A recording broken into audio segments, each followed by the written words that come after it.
Hey, it's right. That chair is yours right there. Oh, this one? That's right. All right, Ms. Charles, you got the link. Have we got you on and your co-host?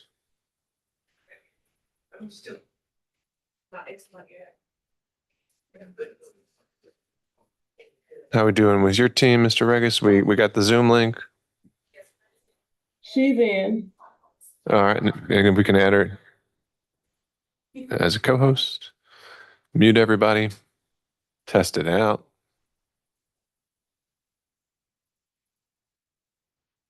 Okay. And Deputy Scott, you can just give him like the 2-minute heads up.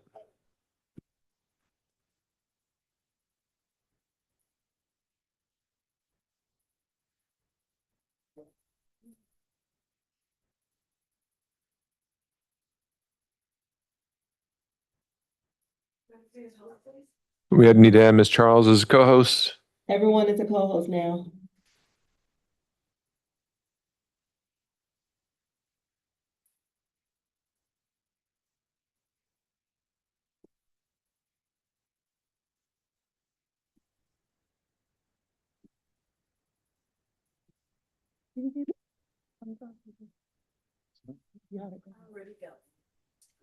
Okay. Well, that might be the old one though, isn't it? That might be the, right, that's the old version. Or no, that's the new version. All right, testing.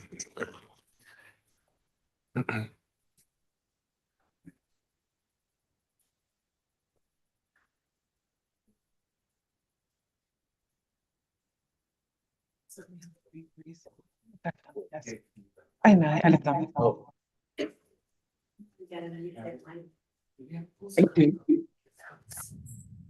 Oh, we've added cups.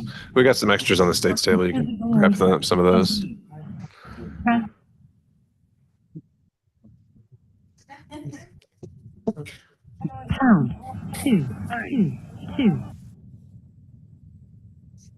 Testing again. I'm hearing echoes. After this message, Oh no, that's the, okay. I mean, I heard it. You can try it again. I miss you. We're good? Hold on, let me. Miss Charles, can you gotta watch them? Someone's got to unmute. Miss Charles, why don't you practice sharing yours too? See if you got any issues. More cups. Thank you.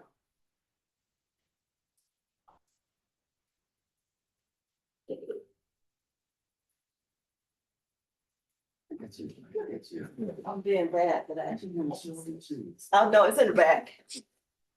It's in the back. Okay. All right. Deputy Scott, I think we're ready. All right, ready? We're back on the record for day 6 of trial. All parties and counsel are present. And all members of the jury are present as well, ready to resume closing arguments.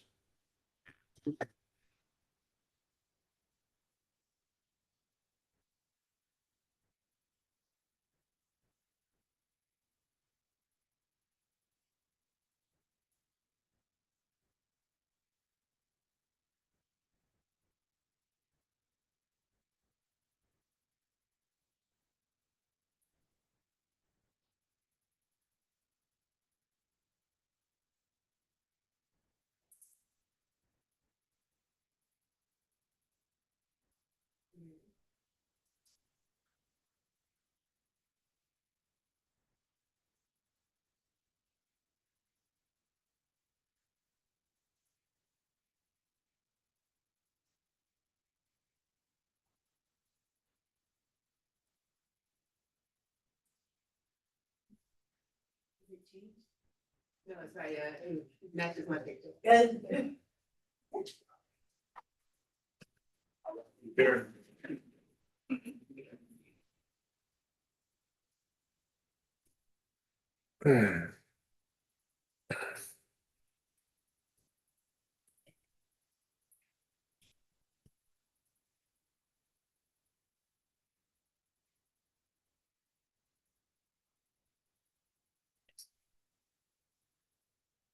the president counsel for y'all. Thank you, Deputy Scott. Please be seated, everyone. Welcome back, members of the jury. We're now ready to resume our closing arguments in this case, beginning with any on behalf of Ms. Smith. Mr. Regis, you can proceed when ready.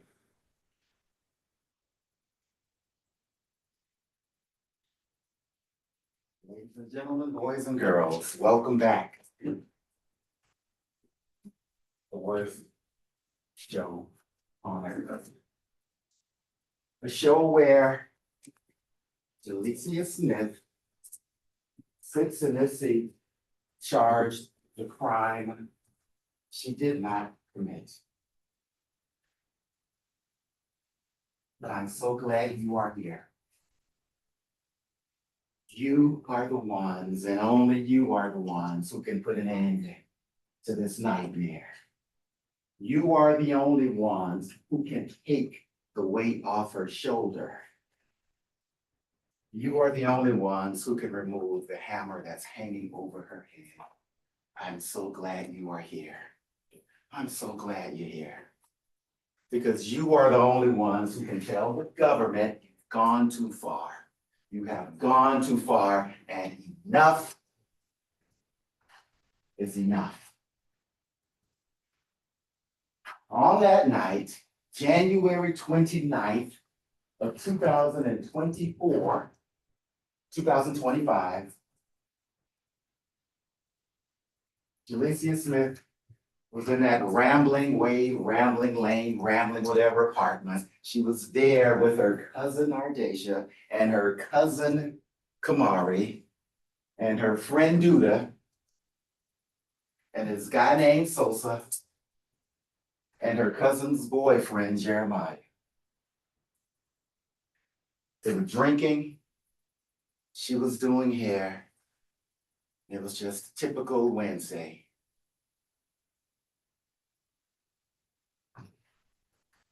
Until it wasn't. Because on that day and on the day before, she had been contacted by Mr. Willis. Mr. LaTrey Willis sent her a text, yo, hey, yo, looking for her on 2 different devices, contacting her or trying to reach out to her via Instagram, sending her a request through Instagram, reaching out to her cousin, trying to find her. Because he had plans. He had plans. That 39-year-old man, or as Officer Malchus calls him, that 40-something-year-old man was trying to reach that 19-year-old girl, or as Officer Malchus calls her, an 18-year-old girl. He was trying to reach her because he wanted to see her. It would not have been the first time they met. Because at some day prior, at some unknown time, at some unknown place, they met before. We don't know when, where, why, we just know they met before. And as a result of that meeting, he still had some of her things, her purse, ID, wallet, phone, whatever. He had some of her things. And under the guise of, hey, yo, baby girl, boo, let me give you your things back. He began reaching out. Let me give you your things back. But the fact of the matter is, he was not there to give her her things back.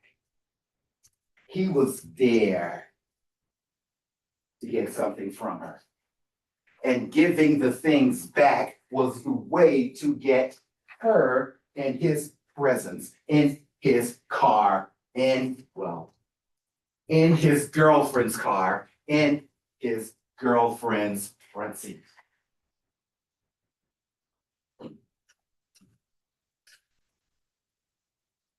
I got something for you. You got something for me. But as I said a few days ago, he was not her trick, and she refused to be his treat. And that is why we are here, ladies and gentlemen. Welcome back to the worst show on earth. That's why we're here. That is why we're here. Because when he got there armed. Wine, weed, expectations, and a little brown liquor to boot. Wine, weed, and bad intentions. You know the type. You know the type. Baby girl, I got this for you. What you got for me?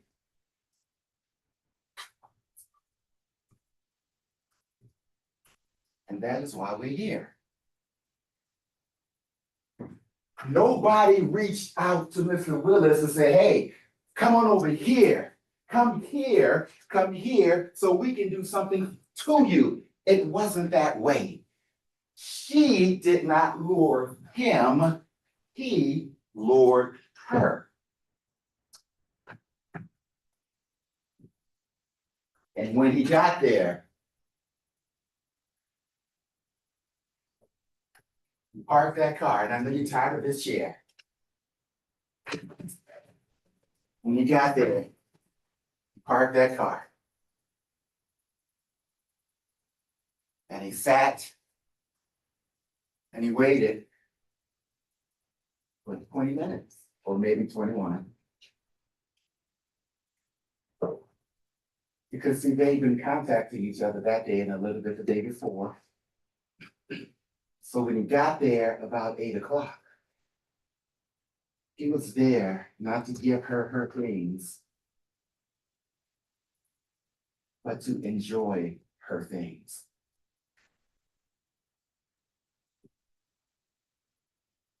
Because at one point she texted him, you can just send me some money, because all she wanted was weed. You can just send me some money and I can send that to my plug. I get off at 8. I will send you the money back after 8 when I get off or when I'm done doing hair. I'll send you the money back. And he's like, no, you don't have to send me anything back. I got you, baby girl. I got you some weed. You want liquor? What kind you like? Oh, you like Hennessy? I got that. Or brown liquor. Oh, you like the kind that puts you on that fun type shit. We on that kind of time. Oh, I got you, baby girl, boo.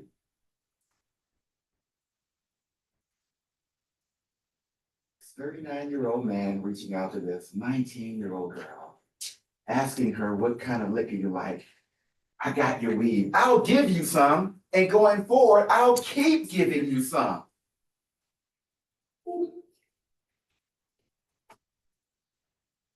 But he wasn't there to give her some. He was there to, well, get well.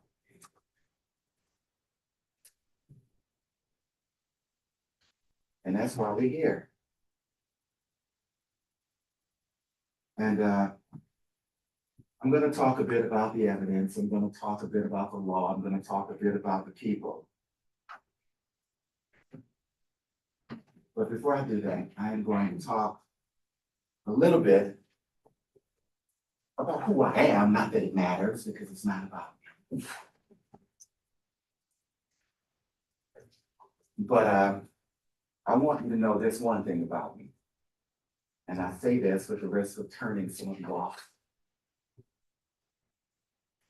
I have a thing for Black women. I have a thing for Black women. And I'm not talking in a romantic or a creepy way. I'm just talking about who I am. Because you see, I'm a poor kid from the projects of New Orleans, raised by a single Black woman who became rich one day and became a public school teacher in Atlanta.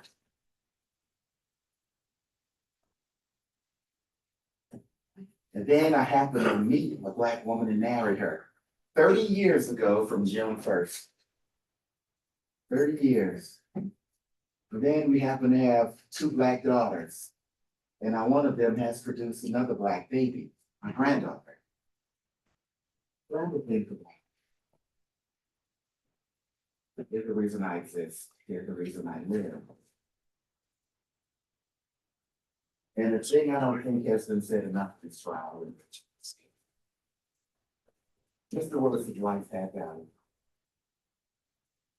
Despite who he was and what he did, his life has value. And what happened to him hurts me. It hurts me to see his mom sit in that seat and talk about the boy she knows and how he would do anything for anybody. And although I am going to say some bad things about him,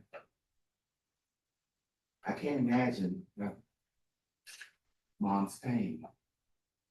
Because I believe she talks about her son the way my mom would talk about me.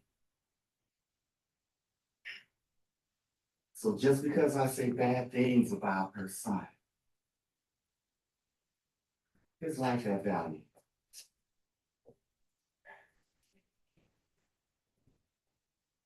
And he deserves more than what the city of Atlanta gave him by way of an investigation. He deserves more than what the state has given him by way of a prosecution. He deserves more than just to be a footnote in the worst show on earth, the persecution of Jalecia Smith. And when I hear Mr. Oliver's mom make that jail call, and she talked with pain in her voice about, son, slow down, stop doing what you're doing. Whatever you're doing, just stop. But mama, I ain't doing anything. Stop. But mama, what did I do? Stop. I hear the pain in her voice.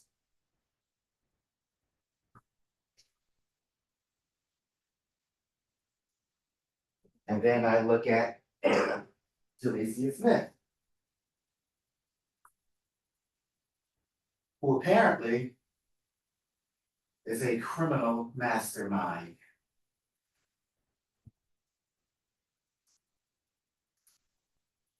So I'm not doing anything I'm doing out of fun. Because Miss Smith is old. She's old. All of who we are as a country, as a state, as a community. She is owed the benefit of the doubt. She is owed more than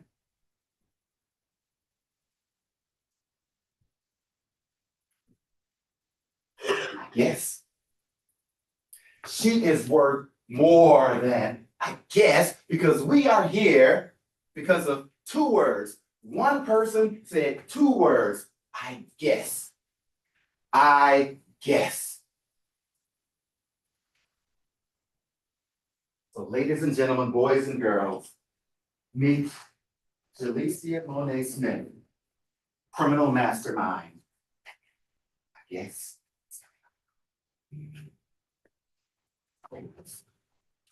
So they start texting each other. I'm at the liquor store. What do you like? I like Hennessy. Well, we can have some fun tonight.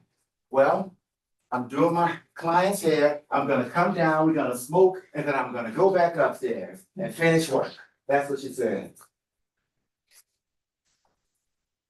But he made a point to get there before 8 when she could have sent him money. No, he wanted to be there. While he sat there looking at porn sites and looking at prostitution sites, getting his head right, I guess, all for his treat. He was not her trick, and she refused to be his treat. I'll be wearing pink. I'll be wearing pink. So when you see me, say something. So I'm not out here looking confused. She didn't even know where he was and didn't even know what he was driving and didn't even know who to look for if she saw him.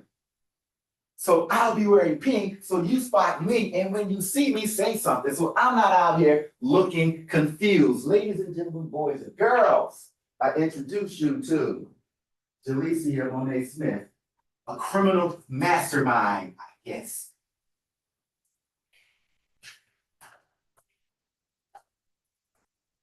When we sat there, you're not on no BS, are you? Because we got off to a bad start. No, I'm coming. I'm coming. That is no ploy to keep him waiting, because as she said, I've been doing hair all day. I gotta put something on. And as her cousin said, she dolled herself up. She cleaned herself up because she'd been in the house drinking Taylor Ford, whatever the hell that is, and doing hair.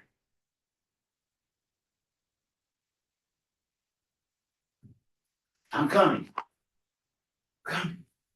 And he waited 20 minutes or perhaps 1. Then she came down there. And she sat in that seat next to him.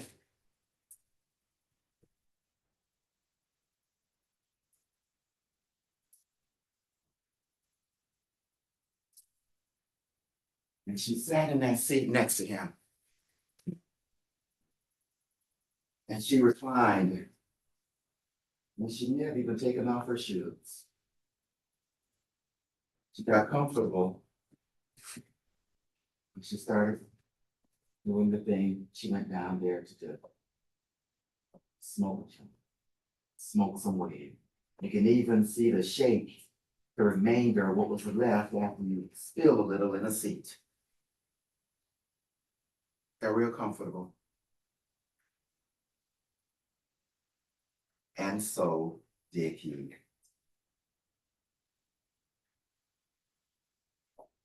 Now, after drinking Taylor Port all day,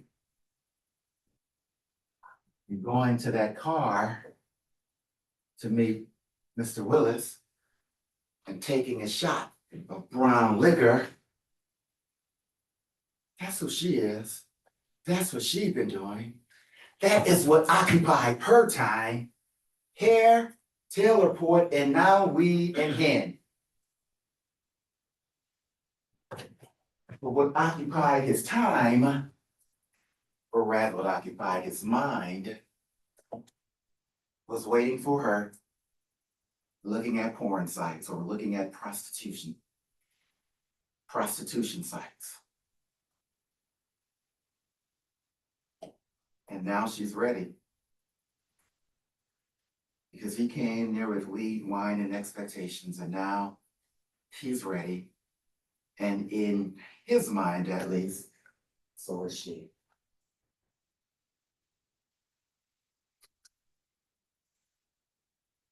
He tried to collect on what he believed he was owed.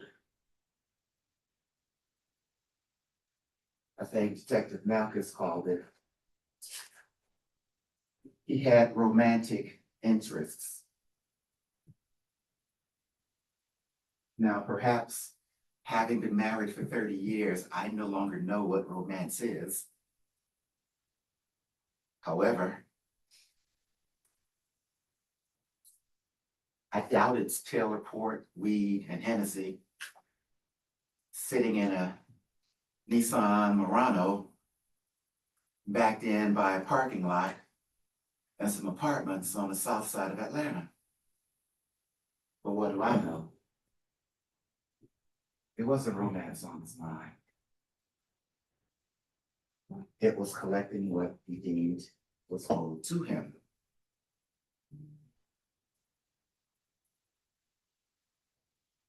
But it wasn't her trick, and she refused to be his trick. So while she was there in that seat reclined, perhaps with her shoes off, exhibiting no signs of, I'm about to get out of here. I think you even heard one witness, his name, I believe, was Mr. Dean, talk about the puffs of smoke because she was doing weed. She was doing the thing she went to that car to do because she said, I've been doing hair, I've been drinking, but I want weed.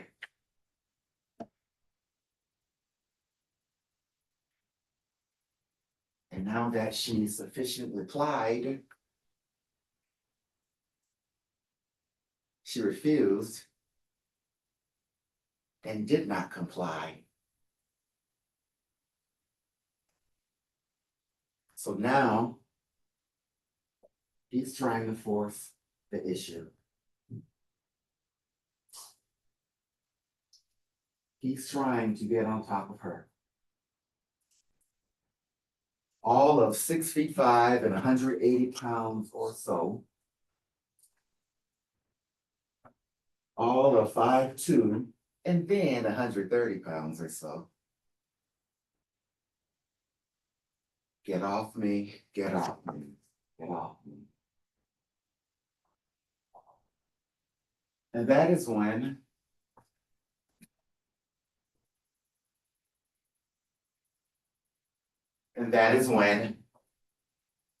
Mr. Oliver happened to be near, and Sosa, whomever he may be, happened to be near,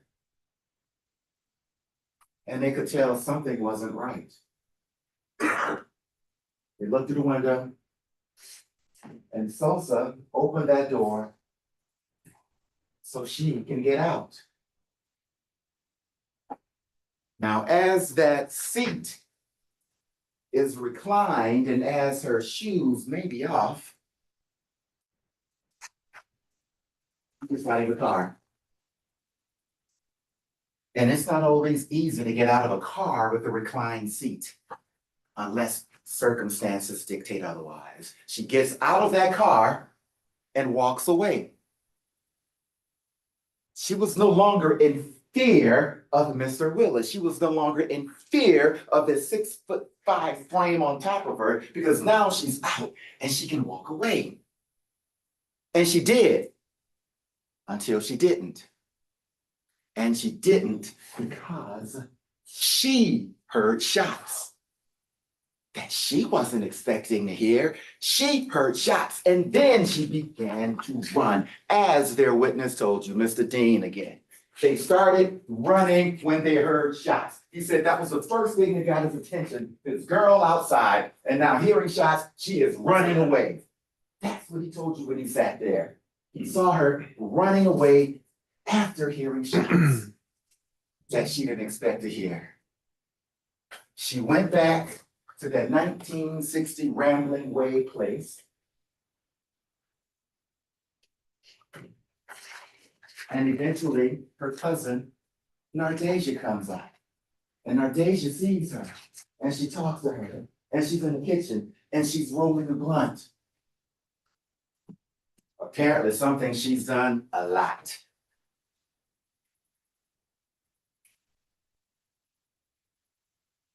And apparently she's pretty good at it.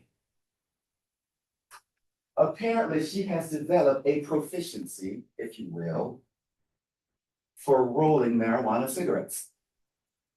In other words, she can roll the hell out of a blunt. But on this particular time, when Nardasia Tucker saw her, she's shaking as she's trying to roll a blunt. Her hands are shaking. She had never seen her like that. And she's seen her roll a number of joints. She never saw that.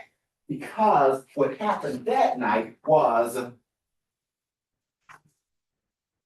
although plied, she would not comply. And she got out of that seat. Shoes in the floorboard. Heard shots, ran away, and was shook.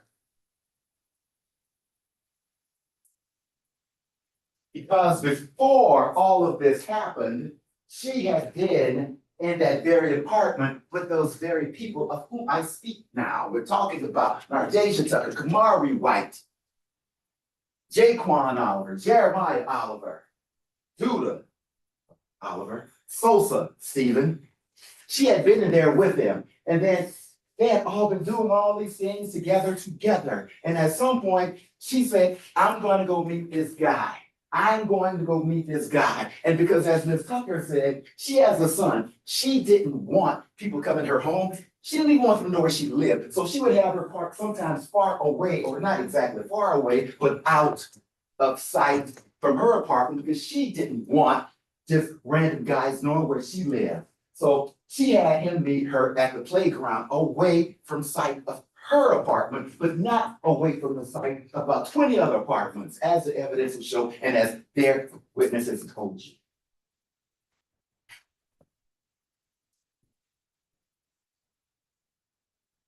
So she went down there to meet the guy.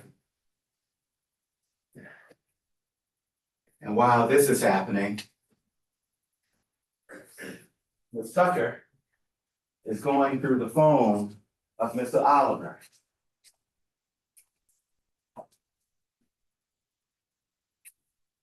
You know,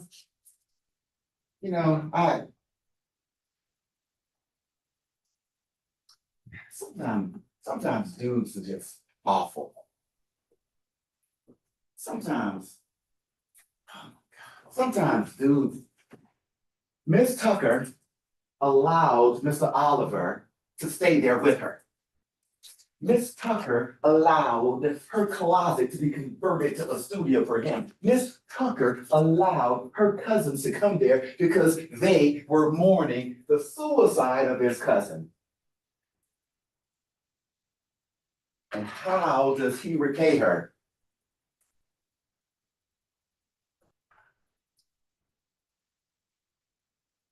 Perhaps Mr. Tucker is related to Mr. Willis. How does he repay her? He's texting other women.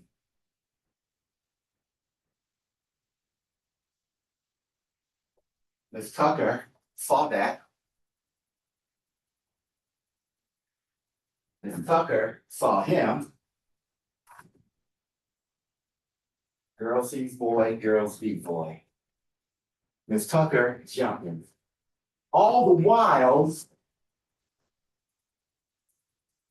Alicia Monet Smith, criminal mastermind, I guess, is in the car, is in that Nissan Murano, smoking weed, not knowing any of this is going on. Now they're having a fight, or well, not quite a fight.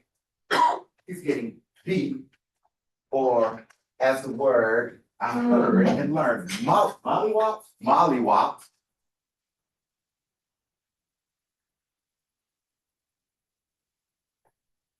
So now he's got mollywop. Now you still have all these people in the apartment. You have Jeremiah Oliver.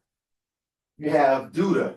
You have Sosa. You have Miss Tucker. You have Kamari White somewhere in a room off to his side playing video games. Not a care in the world. Until he had a care. So Miss Tucker, after mollywopping him, goes to sit in the car, parked directly in front of their buildings. So now you have the apartment minus criminal mastermind, I guess, and minus Miss Tucker. Now you have Mr. Oliver and Sosa and Kamari White, I guess somewhere still to the side playing video games. You have them in the house for some period of time.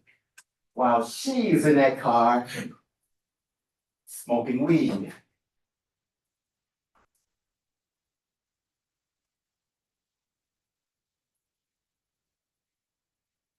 She doesn't know what's happening in that house. They don't know what's happening in that car, nor do they know where that car is, because when she left, she didn't know where it is, where it was.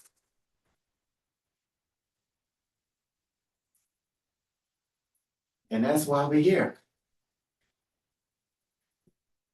We are here all because of two words. Two words, a shite, a slight left and right of a head shake, and a gesture. I guess. That's it. That is it. After a week, and I don't know if it was 10, 16, or 2,000 witnesses, after all of that, and 10 million pages, some of which were completely blank, others were completely black. we're left with two words. I guess.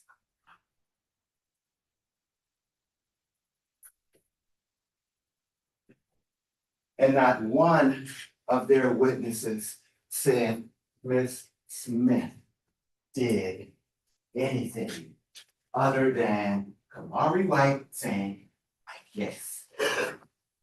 Now let's talk a little bit about their witnesses.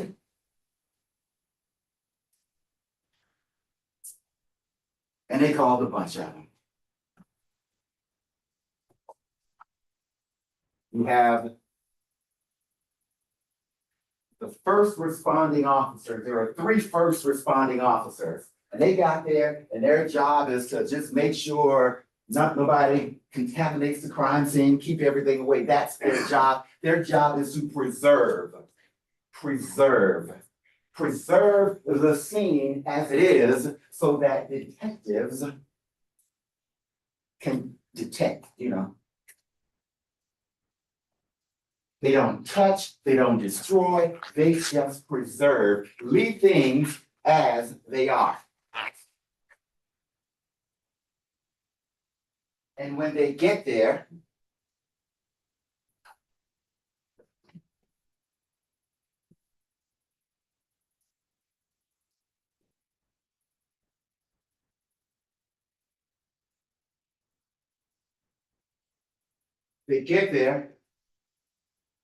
they see a reclining seat,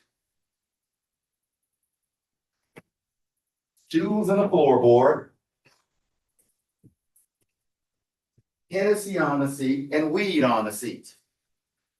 And they document it. They take pictures of it. That's how the scene was. Now, again, as graphic as I try to be, I ain't sitting on that bottle because this is what was left on that seat. This was on that seat. It was almost as if no one was sitting there. Because no one was. But she refused to be a street.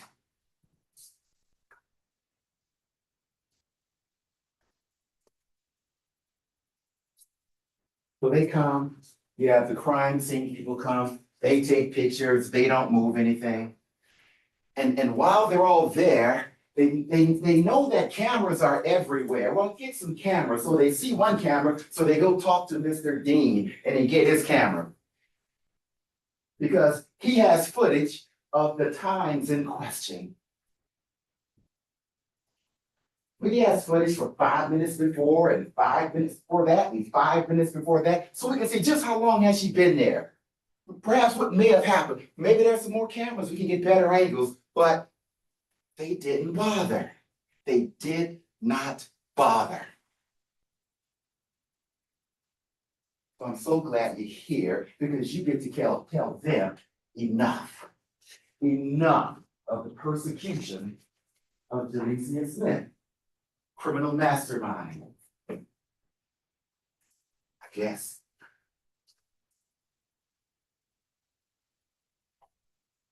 So they don't really have much to offer in terms of or in the way of what happened in that car at that particular time.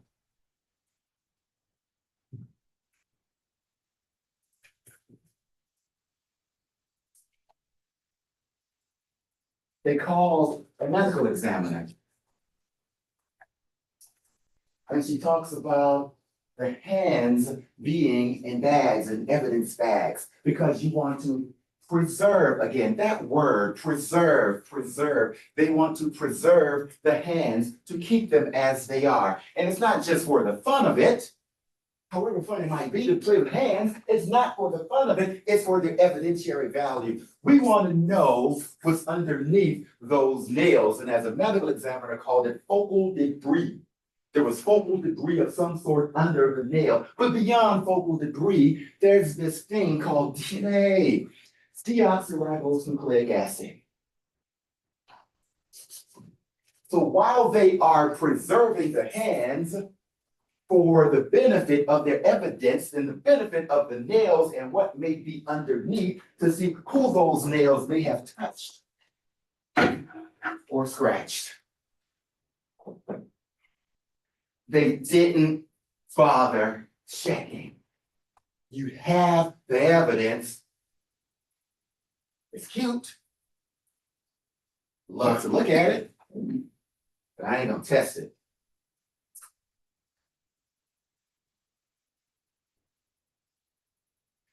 When I ask about what about the clothes, where are the clothes? Because DNA can be transferred to clothes. They had the clothes. You saw pictures of him with the clothes. They didn't test them. We don't know if her, the criminal mastermind, I guess, if her DNA to be under his nails because they didn't test. We don't know if her DNA is all over his clothes because they didn't test. This criminal mastermind, I guess, she knew they wouldn't check, I guess. She planned it all, I guess. They didn't check. You have a pair of shoes. Now, all right, I wear a size 14. But the female shoes, not these. You had female shoes in that car. Just like my DNA in these shoes right now, the person whose shoes they were, the DNA would have been there. We would have known how comfortable she would have been, comfortable enough to take her shoes off while reclining, smoking a blunt. We would have known. And at the time, all they wanted to know was who was the woman in the front seat. And yet he knows it's a woman's shoes. He puts it in his report. A pair of female shoes found on the floor well of the car. Filled with DNA. But they didn't check. Now, yesterday, you had the benefit of hearing the government's attorney do a wonderful closing argument, and you're going to hear another wonderful closing argument from her today. But she said something that I want to talk about.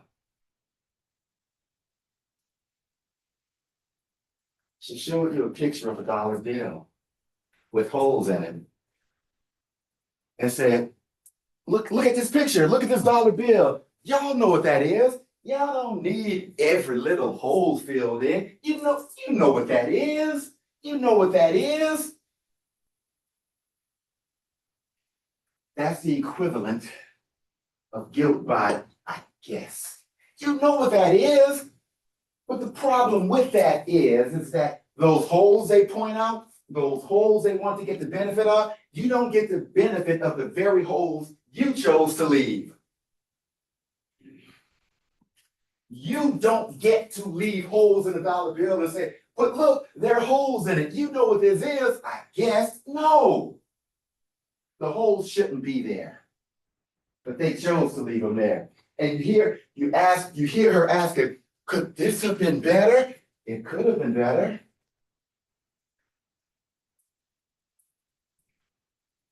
Guilt by, I guess.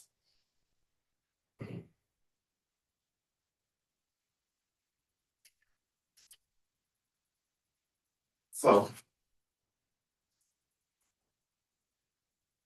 the Hennessy bottle is there, the shoes are there. Now she's gone, and now you have the crime scene and everybody else. They called Nardasia Tucker to testify. The person who actually lived in that apartment, the owner, if you will, of that apartment after their mom died. And she told you that we were all there. I don't know if she was doing Dudah's hair or if she was doing my hair, but we were all there. They were drinking. She named all those same people, all there. Well, did you hear a conversation where they planned this robbery? No, I heard no such conversation, she said. There was zero evidence, zero testimony of there being some private huddle. None. She never said one word about her and him and the other him and her and him getting together in a huddle and planning anything. Not one word, because it didn't happen. It didn't happen. They called Duda. Duda said, well, I'm drunk on teleport. I think he said it has a high, I asked, does it have a high liquor content? It sure feel like it. We're getting some of that teleport. Ask him, did you take part in the conversation where, along with Jalecia Monet Smith, criminal mastermind, I guess, did you get together with her and Jeremiah and Sosa and plan or hear about a plan to rob anybody? No, I didn't. But you were there, weren't you? Yes, I was. You were all together, weren't you? Yes, we were. But you didn't hear me? No, I didn't. And that's because, well, didn't happen.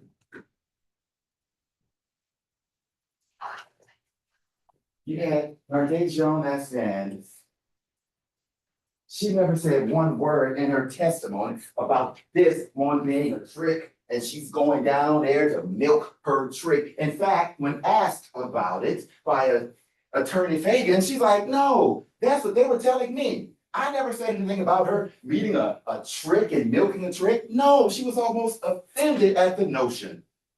Yet that was the narrative. That was the narrative that was created. And I'm okay with creating a narrative, but they did more than create a narrative. They sold one.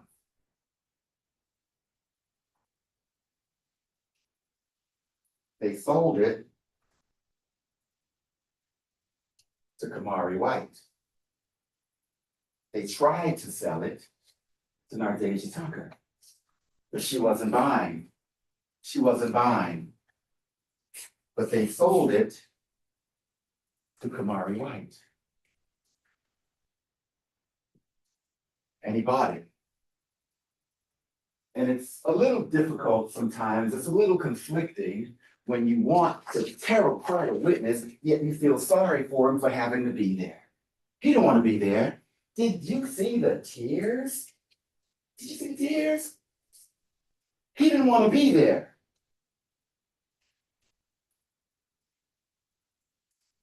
But he had to be there. He sat there, he put his head down and started crying.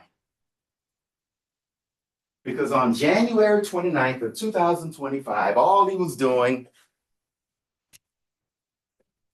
was sitting in his room playing video games.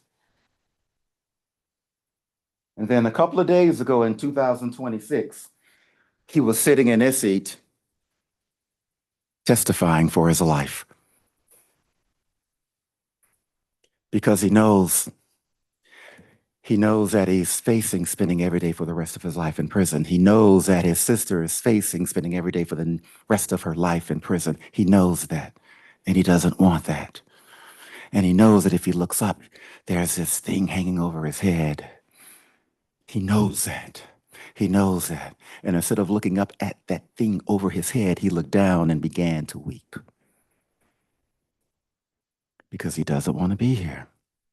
Because all he was doing was sitting in his room playing video games, and he knows it. But not only does he know it, he knows that they know it. He knows that they have let him hang out here in the wind for the last year and a half with that thing hanging over his head, with the knowledge if he can spend the rest of his life in prison, and with the knowledge that his sister can spend the rest of her life in prison, yet they let him hang. So he doesn't want to be here. He doesn't want to be here. He has to be here. And they love to talk about how consistent his story is. They love to say it was consistent from day one. Well, it wasn't. It wasn't. It wasn't. Well, I guess you can say perhaps it was kind of consistent or a little consistent. Like being kind of pregnant or a little pregnant. There is a word for kind of consistent. There is a word for almost consistent, and that word is inconsistent. Because on day one, and for him and for our purposes at this time, day one was February 15th of 2025, the day after Valentine's Day, when they kicked his door in, the door of his mother's apartment that is now his apartment because she recently passed away. They kicked his door in. They dragged him out, pointing guns at his face and pointing guns at his sister's face. Didn't even allow him time to put his shoes on. They dragged him out, dragged him into an interrogation room at the Atlanta Police Department, and for whatever reason, they love to say he wasn't arrested. He was only detained. He was only detained, chained around his ankle, chained to a chair for 7 hours, almost 8 hours in his own urine, but he was only detained. Can anybody tell me why it matters whether you call it detained or arrested?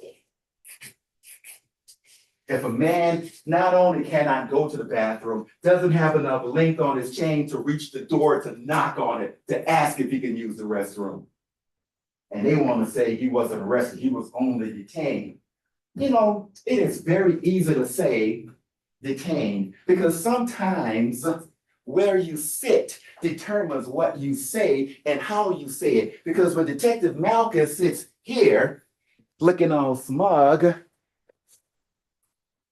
and detached from it all, yeah, it's sad. That's unfortunate. Hate it for that dude. It's very easy to be detached when you're not detained. It's very easy to be detached when you're not attached to a chair in your urine. So, but let's talk about that day, on that day when he was detained in that chair to that table in that police department after having his door kicked in, after having guns pointed to him, after not being allowed the time to put his shoes on. Let's talk about that day. Because that is day one. That is the day from whence or which they say everything has been consistent. That was the day where Detective Malchus asked him, that day when he sat in that chair, he asked him, well, did Jalecia know or plan this thing? And that was the day he said the words that gets us to this day. I guess. That's what he said. I didn't say it. Well, not first. I didn't say it. I guess. I guess. And that was the entirety of the evidence pointing toward Miss Jalecia Smith, not only planning, but even knowing. I guess. Guilty by I guess. That is what he said that day.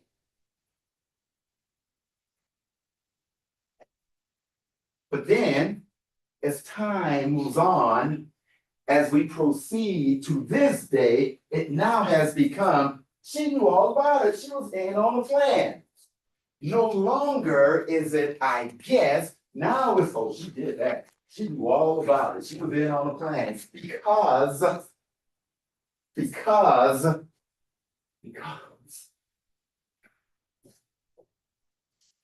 there's a thing hanging over his head. Because they've allowed him to hang in the wind for almost a year and a half. Because they know, he knows. Because he's facing spending every day for the rest of his life in prison. And he knows his sister is facing spending every day for the rest of her life in prison. His story has gone from, I guess, to, oh, no, I know. No, dog, you don't know anything today you didn't know on February 15th. 17 days after it happened, has your memory suddenly improved? Or has your fear of the consequences increased? I guess.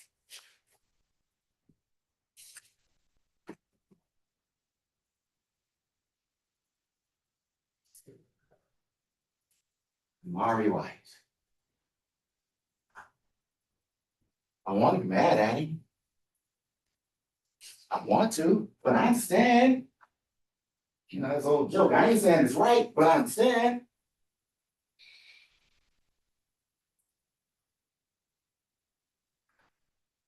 And it's just not right. It's not right. It is not right. It is wrong.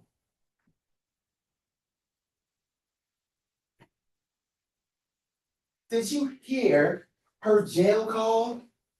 Now, as Deputy DA Rude said, they list all these jail calls and thousands of jail calls, all that stuff. You listen to the jail calls, and they managed to bring one call from Ms. Smith. And that one call is her talking to her boyfriend or former boyfriend, EJ, who also sat there. And what did EJ tell you when he sat there? EJ told you, we talked about how she said that her cousin's boyfriend killed somebody, and now they're trying to put me in it. So of all the calls that they listened to, you know they brought the most incriminating call they could find, and that's what you got, I guess. She called, she's talking to him, I miss you, all this stuff. My cousin's boyfriend killed somebody, and they're trying to put me in it. That's what he said when he sat there, and he didn't want to be here. He had a baby out in the hallway. Didn't matter. He was there.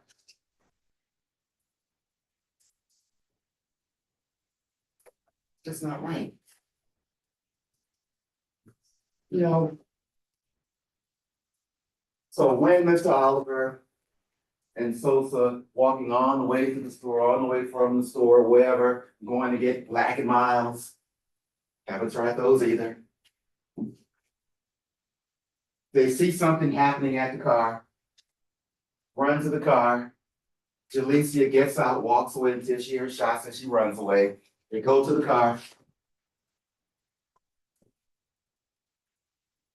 You see him, I guess, pointing a gun at him, probably scared out of his mind. Who cares if there's a plan? Nobody knows that, but that scared out of his mind. And that guy gets out of the car, and from pointing a gun, now he's aiming the gun downward. He's scared. That dude light skin. He ain't built like that. He ain't built like that. Guy, he shoots the guy back of the guy runs away. Now he shoots in the back of the, he's terrified.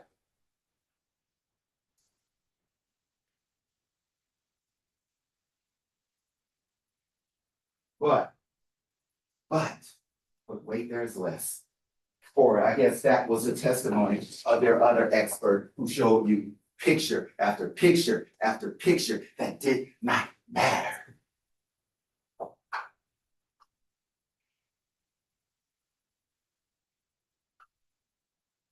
Because you throw the kitchen sink at somebody sometimes when you have nothing else. They're adding all of this stuff. They're trying to overwhelm you with evidence. You're going to get a box of it. But we're all here because of two words, I guess. But what's most important, what is most important, Detective Mathis, when he sat there in that seat yesterday,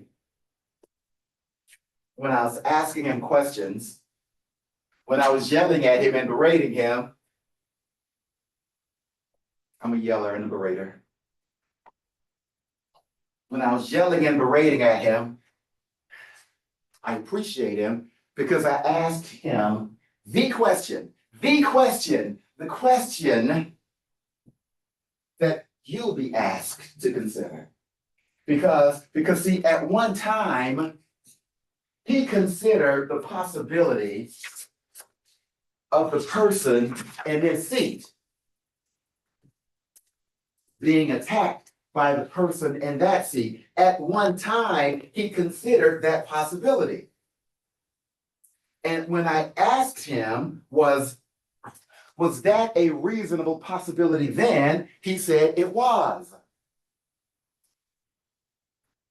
And then I asked him, because those shoes were left in that floor, because that bottle is left there, because we don't have any DNA, because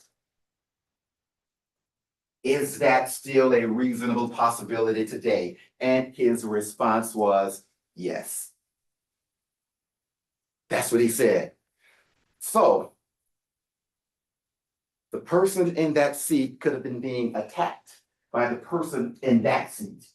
And that was reasonable then, it is reasonable now.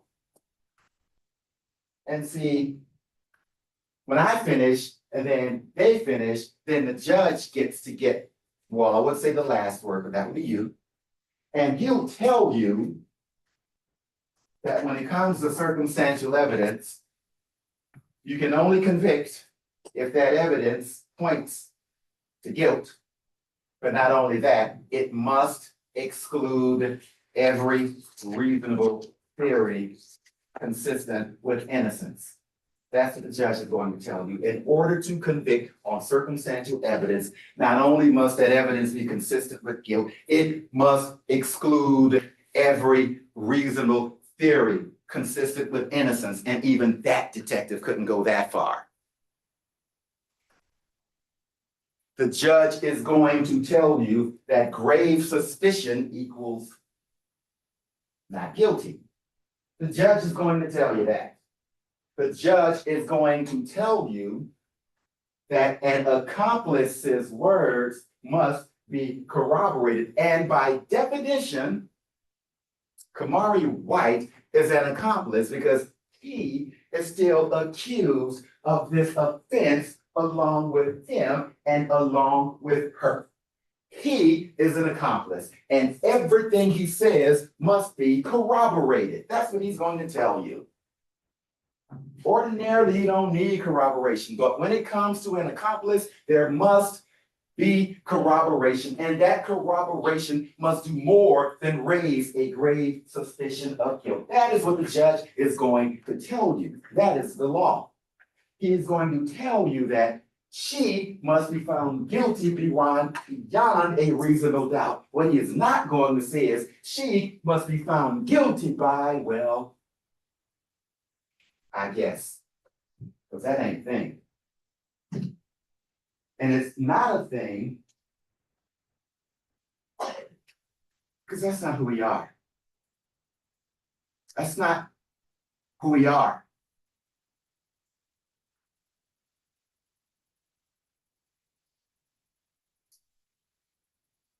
At one point, Ms. Charles, government lawyer, talked about the case is not about him, meaning Mr. Willis, it's about them.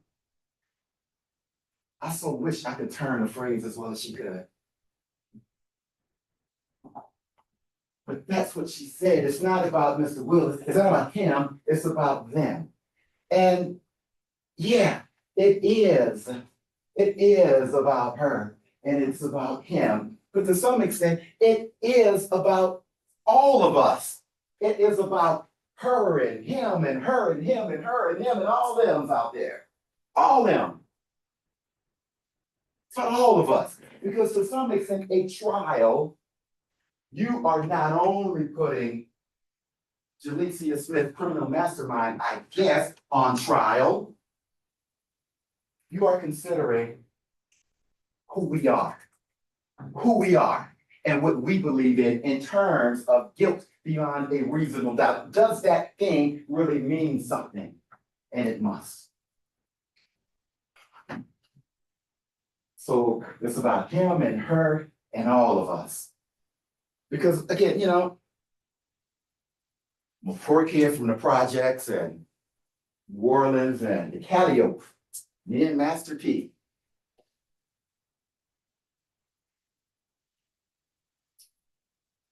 You know, my dad had his own issues, but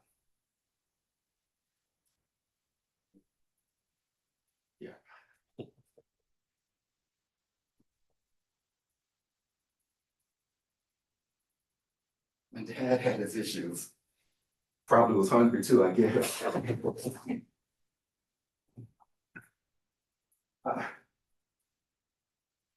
The thing I learned from my dad, and it's not about me, well, it is about me and everybody else, but the thing I learned about my dad, I didn't learn about it while he was alive. I learned, or the thing he taught me, I learned it at his funeral. Because when I was at his funeral, and my dad went to Vietnam, and when I was there at the funeral, I'm his only son, I'm an only child. Explain many of my quirks. They made me take the flag, and I didn't want it. Because, listen, I didn't consider myself to be a patriotic person. Again, I say that a lot. I didn't. I considered myself to be a rebel and someone who fought the system. But what I learned was that fighting the system is loving the system. I learned that fighting the government and making the government prove the thing they say they are going to prove is patriotic, is who we are. That is who we are. That is why it's not about him or her. It's about all of us, because we are all part of the process of making them prove that stuff. Because when the military guy was talking about justice and what my father was fighting for in Vietnam and the American way in Vietnam, fighting for America, all that, he talked about justice and the fact that he fought for us to have these values. So don't look at this flag as a thing. Look at this flag as a concept, as proof of the concept of that thing we preach.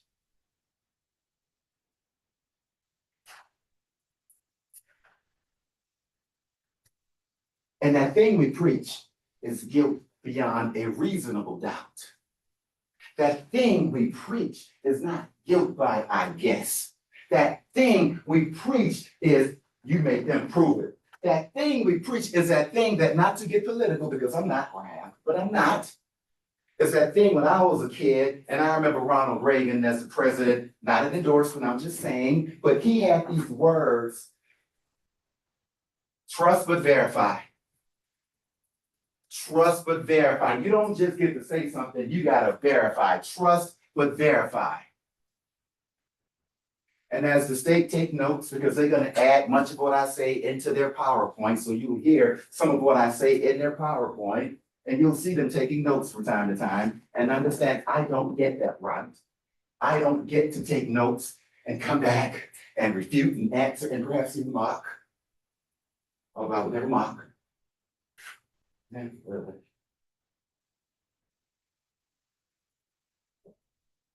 But trust but verify.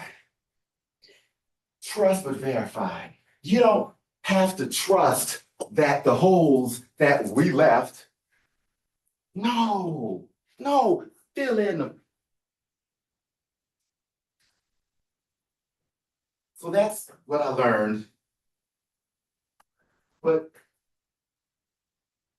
what I also learned was that you don't have to get in a boat or a plane and go to some foreign country to fight for what we believe in, fight for that proof of concept, like fight for those concepts and principles woven together in that flag, like he did. But sometimes you get in your car and drive to this courtroom and sit in those seats and sit where you are, and you get to fight for that thing we believe in, that concept called justice, and that concept of making them. So I am going to anger Attorney Fagan now. because she told you yesterday that whenever someone uses that analogy, it's a red flag, run for the hills. Well, perhaps she's smarter. I will never doubt that.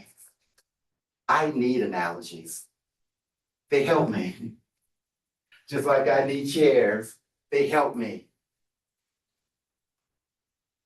And you know, as you hear about this thing called reasonable doubt, because for years, like reasonable doubt, is it like a math problem? What is it like? It's like picking up sand and having some slip in your, what is this thing? Until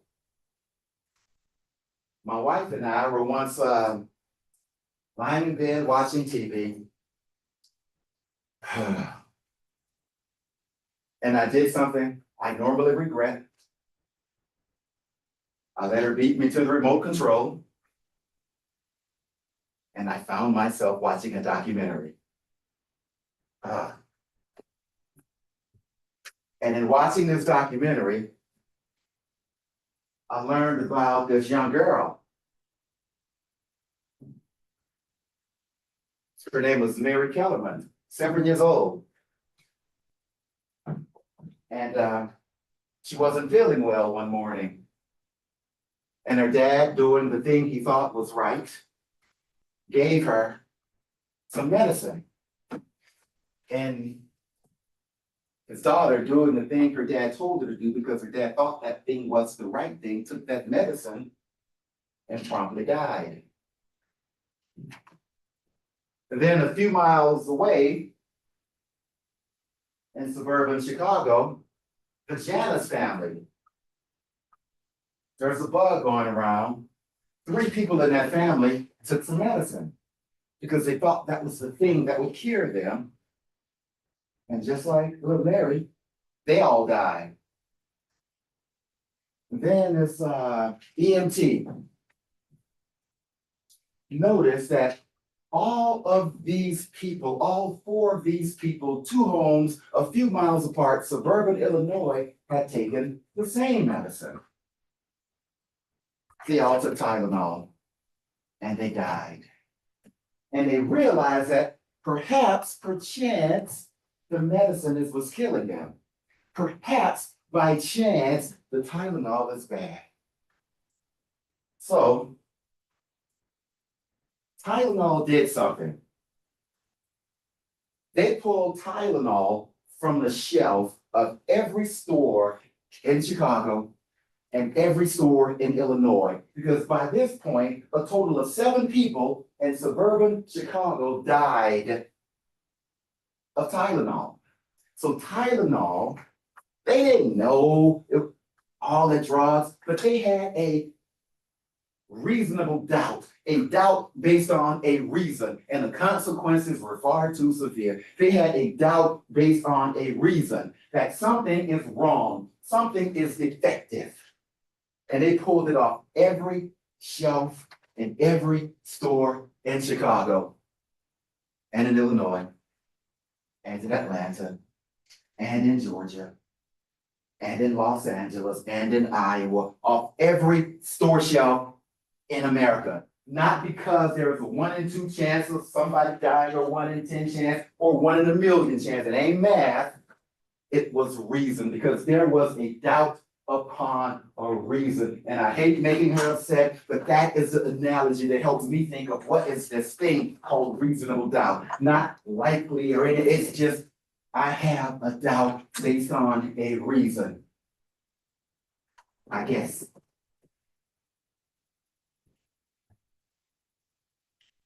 Let's listen to Jalecia Monet Smith, criminal mastermind, I guess.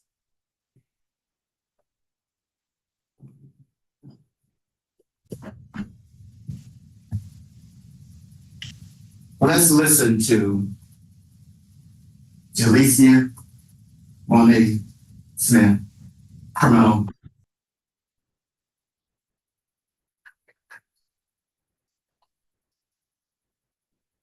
I'm clearly the mastermind.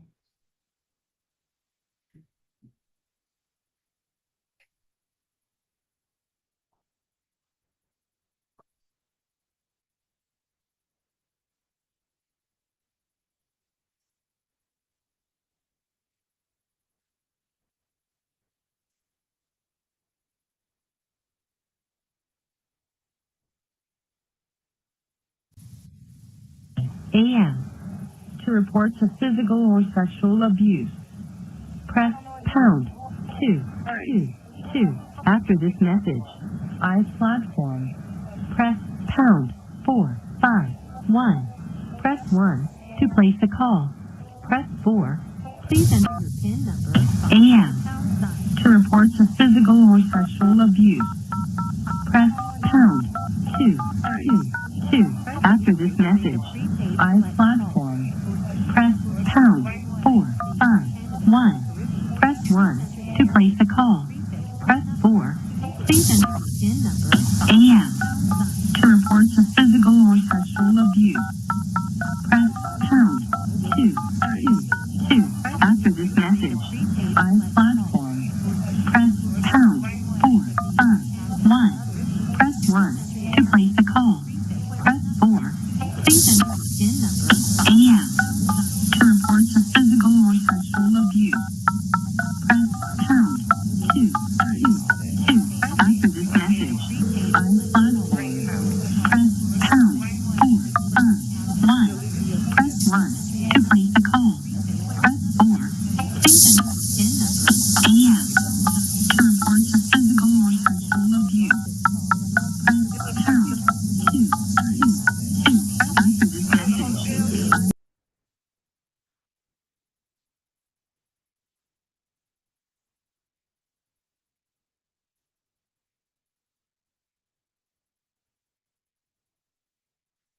Well, what may or may not play at this point is her call with EJ. And she's telling EJ about her cousin's boyfriend who killed somebody and how they're putting her in it. Well, what may or may not play at this point. That's not the thing.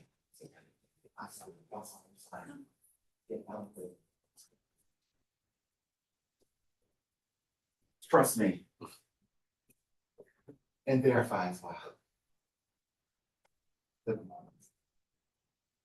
Where she's telling him that my cousin's boyfriend killed somebody and now they're trying to put me in it. And she's talking about how her and he's telling her that you shouldn't have even been there. I was telling you, wrong place, wrong time, you shouldn't have even been there. And she's like, yeah, that's funny, my mommy has her own place and my daddy has his own place. Yeah, I shouldn't have been there. And then I was going to play for you, but please don't. Then I was going to play for you that video of Kamari White when he sat there and he talked about, what he was talking about that something happened with this guy and that guy called Jalecia and that guy said, I'll bring you your stuff back. And then that guy said he was at the store and what do you want? And that guy said, I'll bring you weed. And that guy said, I have some Hennessy and I'll bring that to you. And that guy is gonna return her stuff, the wallet, the ID, whatever, and he was going to bring her some weed and some Hennessy. And then he came over. And then you were gonna see what Detective Malchus asked him. You're gonna see it for yourselves when he asked him that question that led to those words. He was gonna ask him that question. Well, did Jalecia plan? Did she know about this? And you're gonna see where he said, and then they played, I hope, and he said, I guess. Because it didn't make sense then on February 5th. It didn't make sense because again, he is bringing her things because what Kamari White said was that he was going to rob him. They were going to rob Mr. Willis of, wait for it. They were going to rob Mr. Willis of, wait for it, her stuff that he was calling her to use as lure to get her to come down. They were going to rob her of the stuff he promised her to get her down. But there's more. They were also going to rob him of weed, and they were also going to rob him of Hennessy, or as I like to call it, her soon-to-be stuff, because he was coming there to bring her back, because that too was part of the lure to get him there. That was part of the lure to get her there. They were going to rob him of her stuff and rob him of the things she was getting on him, the things he was bringing to her. Yes.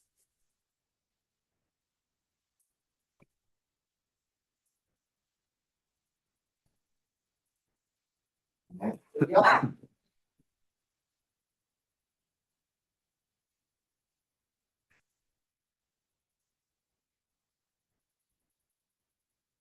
So as you go back in that jury room, it's all yours. It won't be mine, it won't be hers, it won't even be the judge's anymore. It'll be all yours. And you get to make the call. You get to have beliefs and stand firm in those beliefs. You get to argue and debate. It'll be all yours. But before you do it, the state will come up. And they have an hour and 21 minutes left. Enjoy. And I will not get to respond to anything they say. I will not get to take notes as they get to take notes and huddle and say, let's say this, let's say that. I won't get to do that. But in your own way, you can question them when you get back there. You get to ask, is I guess enough? You get to say, wait a minute, not one witness said that she knew anything or she planned anything. Because you can't just be guilty by presence, as the judge will tell you. You can't just be guilty by association, as the judge will tell you. It has to be about knowledge and intent. You have to intend to do something. You have to intend to help someone do something. It can't be just because you are there. It can't be as EJ sat there and said, wrong place, wrong time. It can't be just because you associate with people. It can't be. It has to be guilt beyond a reasonable doubt. Because where I live, where you live, where we all live, there's no such thing as guilt by I guess. And just because he wasn't her treat and she refused to be his treat, just because he was pushing 40 and she's pushing 20 and she couldn't push him off her, just because they did nothing to fill in the blanks, the holes of the dollar bill they left on the floor, just because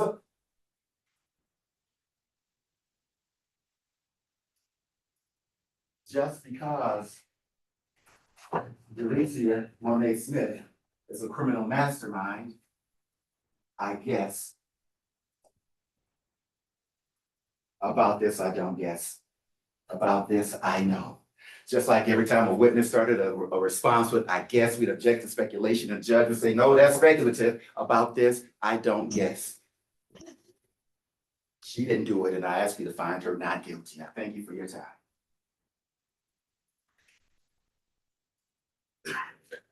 All right, members of the jury, if anyone wants to, feel free to stand in place, stretch for a minute, or if anyone wants a minute before we resume, we can take that. All right, let's step out for a moment. We'll be in recess.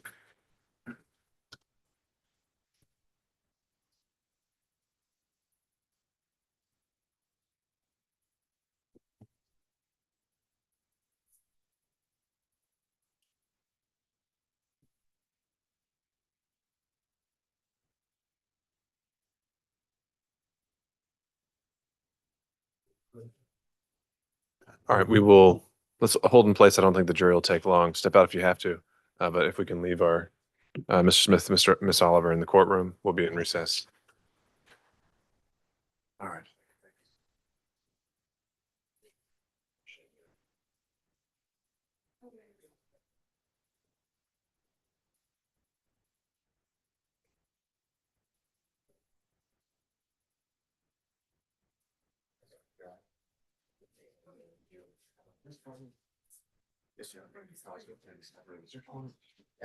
Information contained in this trip, that's knowledge, information, and belief. Yes, Your Honor.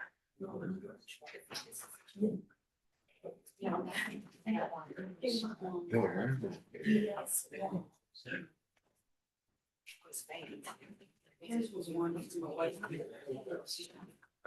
it. Double check.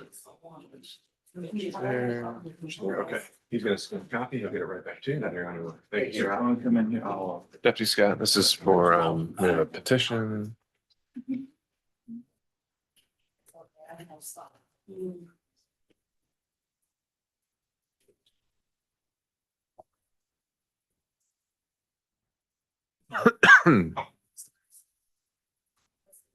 Which one is that? Joe calls, yeah, go in the other one. Can you put this one in the going back box? Do we also have a copy of the indictment in there? We don't have a copy of the indictment. I'll put one up. No, that goes in the other box. That's the one that's going back. Ms. Bordas, can you print a clean copy of the indictment in this case?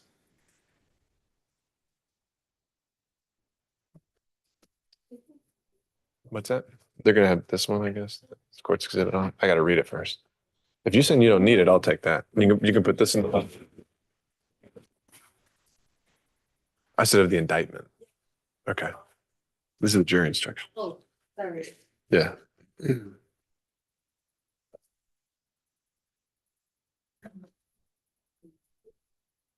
Well, this is you said you don't want it or need this, right? I don't think so. No.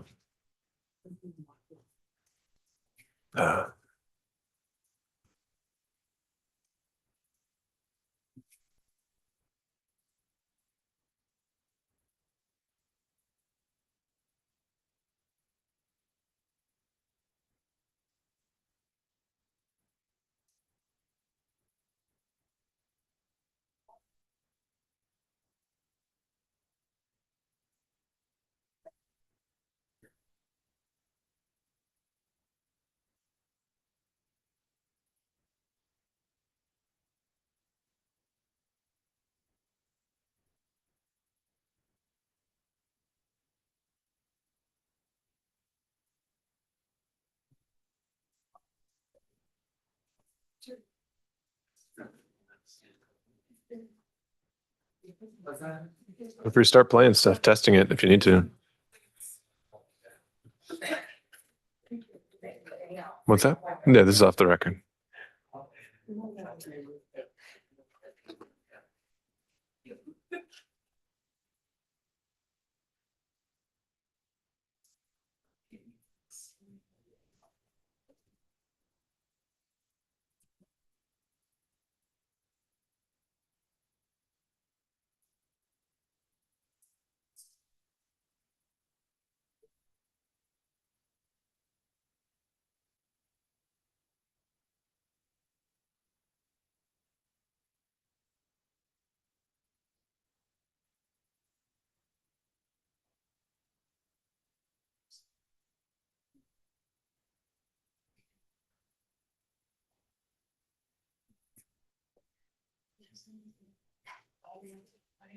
Is your laptop muted? Yeah, because it's like clipped to specific.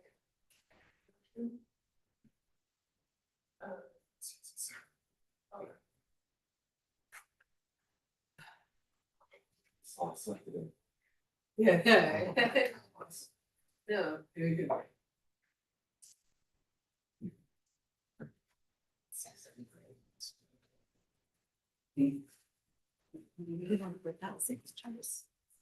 We don't need it. Signatures. It doesn't matter. But the jury doesn't care if they joined issue. This is good. Yeah. I'm not. Mr. Wright, I think you got a technical issue to work through here, and Mr. Charles, you may just need to work through it directly connected to the TV, and Mr. Wright can be your PowerPoint clicker for you. Oh, I was putting this in the box. If you want to put it in the box for me, feel free. This is going in the, Right on top. yeah. I don't know. Yeah, I think that's the evidence box. Judge, do you want the indictment though to have these other defendants who are not on trial? Well, that's up to y'all. Yes. So there's also we haven't removed that last page, which we probably should do, which is all that booking information. And we want to take all that off. It should just be a clean copy of the indictment. Because everything else is in the back. It's always been in the back. These pages here. This stuff. On the bill. Yeah, you need to be a part of this. You need to get this, actually. I'm tired of it right now. So obviously the indictment is about the jury. And I don't so think it should be redacted. Is That that was what you're my- about to ask? Well, I said, we're we're gonna talk about, she's getting on close.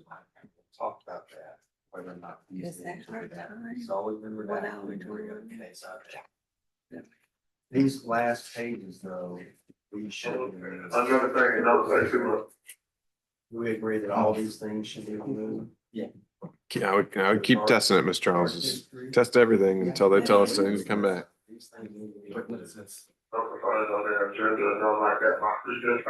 Biographical information, birthday. Yeah. I mean, none of this. none of this- I'm fine with that thing. Okay. And whereas when he tried to record, like I was telling my lawyer, we basically did These things, but. Is there, I don't know if we did the pattern charge about joint. We may have to work on this. Okay. Okay. Thank you. You're welcome.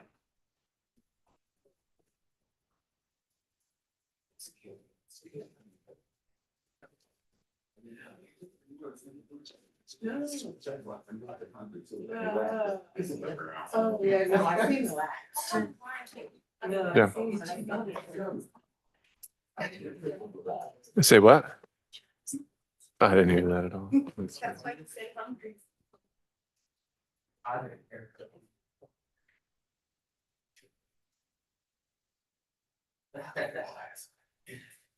It's not right. It's not. I'm not bad. I'm close to what I'm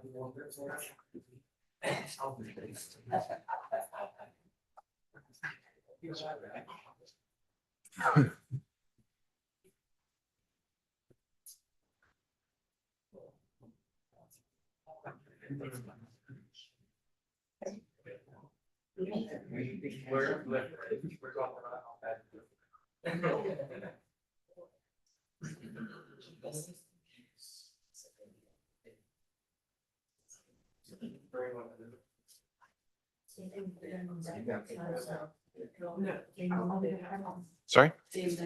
I know, that's fine. All right, jury's ready. Ms. Charles, you ready? All right, let's go back on the record. Before we bring back the jury, I do want to flag one more thing that I've considered with the charges. There's a pattern charge on multiple defendants I don't think we included or was requested that seems appropriate, which is, though you may consider all of the evidence as a whole, conviction of one defendant does not necessarily require conviction of another or all. You, the jury, must determine the guilt or innocence of each defendant separately. Pretty important charge. I don't think we put it in there. And so I think we should amend it to include it. No objection, I agree. Ms. Charles? All right. Okay, and all right, with that, Deputy Scott, you can retrieve the jury.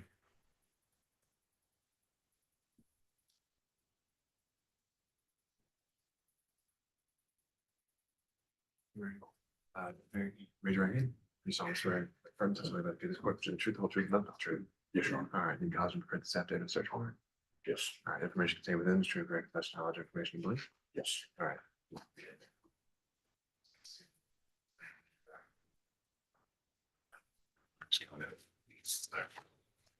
No, right over there.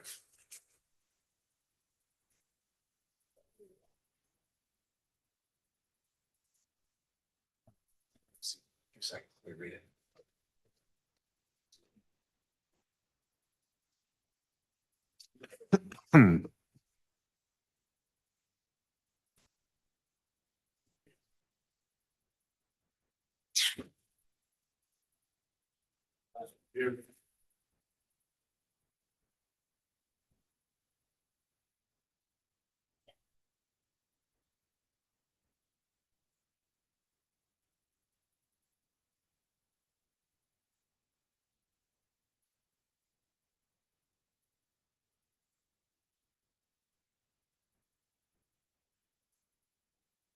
Thank you, Deputy Scott. Please be seated. Mr. Charles, may proceed.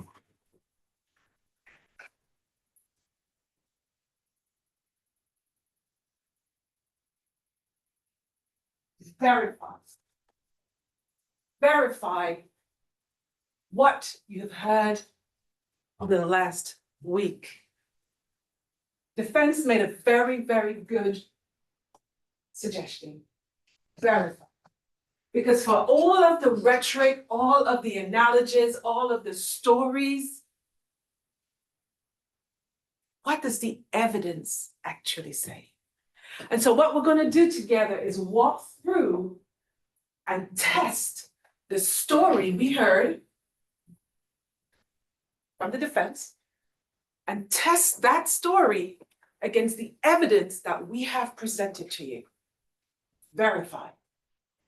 Because defense counsel for Ms. Smith almost wants to describe her as lacking agency. That from a simple reach out of a text message, she was completely under the will and control of Latreille Willis, when that simply is not what the evidence supports. When Mr. Willis reached out to Ms. Smith, if Ms. Smith was not interested, if Ms. Smith was not engaged with the process, if this was not a quid pro quo, if there was not something in it that Ms. Smith found valuable, she would have done one of two things. First thing a 19-year-old would do is block. The second thing she would say is, I'm trying to throw you a little something. No. Not interested. Block and move on with her life. Instead, she began to make requests. She began to make requests for weed, for money for weed, and then she began to request money to fix her cell phone. Because suddenly, Mr. Willis has entered the chat, and there is something about him that appears valuable to her. And no, the state has never once put forth that Ms. Smith is a criminal mastermind. When you boil the case down to its various parts, this was a crime of opportunity. Mr. Willis presented himself as valuable, as ripe for the taking, and they tried to take it. But somebody moved too fast and everybody ran. Because there was not supposed to be a shooting. He was supposed to be an easy lick. Pop a gun, pull up, get what we wanted from him, be it the cash, be whatever else they thought was valuable on him, and go. That was the initial plan. Everyone was signed up for that. But it changed because of Jeremiah Oliver. And then that's not the only thing that has changed over the course of this week. The stories, the defenses that you've been presented with have evolved. As more and more of the evidence comes in, their stories change.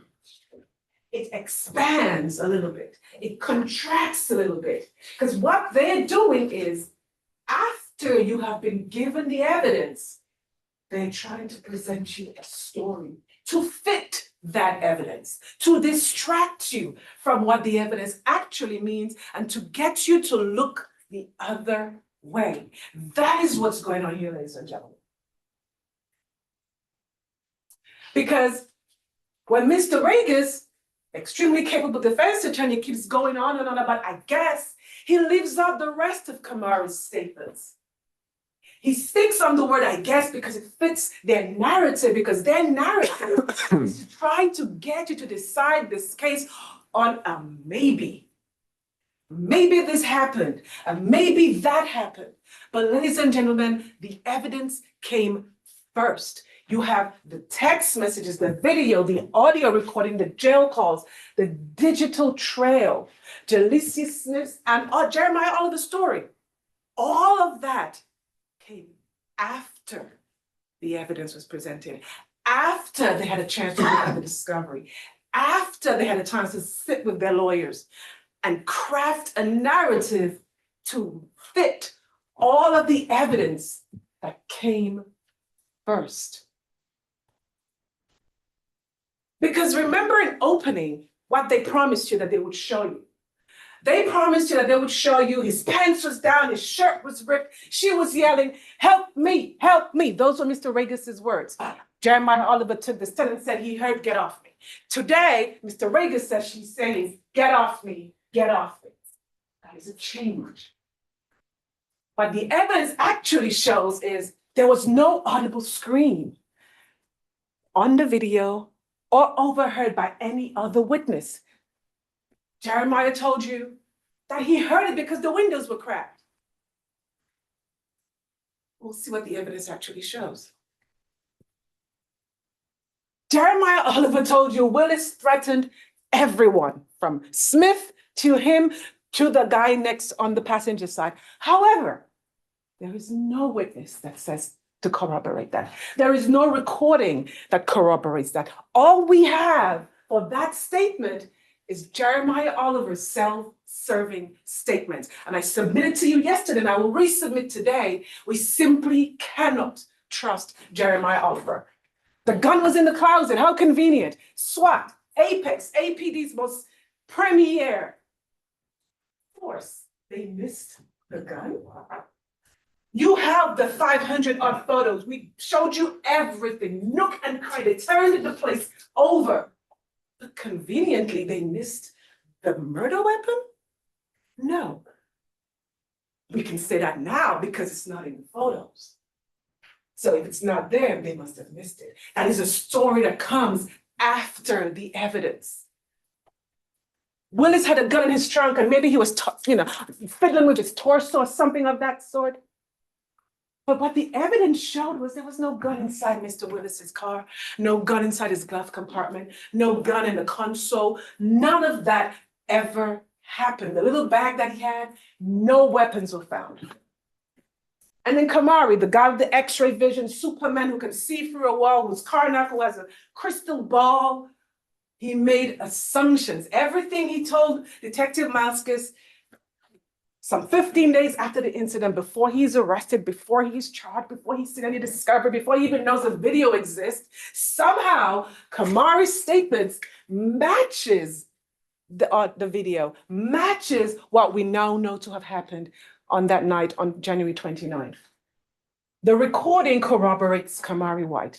The jail calls corroborate Kamari White. The text messages corroborate Kamari White. Because what we see is once Mr. Oliver and Ms. Smith are in custody and Ms. Tucker, because they were all arrested prior to Mr. White, their conversations center not around a justification, not around, well, this shouldn't have happened. He moved, that the guy was a threat. It's all about witness management, getting the story right, talking to Jaleesa, because if she don't get it right, and she fucks up, I'm fucking, if I'm fucked, she's fucked.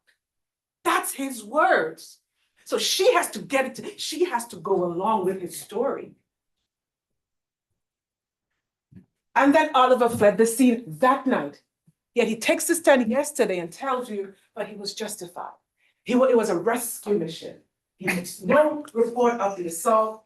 He doesn't make himself known to law enforcement that night. Law enforcement comes to the door multiple times, repeatedly, leaving their business cards on multiple occasions.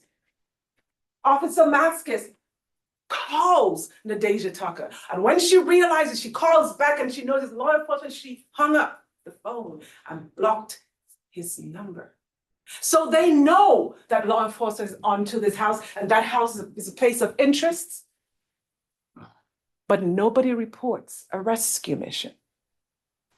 Instead, what we don't know is that the text message showed there was a planned meeting. Jalecia Smith kept him there.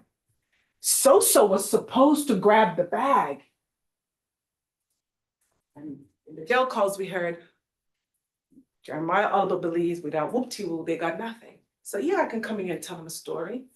Because if they don't believe whoop-de-woo, they got nothing. And that has been their narrative from the beginning of this week. If we hammer on Kamari and we pound on his head and we try to make him less credible than he is, then they have nothing.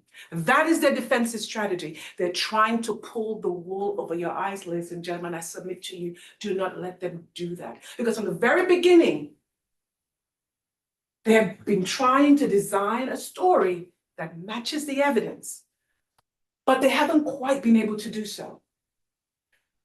You know, they started off with this whole story about the assault, hammered home, all the ring videos in Atlanta weren't collected, you know, every test imaginable wasn't done. You know, the state is ruining the lives of White and Kamari. When we explained for Detective Vasquez, there are two standards when we look at making charges. The first starts at the police, probable cause.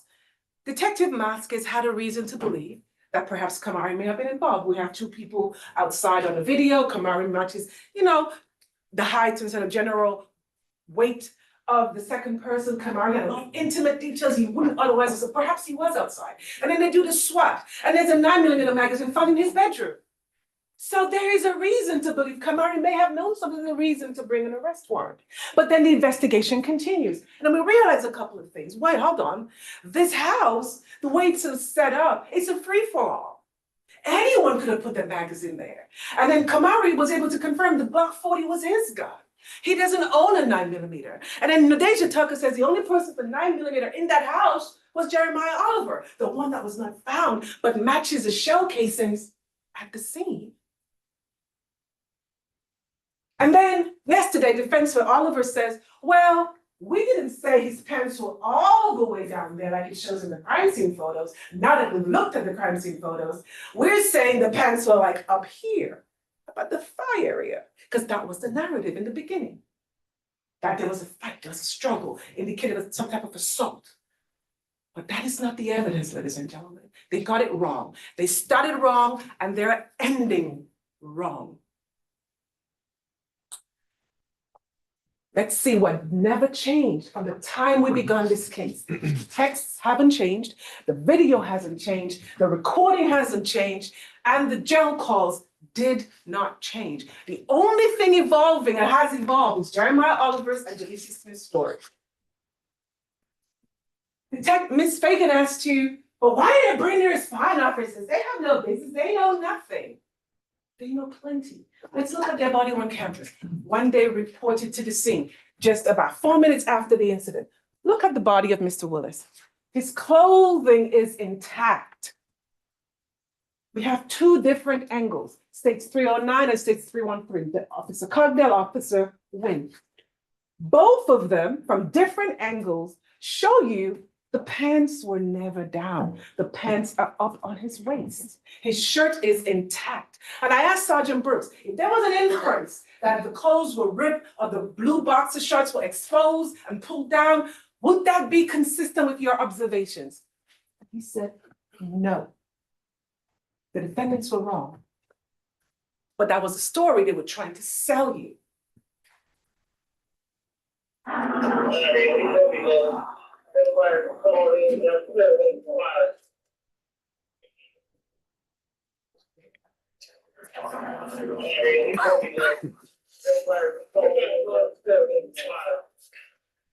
Look at the windows on both sides. This is Sergeant Brooks' body camera as he walks the perimeter.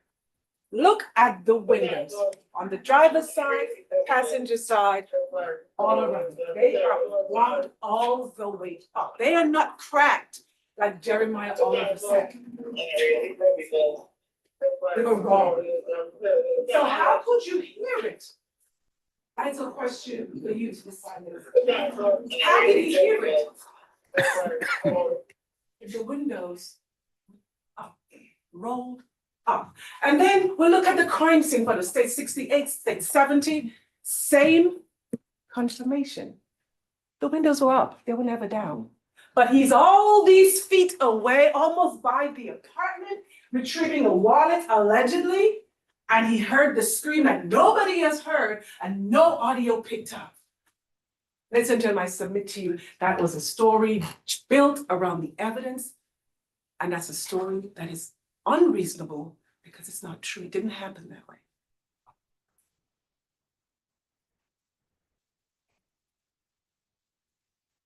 And then one of my favorite demonstratives, Mr. Reagan, grabbed the chair and put a Hennessy bottle in the middle of the chair. Said, oh, well, no one was sat there because who would sit on a bottle? Ladies and gentlemen, here are the crime scene photos. 71 and 72, the bottle is off to the side. It is not smack in the middle as defense counsel would have you believe. Mr. Willis was sat in his seat with the bottle off to the side. Remember what he told Miss Smith? I'm finna pop the bottle. And he has his pack of cigarettes off to the side of him, alongside of him. He's not a big man. He sat in his seat, waiting for her for 20 minutes because she keeps spinning him. She keeps promising to come down. So yes, Mr. Willis is grown. He, and by this point, believes we're all on the same page. She with it, I'm with it. And that's so, I may not have that, moral compulsion to be around someone 10 years or younger than me, but that is his choice. We're not here to judge his lifestyle. That's a red flag, that's a misstatement of why we're here. That's misdirection, to have you overly focus on what Mr. Willis is doing. So what, he's a free man. He can look at whatever he wants on his cell phone. That has nothing to do with why he was shot and killed. But let's look at what defense wants you to accept, that the Hennessy bottle was smack dab in the seat, which means no one was sat there. And that is simply not supported by the evidence. And then we come to those famous shoes. Ladies and gentlemen, this vehicle was owned by Mr. Willis's girlfriend. Let's look at the positioning of the shoes. Imagine for a minute, if you will, someone is sat in the passenger side. Look at where they're found. They're not kicked off like he demonstrated in front of you as if you were sat in the passenger seat. They're ducked off to the side as if someone was sat there, pushed them to the side and sat. Look at the spacing between the door. Again, note the windows are up and the shoes are just tucked over there. And Detective Mask has explained to you, he turned the car over and the owner of the car never mentioned that she was given a property that didn't belong to her. So today, defense for Ms. Smith was very clever. He said, well, maybe they were her shoes. But all week he kept saying those were her shoes, right? But today it's maybe. Because he knows what he's doing is speculation. He doesn't know. But we know because the evidence tells us Delicia Smith exited that car wearing her shoes. You see it in the video, she's wearing her white trainers. And she walks, not barefooted, she has her shoes.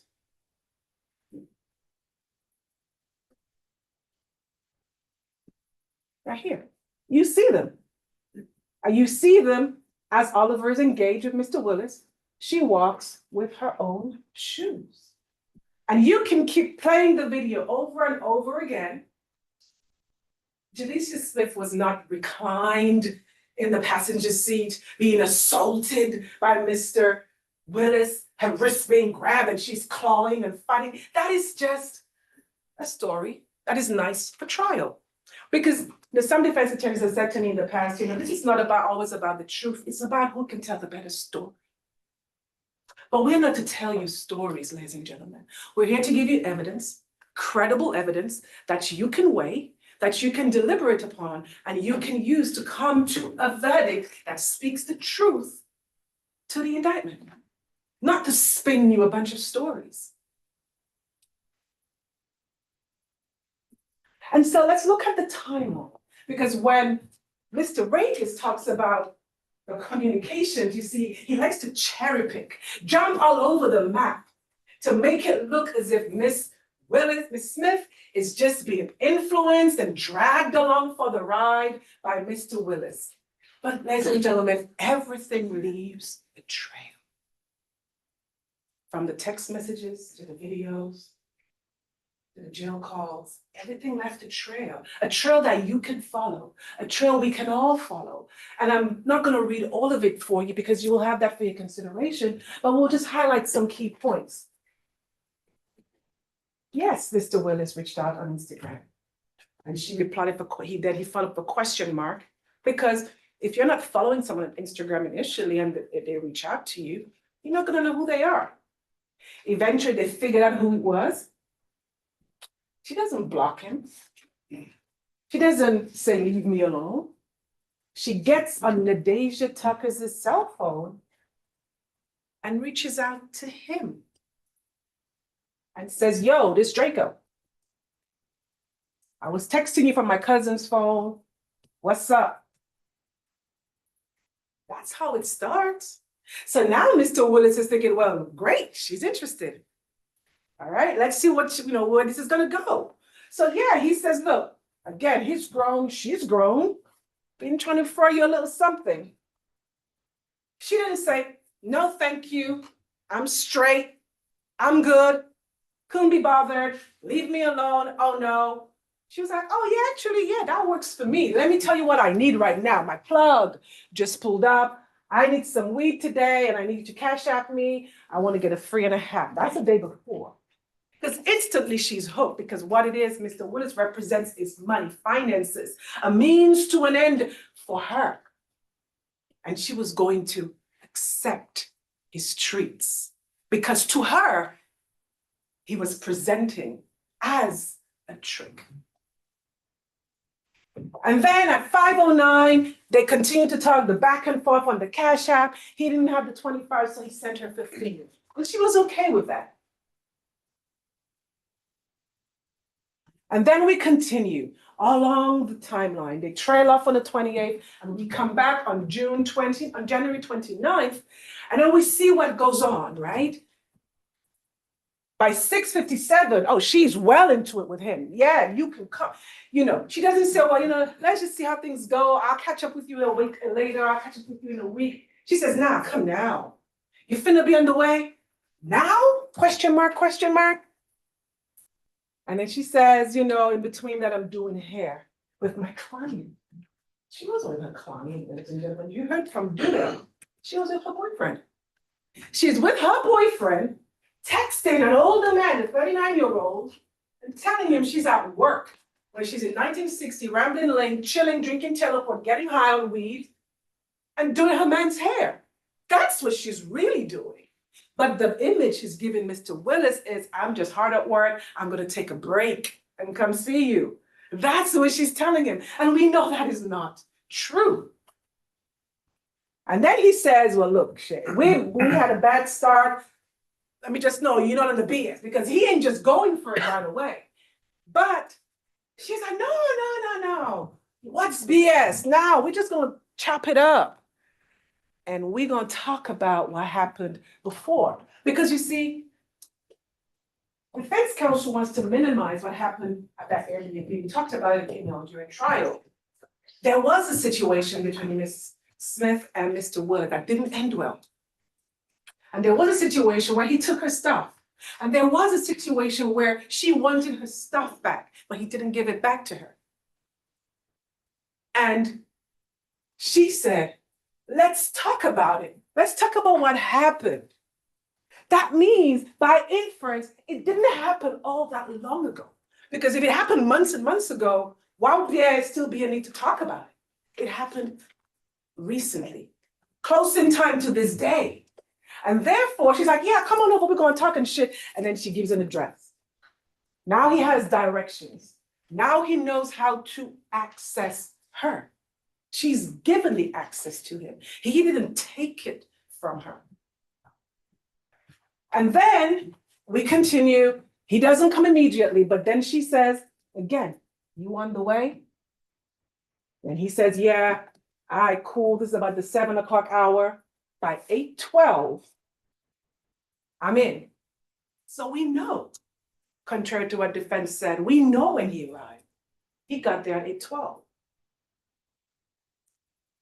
And we heard testimony from the top of the apartment steps sort of towards the playground area, maybe a minute or two to walk.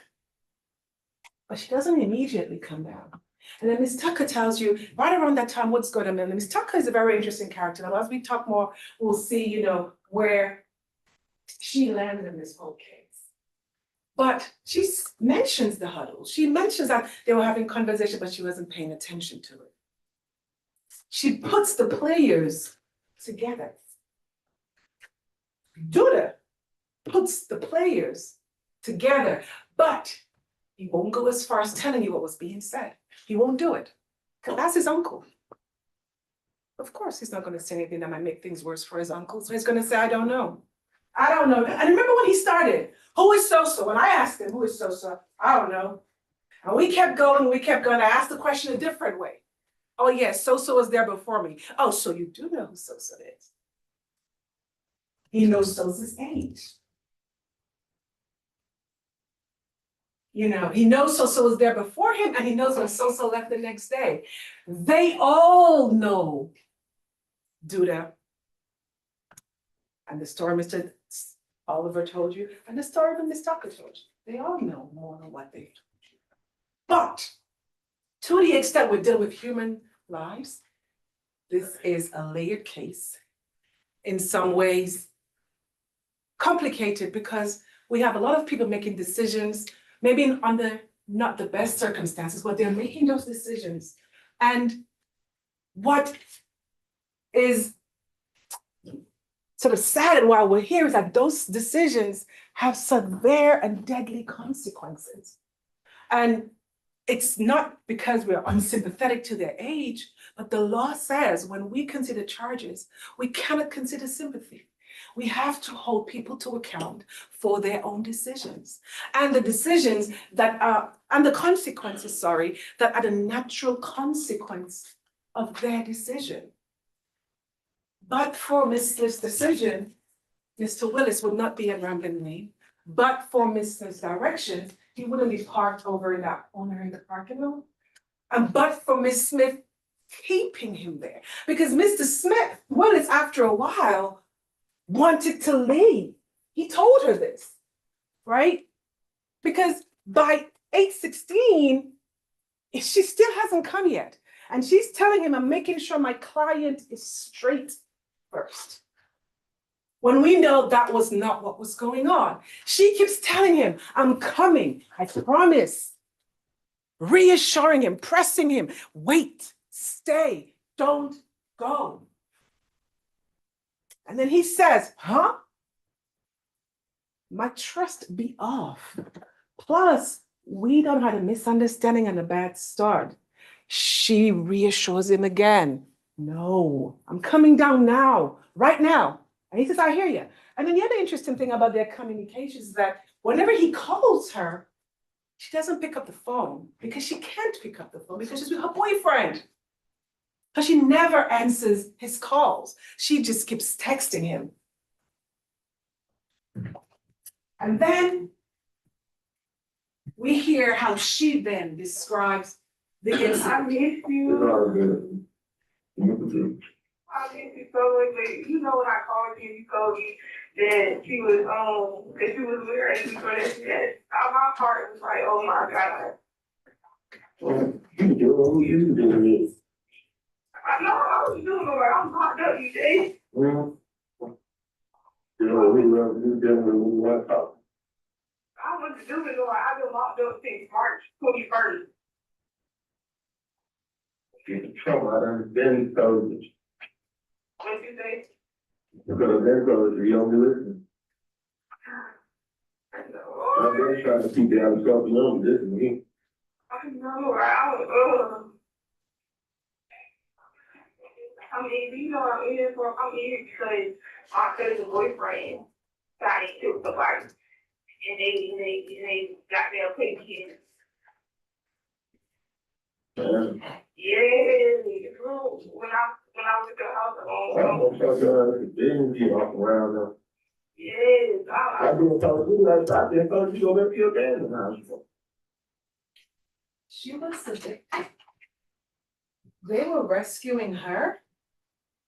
But they goddamn put her in it, because you see, Miss Smith didn't sign up for nobody. Let's be clear, right? Miss Smith is along for we're gonna take what we can get, but she did not sign up for a body, neither did Sosa. Sosa did not sign up for a body either.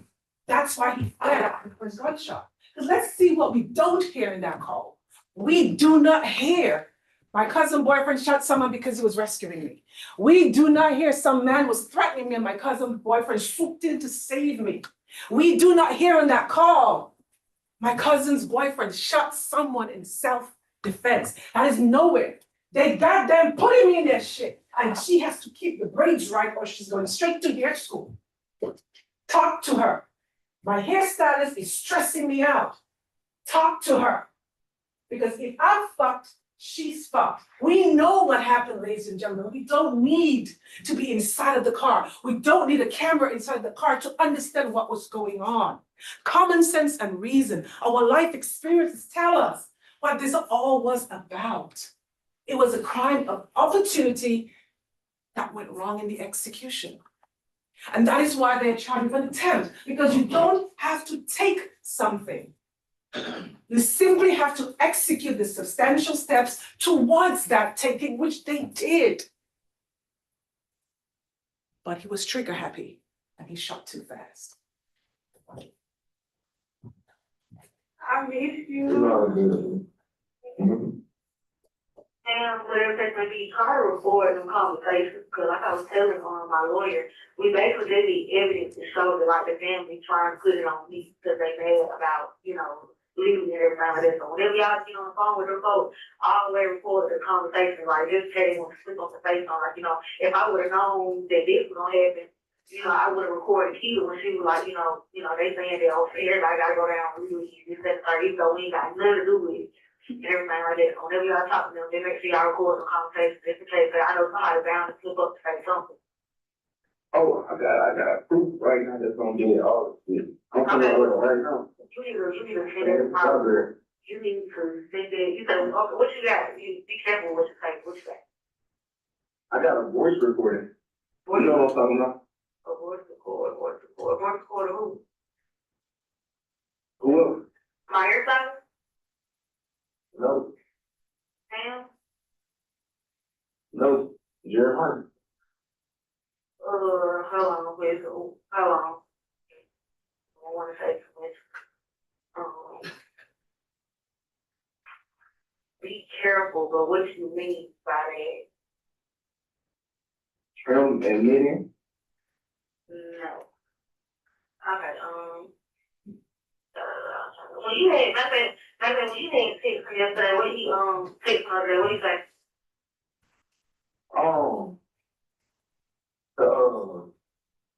Not say nothing. Text him, and what did you text him today? I said they got you on there and then, they got a warrant for me. I gotta come find myself in. Yeah. Do you say? They're saying we are all going down with Lily. Why would you need to go down with someone if they didn't do anything? The family understood what happened. They knew what Lily had got herself into. And they were like, if this happened at Tucker and house and Kamari's there, goddamn, are y'all going down with her? She ain't going down by herself. That was what was going on March 27th, 2025. Well before we got here. Well before all the arrest warrants were dropped. They're talking on the jail calls. And that is the conversation. We're not going down with Lily. Let's start recording the family so we can get our proof together. Kamari texting Jeremiah Oliver on a contraband phone. And Oliver is instructing him not to say nothing. And then Oliver sits her in the box and tells you, I don't know nothing. I mean, Kamari's just a guy I know. But he already told him months ago, don't say anything. But Kamari wasn't gonna play the game. Kamari says he was gonna dead all this. He was gonna turn it over. He will turn it over. And he's gonna turn himself in and turn it over.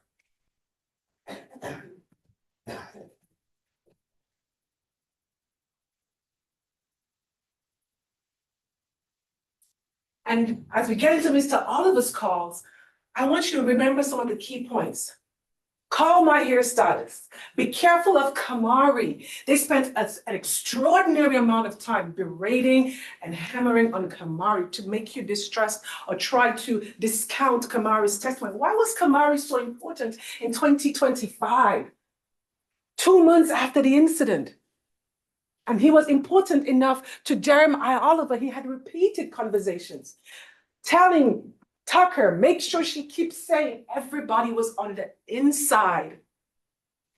If my hair is messed up, she messed up, but not once on any of the conversations was there any inference, any reference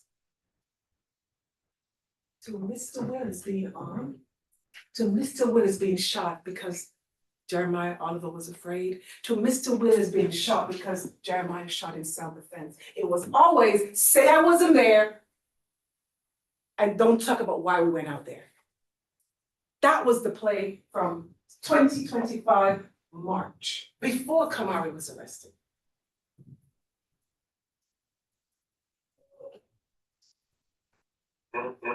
Another thing, say people are not buying on their insurance or something like that. My 3 minutes out, they do the same place. My 3 minutes out, they do the same place, don't bring it or something like that. Your free hairstyle? They do the same place. Free hairstyle. You did. This height of the breaker, I know, they do the same place. You said what now? This height of the breaker, I know, they do the same place. Yeah. Okay. No, actually, hairstyle moved. The hairstyle is flipping. Moved, I need to call her, and see about this shit, actually. They need to call them. You need to call them. Because it's cold here. Don't identify gender. You know, call them. He's giving direction. This is February 17th, 2 days after he's arrested, and about a month or so before Tucker is arrested. That thing, with her, I was just like giving her a small little rundown, because, you know, she's in school, to be a lawyer. And things like that, she was just giving me like some things like I'm having to go, you know, 100% be careful of Kamari, I already did all work. And you know, we're crazy, we had this conversation, and I ain't gonna lie to you, me and you got to take the L with me, I ain't gonna, cause we really just had a conversation, we was like, you know, we can talk to Kamari. We really just said it the other day, and how we doing. Yeah, y'all say too much on this, on the, it's okay. Me and you need to take the L on this one, Oliver. We need to talk to Kamara because we knew he was a little shaky. We knew he was in the circle of trust, was going to hold fast to the line. We knew. And what we think we suspected when we told Kamara what happened is coming back to bite us. Because Kamara said, I'm not spending a day in custody for over Jeremiah Oliver's actions. And he said that on the stand when Ms. Fagan tried to put words in his mouth, you know, making it as if the state is the one who dragged him in here. And he said, no, I'm here because of Jeremiah Oliver. I had no business being in this case, period. He put me in it by giving me information that became material to this case. But 2 days after he was arrested, Mr. Oliver was arrested, he's already concerned about Kamari and Kamari's information. Man, oh man, what the hell? That nigga has blues, bro. I don't know, let me show you on my thing. Then you come back in there, he comes on, he was like, you're like, well, now my Jason came and still like, I don't want to talk to you, like, get out. She said, what? He came back in and he was like, yeah, my Jason, you know, he had her crazy, her bullshit. And I was like, okay, like, and I was like, man, how the fuck that works? But, you know, we're going to talk about the case on the phone, I was like, how the fuck that works, you know what I'm saying? And everybody was inside. You know what I'm saying? How the fuck that even possible to say? I don't know. But I was like, all right, whatever, cool. So he came back and he was like, yeah, I know David saying the same thing. I was like, bro, what the fuck? when he got the first story from Detective Moskowitz, when Detective Moskowitz said, well, Kamara said you said this, and this, I said, he's like, man, get out of here. And when when he was told that Deja said the same thing, he was like, hell no, because he knew Deja's right or die. Deja will not give him up. In the calls you heard, Deja said, look, Tati was on me, kept asking me questions, I got to tell him something, but I ain't telling nothing about you. I'm gonna protect you to the best of her ability. That's what she's trying to do. And she continues to do to this day, because even after she met with the state and reviewed some of the evidence, because we prep all our witnesses before they take the stand, we go over some evidence, we ask questions to clarify, to make sure whatever they present to you is credible and is consistent. She went back and told Mr. Oliver's mother. And on June 2nd, it wasn't pain in her voice, it was urgency. Stop talking. You're doing too much. It's not what she told me, it's what she showed me. You're living a trail. Those were his mother's words. Stop, Jeremiah, stop. It wasn't pain. It was cautioning. You're digging yourself deeper and deeper. Stop giving them evidence to convict you. That was the warning, not the pain.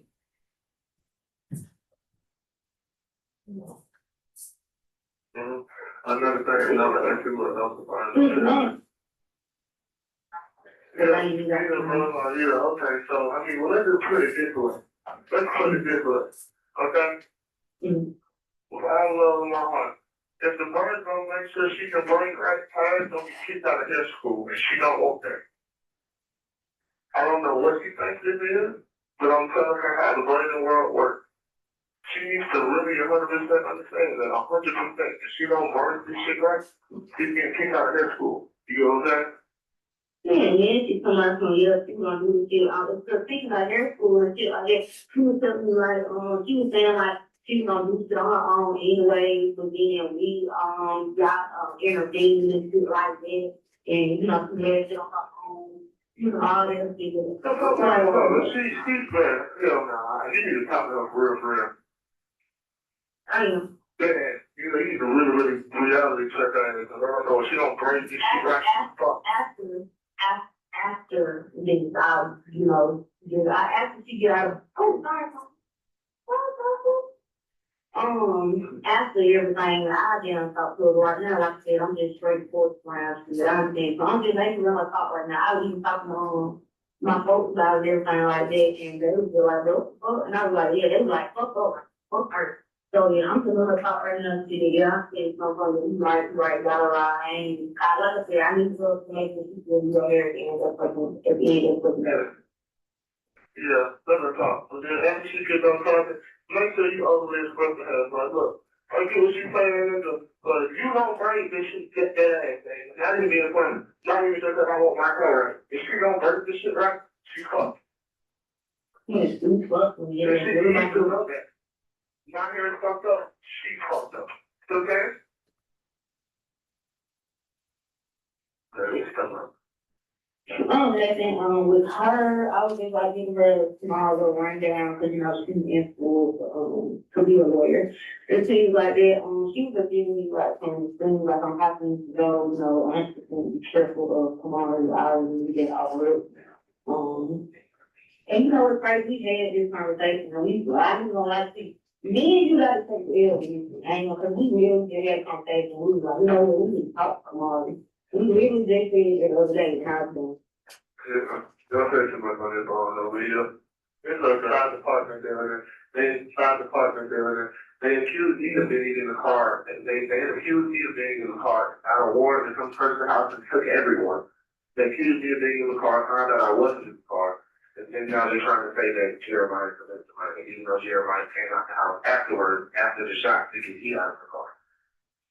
To get me out of the car, I wasn't, you know what I'm saying? Just explaining all that, just explaining to her, I wasn't even in the car, that they said something happened to somebody, I wasn't even in the car, Jeremiah was in the house working on the studio equipment, heard, you know what I'm saying, heard about the what's it called, and he realized I wasn't in the house, he heard I was in the car, and he went out there to get me out of my brother's car. Which is not working in front of the apartment. And the camera recording the whole fucking time, so they can go see that I wouldn't know where it is, I'm sorry.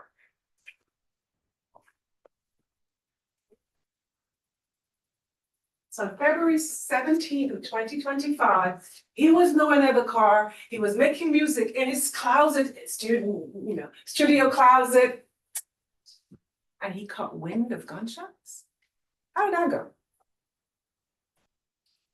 And then when she said you heard it, he's like, no, I didn't hear it. But whoop-de-woo or said something what they shouldn't outside. Who? That was the original play. But then the evidence came out.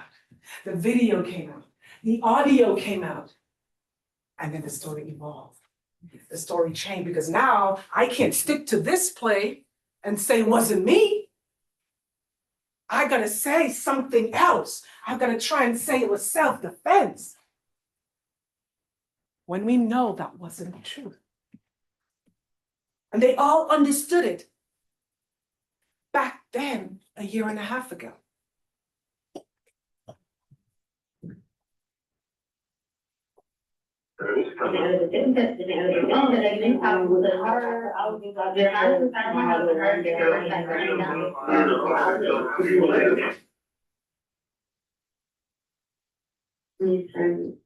Huh? Say what that Last night, how you that? looking for forensic, I know they're correct. I think you know they're doing forensic or stuff, right? Oh, You know, they're like on mine, I'm saying that just so like when they turn it on, you know what I'm saying, you're automatically gonna be still in there, I'm saying change it.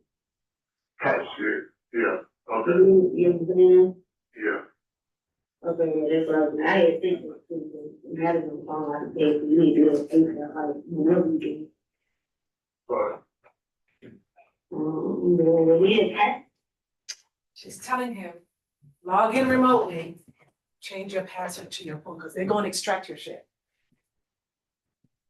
When we talked to Detective Vasquez, we asked, was there anything of significance found in his phone? He said no. Because he had already got the heads up. Log in and get rid of that cloud, because they're gonna forensic your phone. Objection, back time.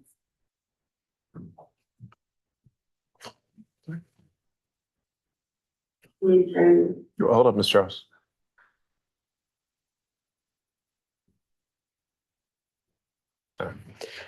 Overall, you can continue. Then we come back to the story, why we're here, ladies and gentlemen. The play, right? We start off at this apartment right here, 621.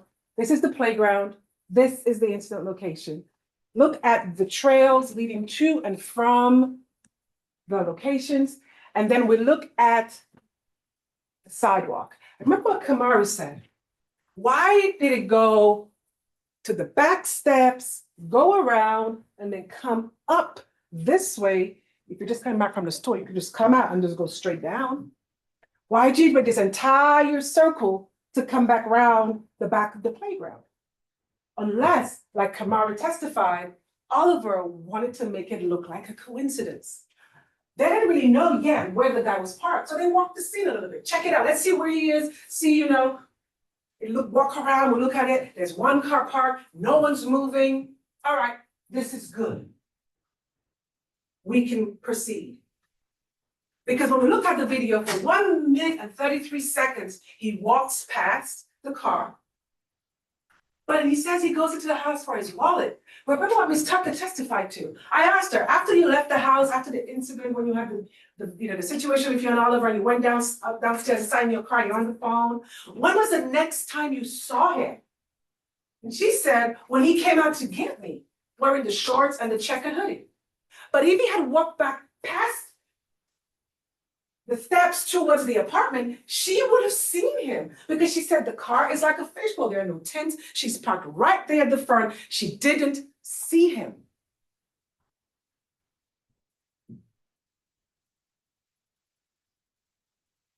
But what we find out is, after the incident, Mr. Oliver changed clothes. Not once, but twice. And there's something that we call in law the consciousness of guilt. Why was it so important to rush to change his clothes? At 8:57, when he exits, he's wearing light pants and a light color hoodie and some slides. By the 9 o'clock hour, about 3-4 minutes later, he's wearing those heavy boots, different shorts, and the checkered hoodie that he went downstairs to get Nadeja. So what did he go do first at 8:57? Because he didn't get her the first go round. Some between 8:57 and 9:01, he got back up, changed, and went back to get Nadeja. As you deliberate, I submit to you that is an evidence of the consciousness of guilt. He had to get out of the long pants and the jacket and the heavy boots. Because remember what Ms. Bill said, they encountered someone coming from the playground. And they asked him, did you hear someone shout over there? And that person said no. And that person was acting weird. And then the person went up the steps into an apartment, and that same person they encountered never came out when law enforcement was outside.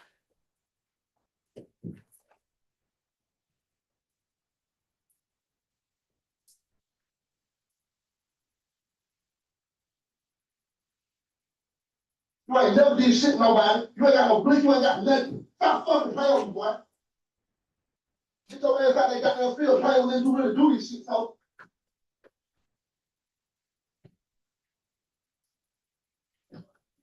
All this damn talk, yeah, all that dirty shit. Who put one guy who ran up the steps, bitch ass nigga? Who beat the girl up the steps, bitch ass nigga? Shut the fuck up. Who beat the girl up the steps, bitch ass nigga? Shut the fuck up, oh ass. Shut the fuck up. Get off the phone, bro. You a bitch. You came out there and you want to go. You had to go, bitch ass nigga. What the fuck you check on me for? I just got here locked up. Oh ass nigga. You ain't do shit for me.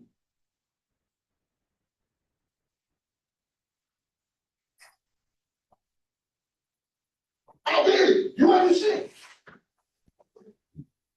What? You look by yourself. I'm gonna smack dog shit out you there. When you listen to the recording, when you go back to the deliberations, listen to the posting. And I ask you to look out for the keywords. We all agree. We weren't supposed to shoot. The words cash at the end. I did it. I had myself. You ran off. You beat the girl up the steps. You moving too fast. None of that corroborates a self-defense story. None of that corroborates a rescue mission between him and Sosa. None of that context corroborates Jalecia Smith was in danger and him and Sosa have to go save her.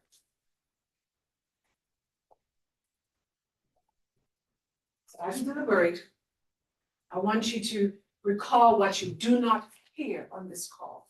Not I was scared and you left me, not I was scared and you abandoned me, a man was hurting Ms. Smith, the guy had a gun. You hear none of that. You hear, get out the field playing with niggas who do this shit for real. That's what you hear. And note the anger in the voice. You just completed a rescue mission, but you're that angry because he ran? No. You're angry because he abandoned the plan and left you there to handle it by yourself. You ain't never. Now we come to the video. Ladies and gentlemen, all of the evidence we've looked at so far, the weight of the evidence points into one logical conclusion. This video, as Ms. Fagan explained yesterday, is about 5 minutes long. The first 3 or so minutes, ladies and gentlemen, it's just quiet. And I want us to sit in the quiet because it captures audio and you hear nothing.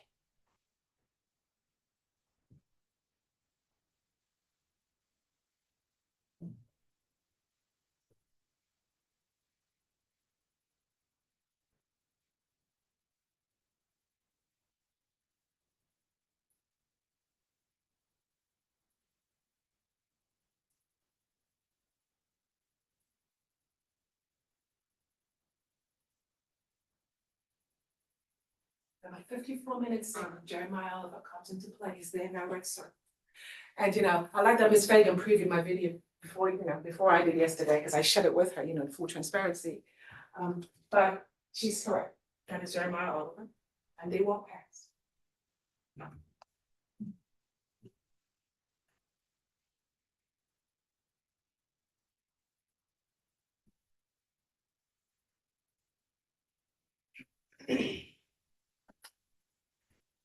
The 1 minute and 33 seconds again. I'll be sitting with quiet silence.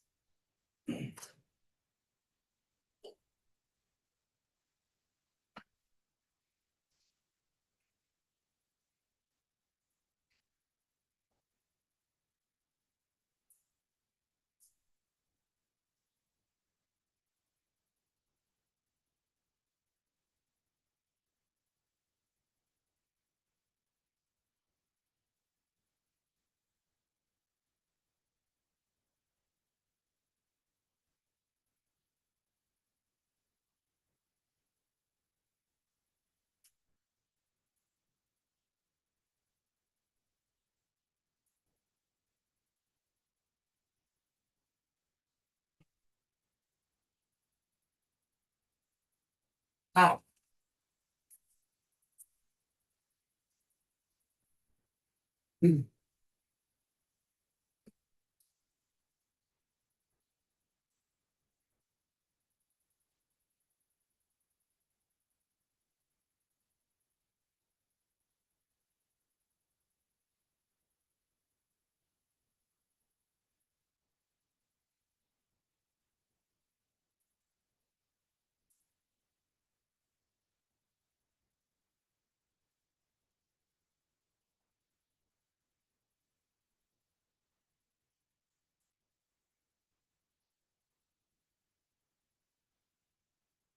Mr. Oliver now returns. He's not rushing. He's walking, hands in pocket, as they approach the car.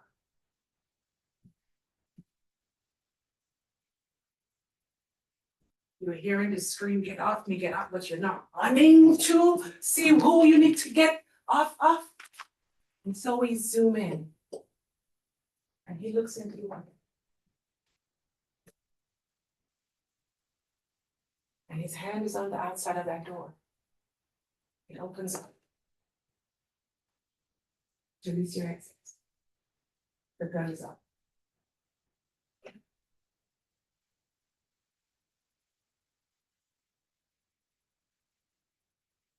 Mr. Willis exits the car. And if you observe, Mr. Willis's hands are up. You go back and you replay it several times, you will see Mr. Willis's hands full. But he gets shot in the thigh. And as he tries to run away from the person who's just assaulting him, he gets shot in the head. And we know it's Jeremiah Oliver. And now he's admitted to it. But also we see everything is consistent with that night, similar shoes. And we use one of the photos from the few photos collected in extraction, just to show you that is the style of shoes, all of it is sort of consistent with the style of clothing that Jeremiah Oliver likes to wear.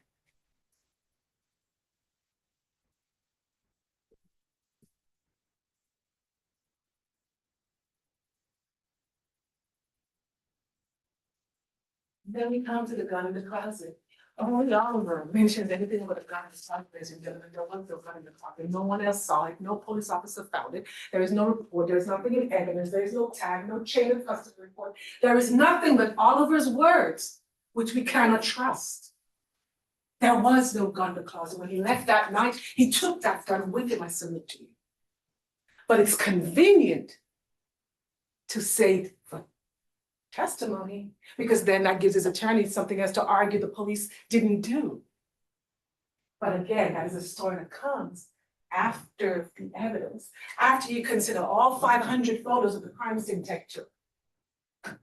That is the story they came up with to explain where is the gun. Because she prepped him. He was very scripted, on point, didn't deviate from the script. Because he knew what was going to come, the questions that was going to be asked, and she's been doing it so long, she's good at her job. Ladies and gentlemen, Jalicia Smith and Jeremiah Oliver are legally responsible for the death of the Treways. That's what the evidence points to. not all of the grandiose conjecture, all of the speculation, all of the what ifs. That is not evidence. The evidence in this case points in one direction. The trail in this case points over here and only over here. You know, there's some concepts I want to leave you before I end today. The reasonableness of the belief. You know, when Jeremiah talks about what he believed, his picture of his torso, what he believed he may have had, although there's no evidence that he had anything. The law doesn't scale by what's in Jeremiah Oliver's mind. The standard is an objective one. It is what a reasonable person in that circumstance would have thought.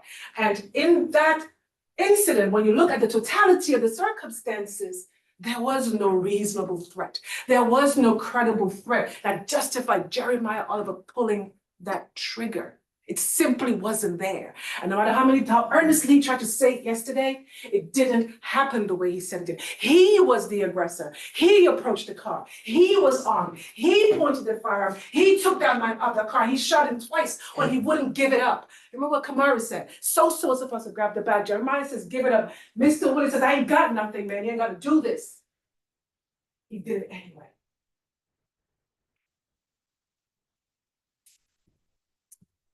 But the evidence will show again, we just covered this, but there's no corroborating evidence for the story you heard there yesterday, just none.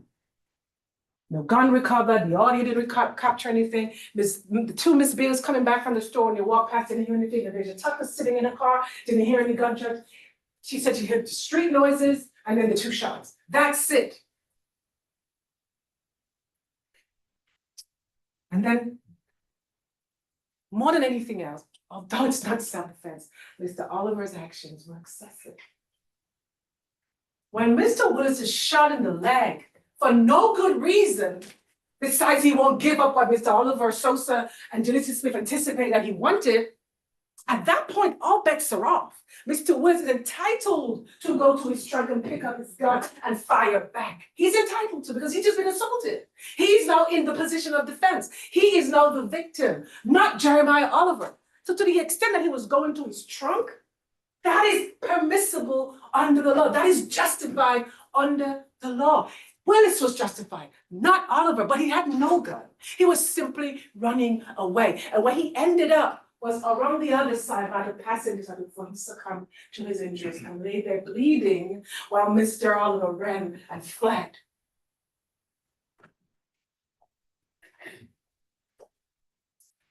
Why did Janice have to get into the car? Willis didn't drag her in there. He was trying to go. She told him to wait, I'm gonna come. Why did she get into the car, ladies and gentlemen? Ask yourself. Because she knew there were others nearby. They were coming. She wasn't gonna be there for too long. You know, all she had to do, submit to you, was to keep him there for a little bit so they can come around the back, make it up to the side, and then do what they gotta do. She controlled the meeting, she directed it to the spot, and then Sosa and Oliver arrived, but then the plan changed because Oliver is a little bit hot under the collar. And he wasn't giving it up, so he shot him a warning shot. No, I ain't fucking with you. Give it up. And Mr. Willis ran. So he's like, I gotta take him out because he can't live. So like, you know what I mean? So that's how it unfolded very, very quickly. Sosa ran. Jalicia then ran. But we only got there at point A because of Jalicia Smith. So everything that flows from A are the foreseeable consequences of Jalicia Smith's actions. And even though the plan changed midstream, because it's not a sophisticated career, it's a bunch of young people seeing an opportunity and grabbing it, it doesn't absolve her of responsibility, it doesn't absolve her of accountability, ladies and gentlemen. It doesn't change the calculus. The calculus remains the same. They didn't have to take anything. They're not charged with taking anything. But they took the steps to execute that plan. It just didn't work out the way they thought it would. And you also heard Nadeja Tucker and Kamari White statements they exploit the biases, understand who has a motive to lie, who is still writing, who is still protected, and who is just there, as he said, to tell his truth. Kamari White and Nadeja Tucker, both represented by counsels. Yes, it's no secret that trials are pending. And we have been upfront with you, with giving them the agreements for your consideration, because tell you what would have happened. If the charge had been dismissed prior to trial, Mr. Regis, Miss Fagan would be waving that dismissal in the face Oh, look at this, ladies and gentlemen. Charges are dismissed. That's how they're here talking today. They got a deal. They got the benefit of their conversation with the state. And now they want to attack my client and, lie on my client. Either way, this would have worked out. That is what they said. It's a double-edged sword. So the better play, the better position, the more credible position, the more transparent position is to let you know that they were charged. They will speak and then you'll wear the credibility for yourselves. You are the only trier of fact in this case, and you determine credibility of the witness, and you have all of the evidence in this case.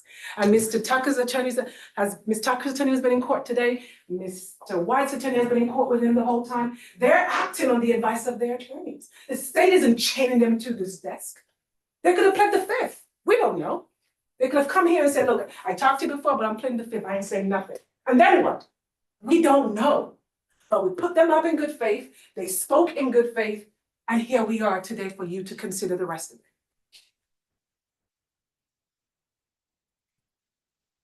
And so, remember we showed this in the beginning. Just go back one. The cigarette butts, half smoke, lit right here, that Mr. Willis was smoking. Again, we see the position of the Hennessy bottle. Mr. Riggis told you the crime scene techs don't mess with the scene. They document it as they find it. You can see it's to the side of the seat, along with the pack of cigarettes he was smoking. And the weed that was likely in his lap because it's now on the ground outside of the car. The Hennessy recovered, the marijuana recovered, and the text messages between him and this discussed over them. He did as he was instructed. She was the one pulling the strings. She was the one giving the direction. He wanted to follow. He wanted a relationship, and she was giving direction, so he followed them.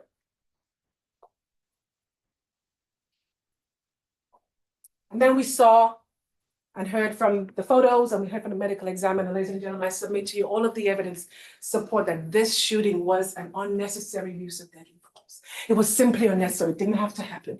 Didn't have to shoot. To the extent that you were trying to save Miss Smith's life, if there's any grain of credibility to the story, Miss Smith was out of the car. Whatever perceived danger, real or unreal, was over. He didn't have to shoot, but he did multiple times, at least twice in the head. And then the trajectory, as we pointed out to you, is slightly back to front. When you look at the video in your own time, when you go back to the deliberation room, you will see something interesting. When Ms. Fagan demonstrated to the medical examiner, she stood face parallel, legs apart, facing the medical examiner. When you look at the video, frame by frame, you will see Jeremiah Oliver shifted position when he shut downwards. He stepped to the side. And that's why Dr. Rochelle Simon said the entries are slightly to the side and then going into his thigh there, slightly back to front. Because Jeremiah was not facing Mr. Willis dead on. Ladies and gentlemen, this matters. You matter. Your role in this entirety of the witness, you've taken notes, you've listened to the arguments, you've considered the evidence. You've watched the defense struggle with the evidence, all throughout the week, and we stay calm and just let them wrestle with the evidence. That's what they've been doing all week, wrestling with the evidence, trying to make the evidence fit a narrative that is not available to them. And as Ms. Fagan said, we know the case file. So we can be calm because we know the evidence does not support their story. This case is not about the uncorroborated statements of Jeremiah Oliver and Jalicia Smith. It is about what the evidence proves. And we've just done a walkthrough of the evidence, and you will compile your notes, compile your thoughts, and you will see that the evidence proves what the state has presented to you in this indictment. You do not have to guess, Mr. Regis's favorite word. You don't have to guess. We know where Willis was going. We know what he bought. We know who invited him. We know who told him where to park. We know who told him who was waiting. We know when he arrived. We know who approached him, who was armed, and we know who shot him. We know what happened because the evidence answers all of those questions. And that is why you're here. This case is not about what is uncorroborated. It is all about what is corroborated in this case. Latrell Willis was unarmed. He posed no deadly threat to Jalecia Smith or Jeremiah Oliver. And Jeremiah Oliver shot him anyway. And in our county, in every county in the state of Georgia, that is a crime, that is a felony, that is murder. That is an aggravated assault. That is a possession of a firearm in the commission of a felony.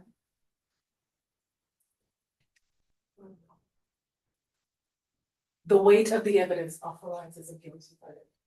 Latrell Willis's family deserves the truth. Deserve the truth that reflects the evidence in this case. Every important part of the defendant's story depends on you believing Jeremiah Oliver. But every important part of this case that the state has presented to you is supported by the independent and corroborated evidence. We're not asking to believe a story, ladies and gentlemen, we're asking to believe the evidence in this case. And when you come back, we'll ask you to find that the weight of the evidence supports a verdict that speaks the truth, that applies the law to the evidence. And that is to find Jalecia Smith and Jeremiah Oliver guilty on all counts. Thank you. Members of the jury, it's now my obligation to charge you on the law, and there are a number of provisions that apply, and so this would take at least 20 minutes or so. Anyone want to take a break before we do that, or you can even break for lunch? We'll continue ahead. All right.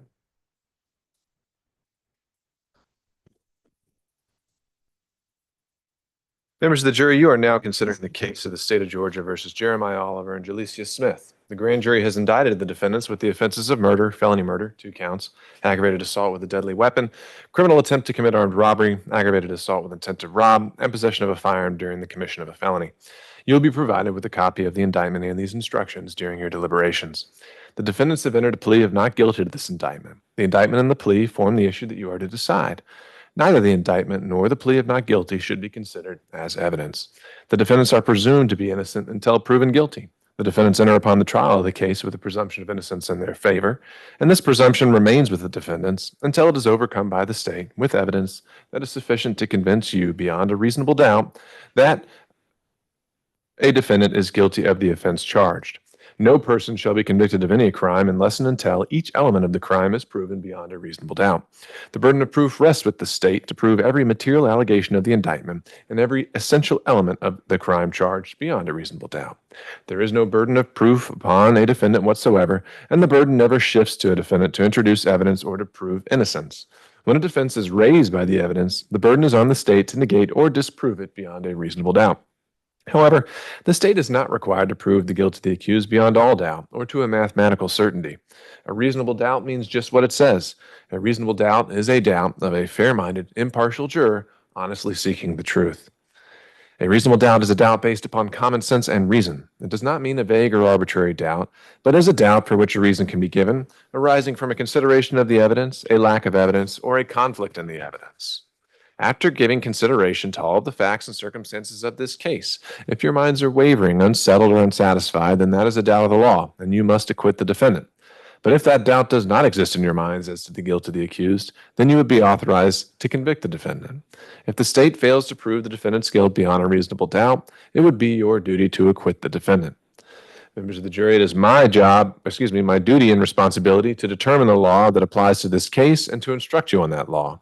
You are bound by these instructions. It is your responsibility to determine the facts of the case from all of the evidence presented. Then you must apply the law I give you in this charge to the facts as you find them to be. Your oath requires that you will consider this case and decide it based on the evidence. Evidence is the means by which any fact that is put in issue is established or disproved. Evidence includes all of the testimony of the witnesses and any exhibits admitted during the trial. Evidence does not include the indictment, the plea of not guilty, opening or closing remarks of the attorneys, or questions asked by the attorneys. Direct evidence is that which may be seen or heard or otherwise directly sensed, such as by smell or taste or touch. It may be brought into court in the form of exhibits or the testimony of direct witnesses to such matters. It is evidence that points immediately to the issue in question. When direct evidence, by inference, points to an obvious, likely, or reasonable conclusion, even though that conclusion was not directly seen, heard, smelled, tasted, or touched, that is said to be circumstantial or indirect evidence. Circumstantial evidence is the proof of facts or circumstances by direct evidence from which you can infer other related or connected facts that are reasonable and justified in light of your experience. It is evidence that only tends to establish a conclusion in question by its consistency with such conclusion or elimination of other conclusions. Sometimes circumstantial evidence may point to more than one conclusion. To authorize a conviction on circumstantial evidence, the proved facts must not only be consistent with the theory of guilt, but also exclude every other reasonable theory other than the guilt of the accused. The law does not require a higher or greater degree of certainty on the part of the jury to return a verdict based upon circumstantial evidence than upon direct evidence. Whether dependent upon direct evidence or circumstantial evidence or both, the true test is whether there is sufficient evidence or whether the evidence is sufficiently convincing to satisfy you beyond a reasonable doubt. If not, you must acquit. If so, you may convict. There is no rule that either circumstantial or direct evidence is stronger than the other if conflicting. And the comparative weight of circumstantial evidence and direct evidence on any given issue is a question of fact for you, the jury, to decide. You must also determine the credibility of the witnesses. In determining this, you may consider all of the facts and circumstances of the case, including the witness's manner of testifying, their means and opportunity of knowing the facts about which they testify, the nature of the facts about which they testify, the probability or improbability of their testimony, their interest or lack of interest in the outcome of the case, and their personal credibility as you observe it. The credibility of a witness may be attacked by disproving the facts to which the witness testified. Your assessment of a trial witness's credibility may be affected by comparing or contrasting that testimony to statements or testimony of that same witness before the trial started. It is for you to decide whether there is a reasonable explanation for any inconsistency in a witness's pretrial statements and testimony when compared to the same witness's trial testimony. As with all issues of witness credibility, you, the jury, must apply your common sense and reason to decide what testimony you believe or do not believe. Testimony has been given in this case by certain witnesses who are termed experts. Expert witnesses are those who, because of their training and experience, possess knowledge in a particular field that is not common knowledge or known to the average citizen. The law permits expert witnesses to give their opinions based on that training and experience.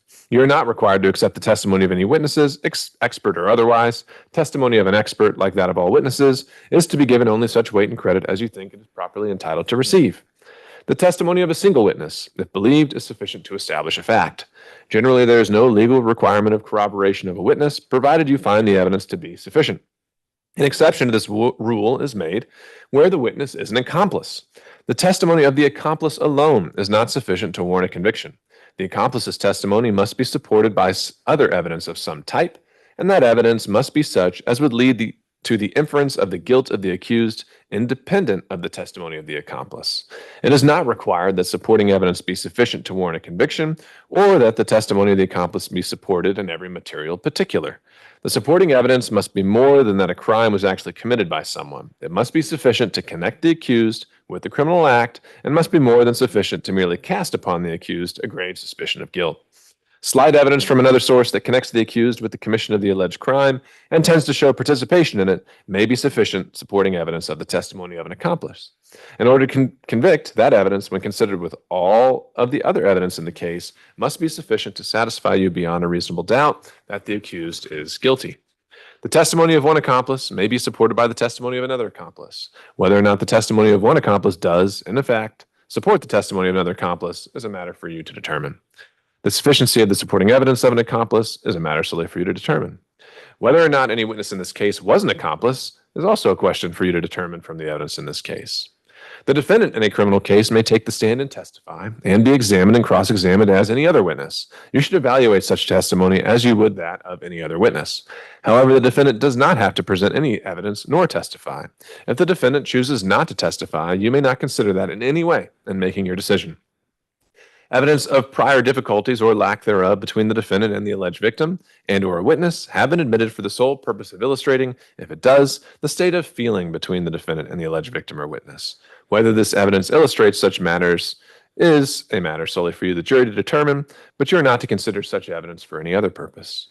The defendants are charged with a crime against the laws of this state. The crime is a violation of a statute of this state in which there is a joint operation of an act and intention. Intent is an essential element of any crime and must be proved by the state beyond a reasonable doubt. Intent may be shown in many ways, provided you, the jury, believe that it existed from the proven facts before you.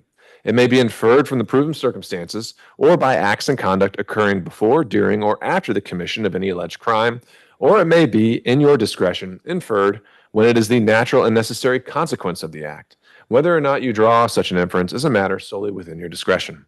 Criminal intent does not mean an intention to violate the law or to violate a penal statute, but simply means the intention to commit the act that is prohibited by a statute. The defendants will not be presumed to have acted with criminal intent, but you may find such intention, or the absence of it, upon a consideration of the words, conduct, demeanor, motive, and other circumstances connected with the act for which the accused is being prosecuted. Every person is presumed to be of a sound mind and discretion, but this presumption may be rebutted. You may infer, if you wish to do so, that 1, the acts of a person of sound mind and discretion are the product of that person's will, and 2, a person of sound mind and discretion intends the natural and probable consequences of those acts. Whether or not you make any such inference or inferences is a matter solely within the discretion of the jury. Every party to a crime may be charged with and convicted of commission of the crime. A person is a party to a crime only if that person A, directly commits the crime, B, intentionally helps in the commission of the crime, C, intentionally advises, encourages, hires, counsels, or procures another to commit the crime, or D, intentionally causes some other person to commit the crime under such circumstances that the other person is not guilty of any crime, either in fact or because of legal incapacity. A conspiracy is an agreement between 2 or more persons to do an unlawful act, and the existence of a conspiracy may be established by proof of acts and conducts, as well as by proof of an express agreement. When persons associate themselves in an unlawful enterprise, any act done by any party to the conspiracy to further the unlawful enterprise is considered to be the act of all the conspirators. However, each person is responsible for the acts of others only insofar as such acts are naturally or necessarily done to further the conspiracy. Whether or not a conspiracy existed in this case is a matter for you to determine. Knowledge on the part of a defendant that a crime was being committed and that the defendant knowingly and intentionally participated in or helped in the commission of such crime must be proved by the state beyond a reasonable doubt. If you find from the evidence in this case that the defendant had no knowledge that a crime was being committed, or that the defendant did not knowingly and intentionally commit, participate, or help in the commission of, and was not a conspiracy in the alleged offense, then it would be your duty to acquit the defendant. On the other hand, should you find, beyond a reasonable doubt, that the defendant had knowledge that a crime was being committed and that the defendant knowingly and intentionally participated or helped in the commission of it, then you would be authorized to convict the defendant. A jury is not authorized to find a defendant who was merely present at the scene of the commission of a crime at the time of its perpetration, guilty of consent in and concurrence in the commission of the crime, unless the evidence shows, beyond a reasonable doubt, that such person committed the alleged crime, helped in the actual perpetration of the crime, or participated in the criminal endeavor. A jury is not authorized to find a person who is merely associated with other persons involved in the commission of a crime, guilty of consent in or concurrence in the commission of the crime, unless the evidence shows, beyond a reasonable doubt, that such person helped in the actual perpetration of the crime or participated in the criminal endeavor. Though you may consider all of the evidence as a whole, conviction of one defendant does not necessarily require conviction of another. You, the jury, must determine the guilt or innocence of each defendant separately. For malice murder, the state must prove that the defendant, 1, caused the death of another person, 2, unlawfully, and 3, with malice aforethought. The killing must have been done with malice to be murder. Malice, as the term is used here, is not necessarily ill will or hatred. Rather, it is the unlawful intent to kill without justification. You may find malice when the circumstances show that the defendant acted with the deliberate intention to unlawfully take the life of another person. You may also find malice when there does not appear to be significant provocation and all the circumstances of the killing show an abandoned and malignant heart. The state does not have to prove premeditation to prove murder. If a killing is done with malice, it is murder, regardless of how briefly the malicious intent existed. No specific length of time is required for malice to arise in the defendant's mind. Malice may be formed in a moment, and instantly a fatal wound may be inflicted. If malice was in the defendant's mind at the time of the act or the killing and moved the defendant to do it, that is enough for the killing to be murder. The state does not have to prove motive to prove murder. Any evidence of motive has been admitted for your use in determining the defendant's state of mind at the time of the killing. For felony murder, the state must prove that the defendant, 1, caused the death of another person, 2, by committing a felony. The state does not have to prove that the defendant acted with malice to prove felony murder. Aggravated assault with a deadly weapon, as alleged in count 4, and criminal attempt to commit armed robbery, as alleged in count 5, which I'll define for you shortly, are felonies. You may find the defendant guilty of felony murder if you believe that he or she caused the death of another person by committing the felony, of aggravated assault with a deadly weapon or criminal attempt to commit armed robbery, regardless of whether he or she intended the death to occur. There must be some causal connection between the felony and the death. Felony murder is not established simply because the death occurred at the same time as or shortly after the felony was attempted or committed. The felony must have directly caused the death or played a substantial and necessary part in causing the death, regardless of when the death ultimately occurred. For aggravated assault with a deadly weapon, as alleged in count 4, the state must prove that the defendant, 1, assaulted another person, 2, with a deadly weapon. For aggravated assault with intent to rob, as alleged in count 6, the state must prove that the defendant, 1, assaulted another person, 2, with the intent to rob. To prove assault, the state does not have to prove that the other person was actually injured.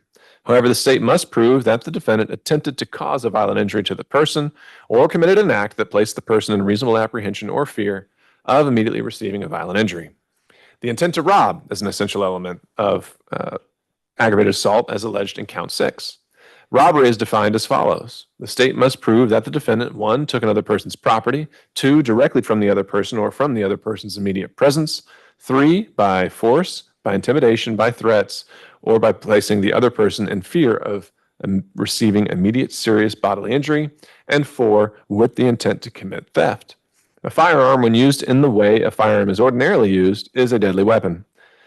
A person commits criminal attempt to commit armed robbery when, with intent to commit armed robbery, that person performs an act that constitutes a substantial step towards the commission of said crime, in that the accused, with the intent to commit theft, did point a firearm at a person with the intent to take property from the person directly and from the person's immediate presence by use of a firearm, an offensive weapon.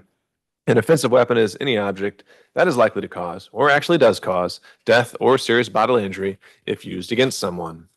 A person charged with commission of a crime may be convicted of criminal attempt as to that crime without being specifically charged with the criminal attempt in the indictment. When a person's conduct would otherwise constitute an attempt to commit a crime, it would be a defense that the person abandoned efforts to commit the crime or in any other manner prevented its commission under circumstances, showing a voluntary and complete abandonment of that person's criminal purpose. Any abandonment of criminal purpose is not voluntary and complete if it results from A, a belief that circumstances exist that increase the probability of being discovered or caught, or that make more difficult the doing of the crime, or B, a decision to postpone the criminal conduct until another time. If there is any evidence of abandonment, the burden of proof is on the state to establish beyond a reasonable doubt that the attempt was not abandoned. It is no defense to a charge of criminal attempt that the crime the accused is charged with attempting was, under the attendant circumstances, factually or legally impossible of commission if such crime could have been committed had the attendant circumstances been as the accused believed them to be. For possession of a firearm during the commission of a felony, the state must prove that the defendant, 1, had a firearm, 2, on his or her person or within arm's reach of his or her person, 3, while committing or attempting to commit a felony, which is a crime against or involving another person. Murder, felony murder, aggravated assault with a deadly weapon, criminal attempt to commit armed robbery, and aggravated assault with intent to rob are felonies. The term firearm includes any handgun. The defendants have raised a defense that even if he or she committed the act described in the indictment, there are circumstances that justify it. Once this defense is raised, the state must disprove it beyond a reasonable doubt. Sometimes a defendant's threat or use of force is legally justified, and so is not a crime. A defendant is justified in using force that is intended or likely to cause death or serious bodily injury when 1, he reasonably believes that the use of such force is necessary, 2, to prevent death or serious bodily injury to himself or a third person. The state has the burden of proving beyond a reasonable doubt that the defendant's actions were not justified. If you decide the defendant's actions were justified, then it would be your duty to find the defendant not guilty.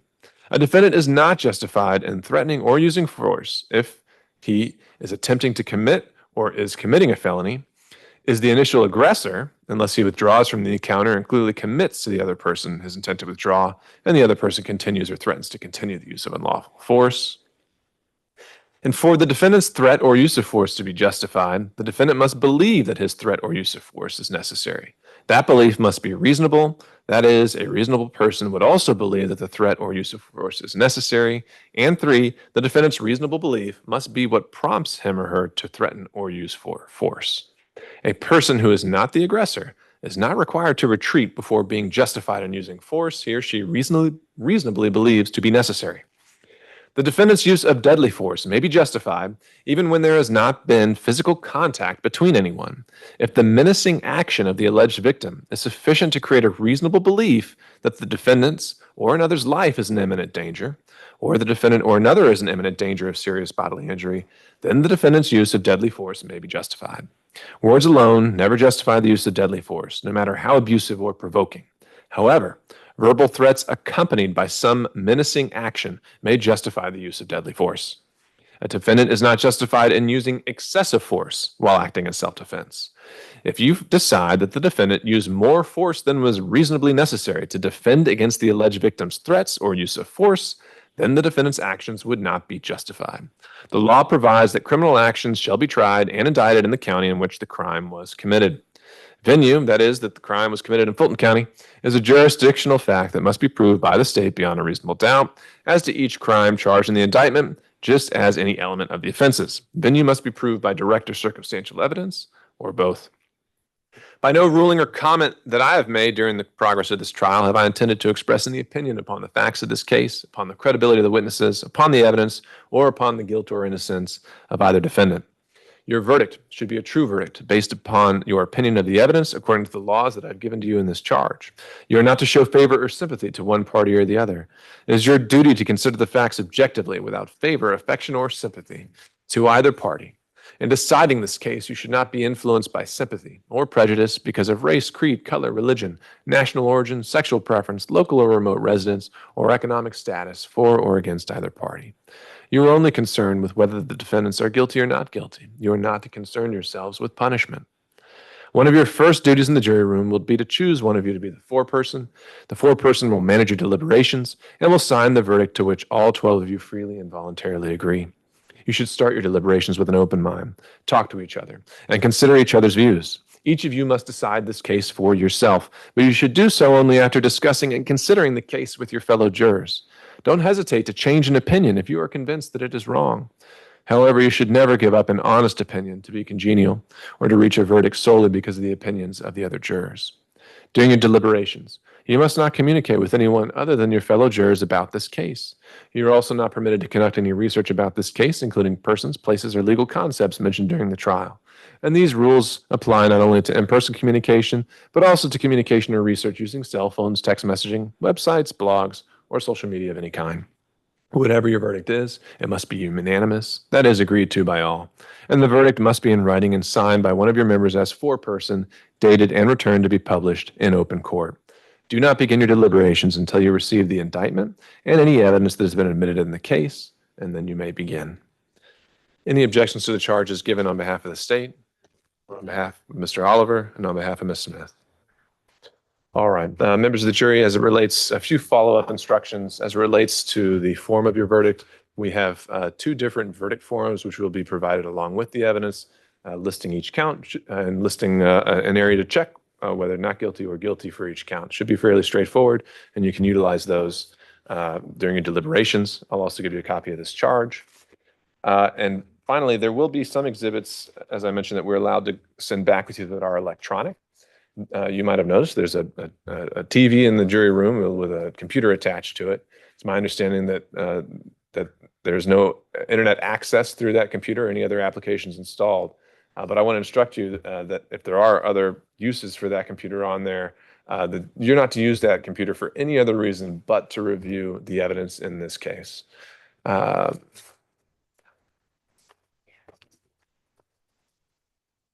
And logistically, as indicated to you yesterday, we do have lunch for you here. You can decide as a jury whether you want to break for lunch, work through lunch. It's up to you. We're on your time at this point. And so with that, I would ask you to retire to the jury room with the exceptions of jurors 44 and 39, if you could stay behind with us. We'll have those exhibits to you shortly, and then you can begin.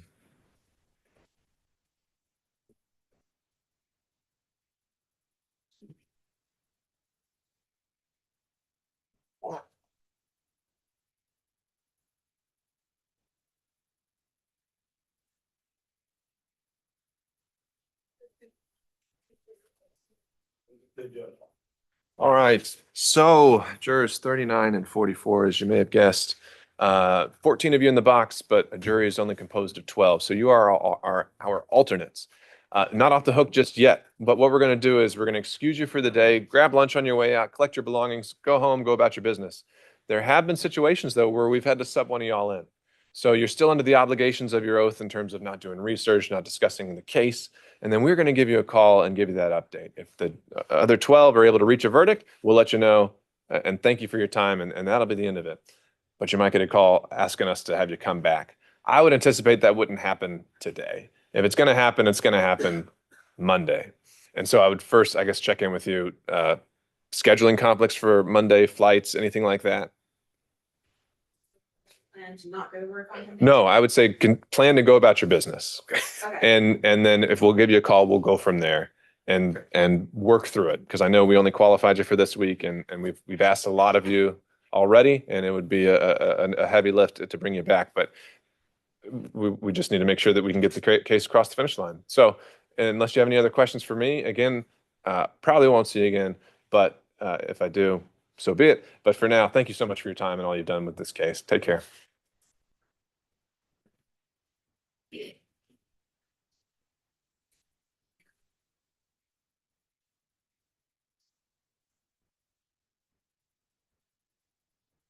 All right, and for the purposes of the record, I'm going the last version that I provided a copy to that included the additional charge on multiple defendants. I will remark that as Court's Exhibit 2, sub that in to the final box of evidence, and send that back now.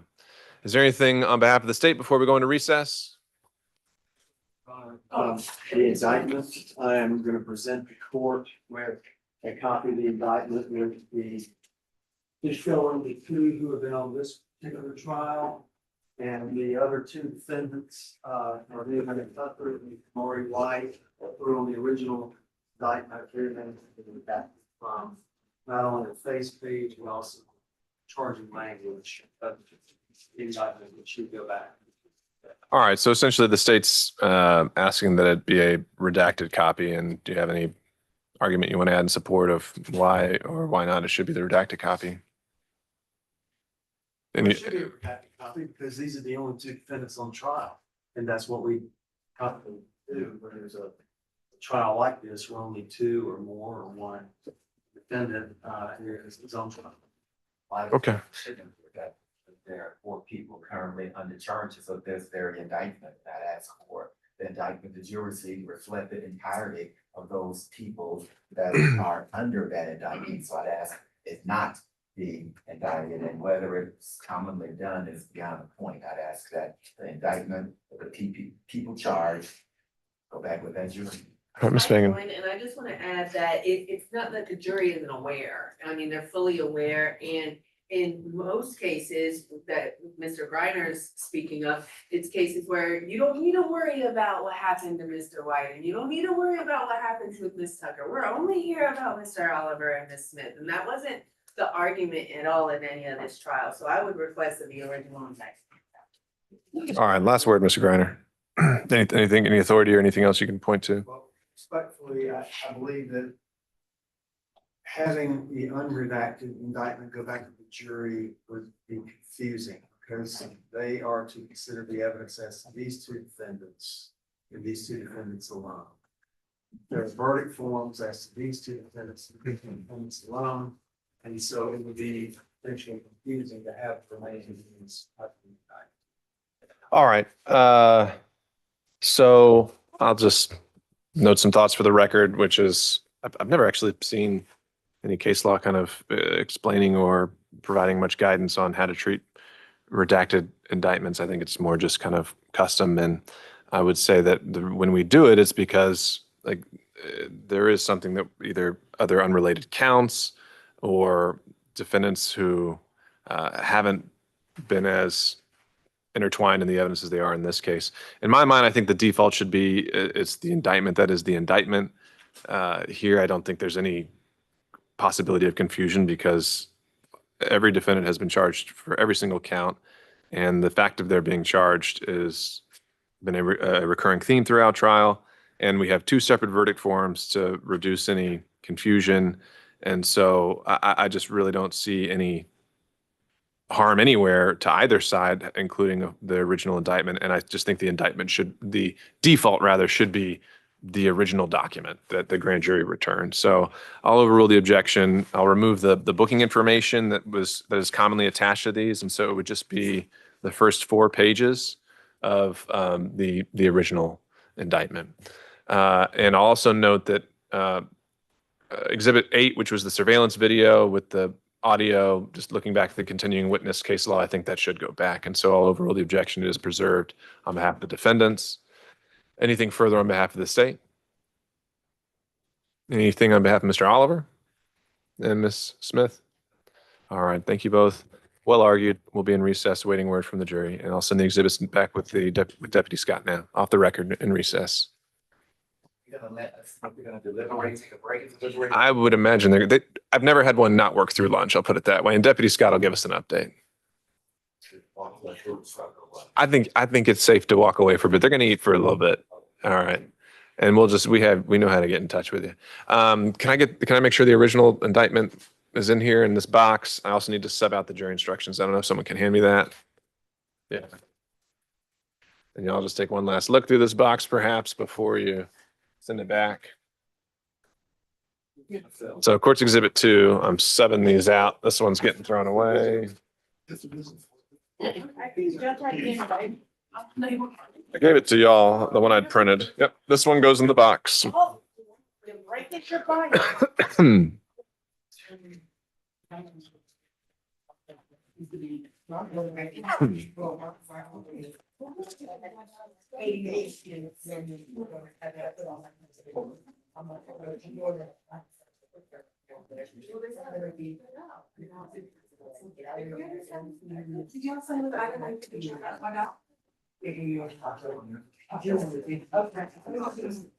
We don't, the signing, you don't need that. Okay. We do it at arraignment. The issue has been joined as part of the docket. The jury doesn't care. And it's not required. So is this box good? All right, Deputy Scott. We'll note a start time we'll ask Deputy Scott when they start deliberating. I know. I'll note it when I get back. All right, we have our afternoon motions calendar. I'm gonna step off for 10, 15 minutes. Mr. Simonov or anyone else here, if you need to meet with your clients, let me know when you're ready. We might just start with Mr. Dunn, since I think most of those folks are joining us by Zoom. And we can write it. Yeah, if you email Ms. Vortis, we'll give you an email. Probably would be the quickest way to get in touch with you. Ma'am, we want to do that too. I want to get my court reporter a break. Okay, no, it's good. Who is here from the state or mine, just Catholic. So I'm not sure if somebody can talk about it or not. I haven't seen anybody. All right. Do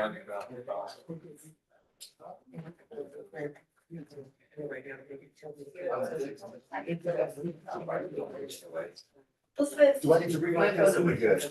Is your normal email? Oh. That's I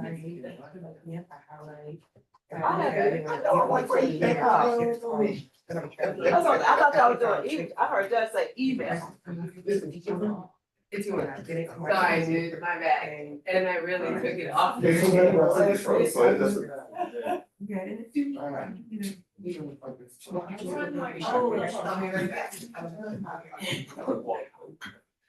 Oh, yeah.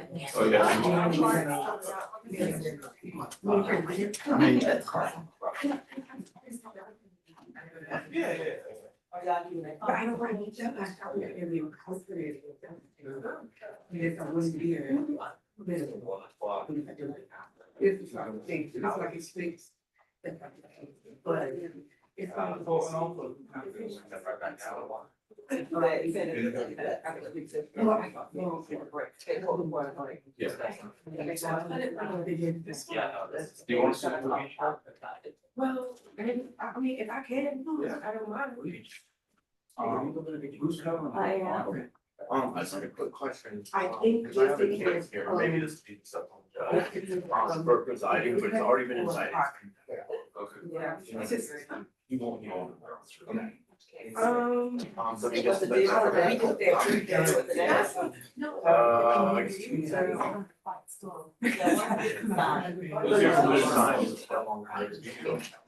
right. What's the name? Dominguez Cebetas.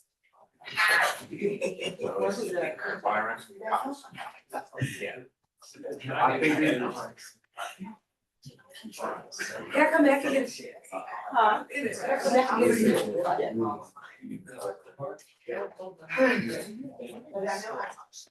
Oh, you got a booty?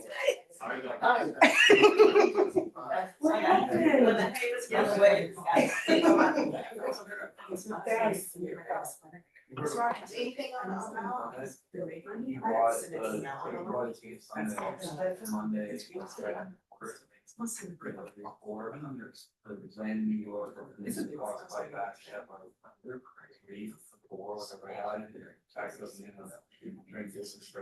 Yeah, I checked last So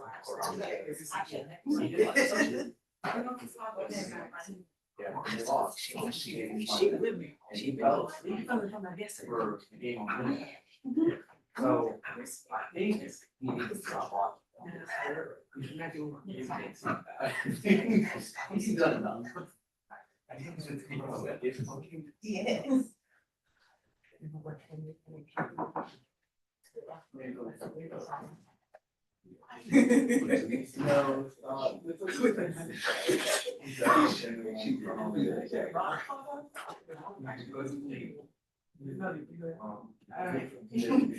What you said, bro? You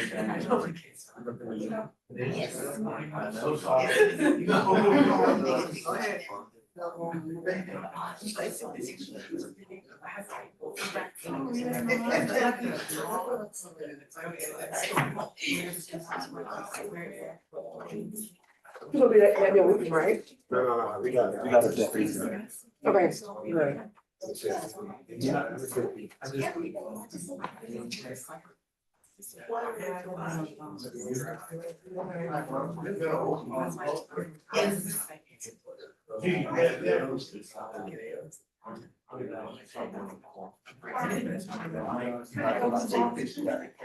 Yeah.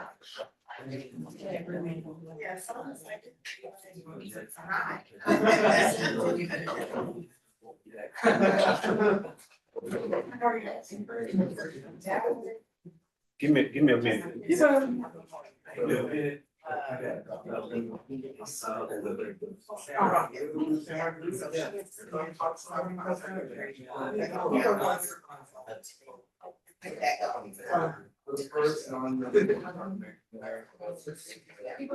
That's all we do. It's just. You have none? The unity's still there. You don't have guys anymore. The triple? It's also just general. Yeah, now you know. Oh, yeah, sorry.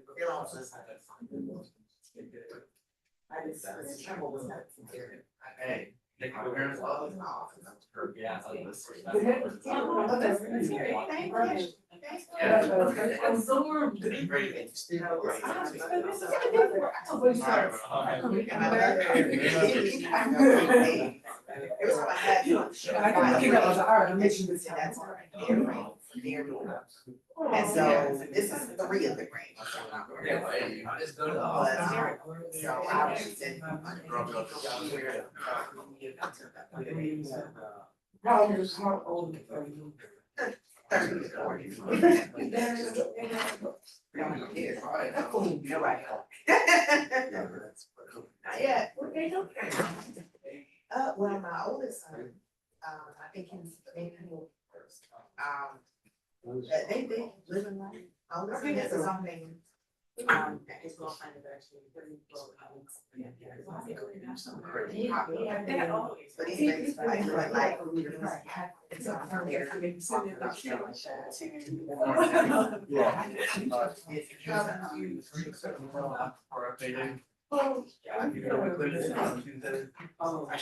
Oh, no, it's not. My third son is baby. Okay.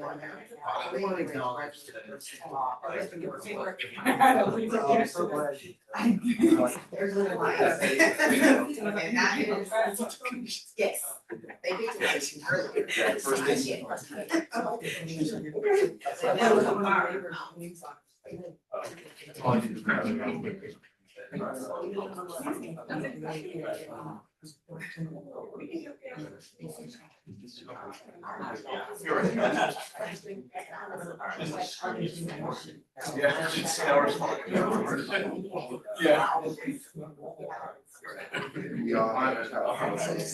If that crashed, I had to write this. I like.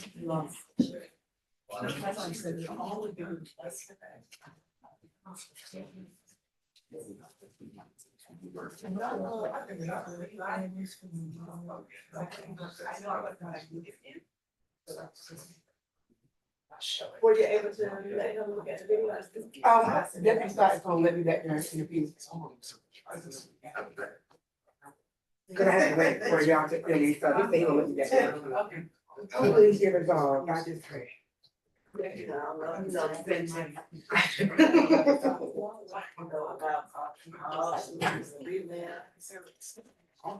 gonna put in the video. I'm like, hey, listen, this is what we got.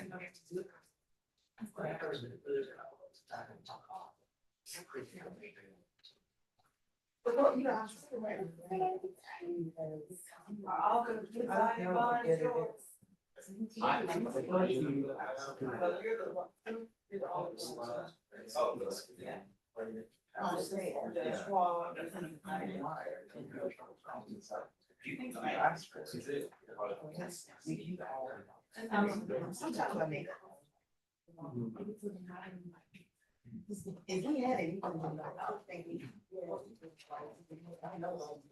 He said, because they didn't look at it, the deputy. Yeah, thank you.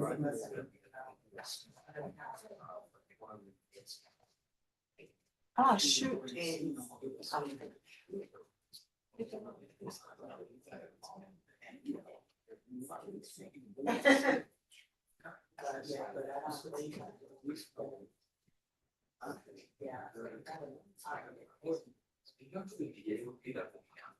Okay, good. Murder, aggravated assault, and rape. It's not in people. It will be, No, it's on presiding. I think, Who would do the aggravated assault? aggravated assault was me. Murder is, Scott Payne. So she's the ADA for 4. Let me see before. Oh, they're all murder and rape. It's not you. FAU, Julia Rutland. Okay. So you know who's coming? For Rutland. Because she wasn't here this morning.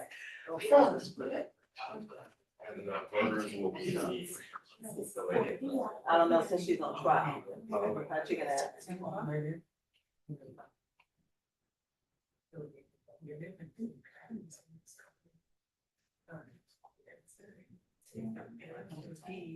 Make sure you tell me real quick. For today? For today. Yeah, that'd be great. That'd be so great. But I got my calendar marked up up there. Can I send him trial?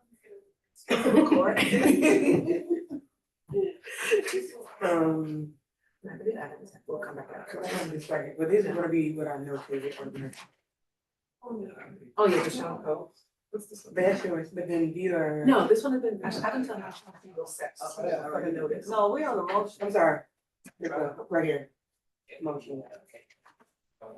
Yeah. Yeah.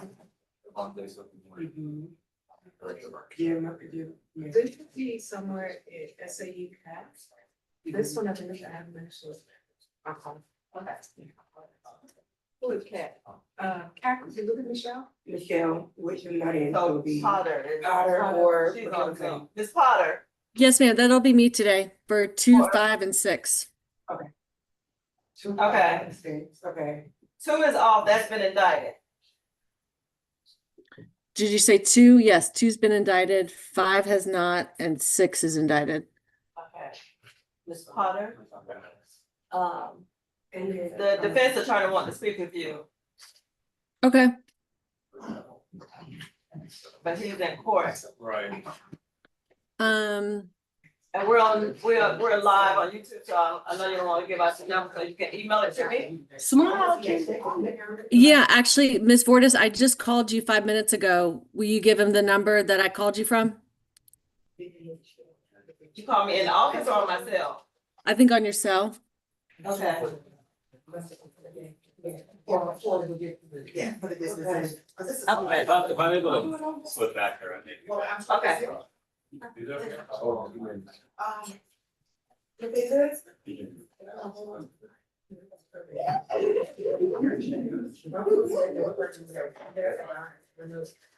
So I become more than my file, you know what I mean? I see. Right. It's so funny.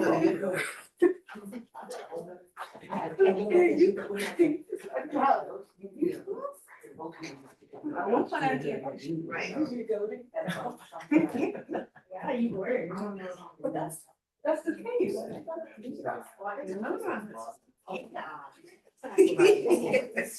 And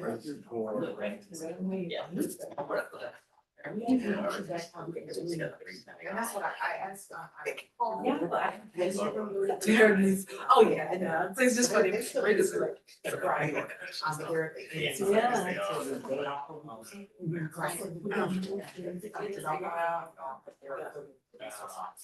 Oh, there you go.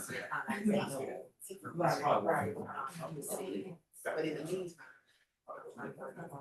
Right. Yeah. Yeah. I never. That's I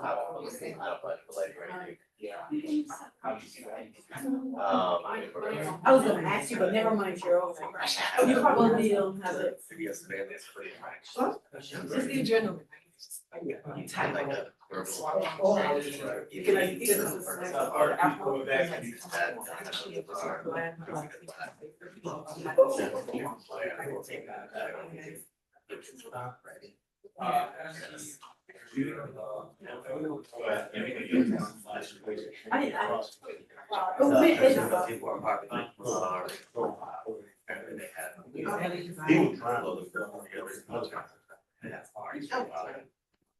I took it mine.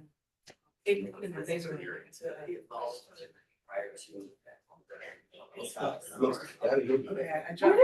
Miss Foster though. This one. All right. Yeah. For banks. Yeah. There you go. Thank you. I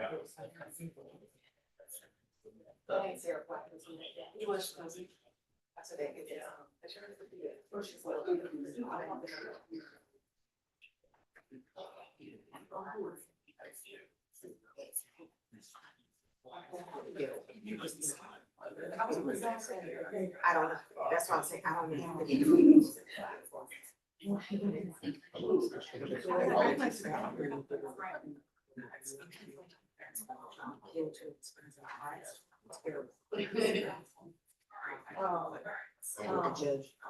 Get some of that. Right, so. Ones who just not coming in this court, no cell phone allowed in this courtroom. Only the judicial staff and attorney allowed to have electronics. Everybody else, you have a phone, you can cut them off. I'm just wondering, I mean, it's just. You gotta do it. All times. Even if I'm not in this court. You guys, y'all want to use your cell phone, and in this area, if I see that cell phone, I will actually leave that phone. It's Wi-Fi yourself. Mr. Potter,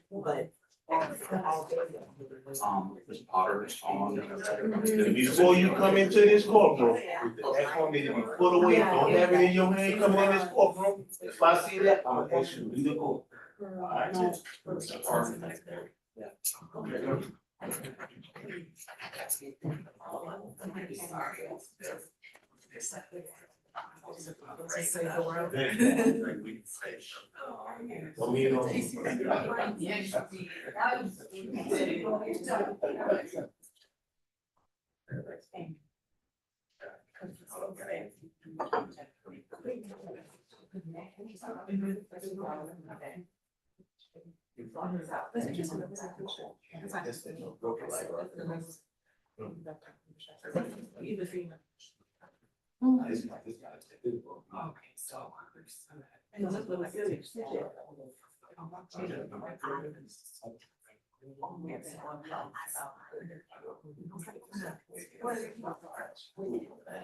Cause it would have been.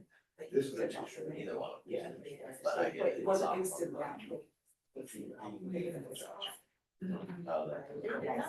This doesn't rise up. Yeah. It's like, wow, it's not going to even come back. So it doesn't come back up at all now. At all now. Oh, okay. Yeah.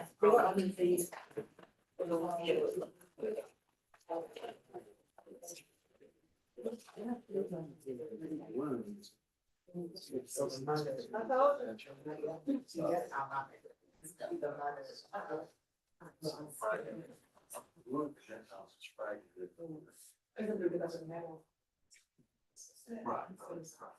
On the floor, on the ground, but I did not.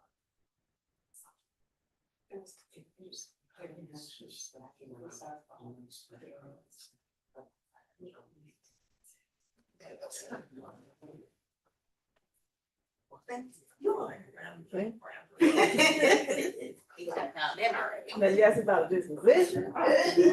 You got that, right? Maybe.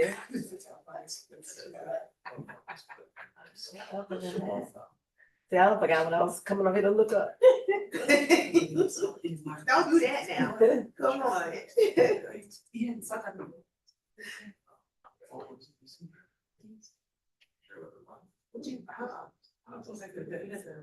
I don't know. That's how I am. It just depends, That's how I am. because I could have 2 years ago. Yeah. It's just, insurance. I would have went to the library. Because I can do mine. Security. I'd have to wait until I'm 65. Oh, you were there? That's out now. I let it sit. You ain't got a call, did you? Oh, wow. You ain't got a call, did you? No, I'm grabbing my computer. This, I forgot to ask you.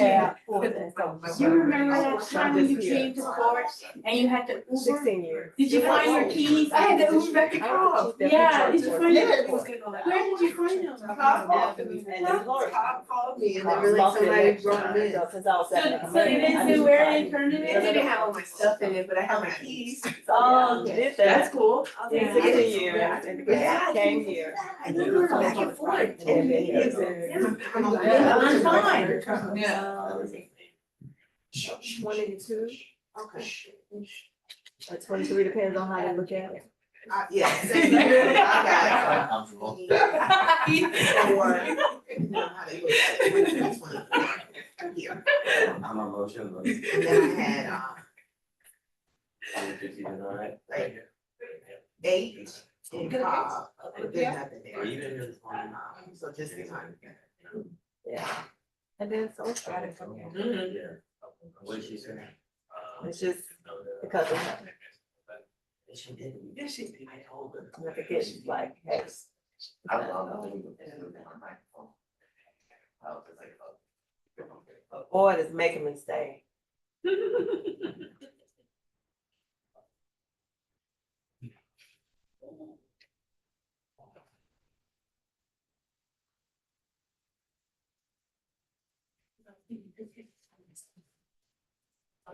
You ready, Miss Smith? Huh? You ready? I'm trying to get ready. Oh, okay, well, let me know, because Justin just, good place.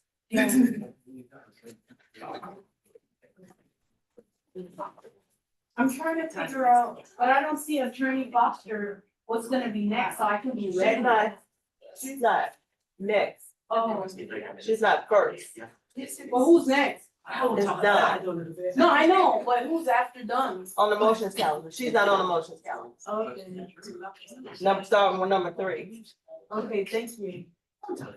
That's what I needed to know. Nope, already went. Appreciate you. Any please?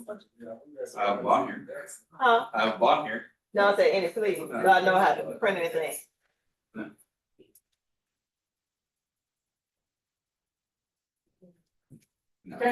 This one might not be a plea. This is a PI case, I mean, it hasn't been indicted yet. Right. Mr.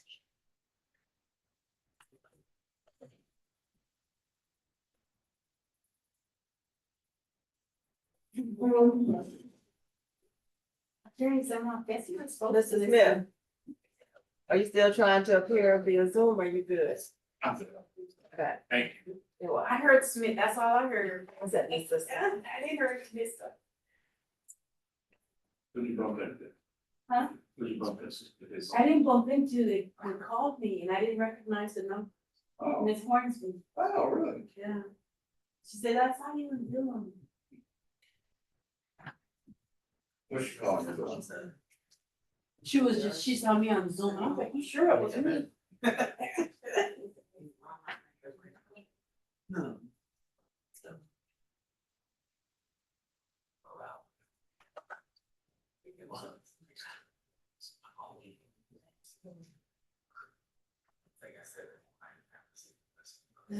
Judge can come out if he wants, if he's ready. I'll just.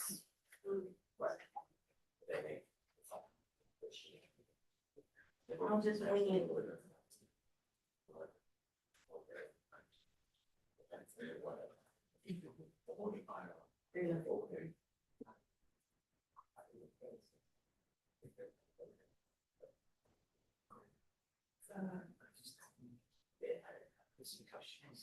You're ready? You can tell him I'm ready. Okay, he's gonna be Zoom. He's gonna be in his office? He's gonna be in court. Oh. I'm just FYI for you. Okay. I'm gonna have to.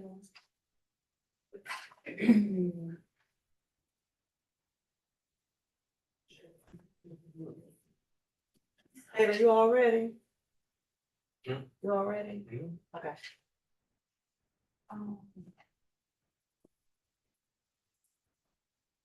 Attorney Abadi, what case are you here for? All of them? PI one. Huh? PI on. Oh, okay, thank you. You can call me Adam. Okay. And this is. You'll let me in? Sure. Thank you.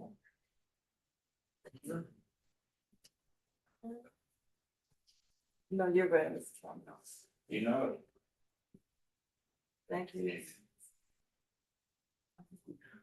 Are you in? I am, thank you. Liz is in there twice. She's from the computer and her laptop.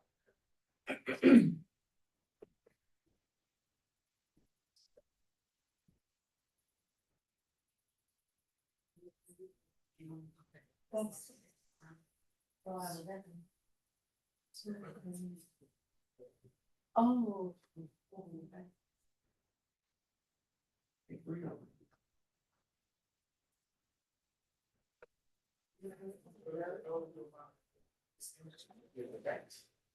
What's the charge? Did I say? Defense,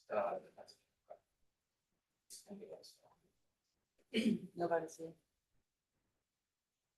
I'm gonna call them up. Oh, is it? He's gonna have a name, he told me Oh. that his family told them that. So. Anybody here for Banks? There's his family. Right there. Have you all hired anybody? Have you hired anybody? So there's that. Oh, we're going.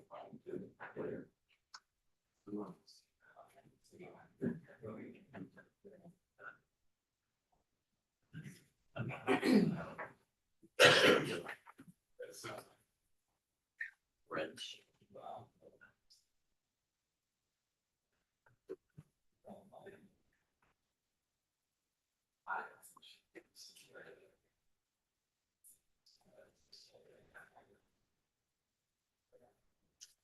For this, was a day was going to be set for the motions to transfer.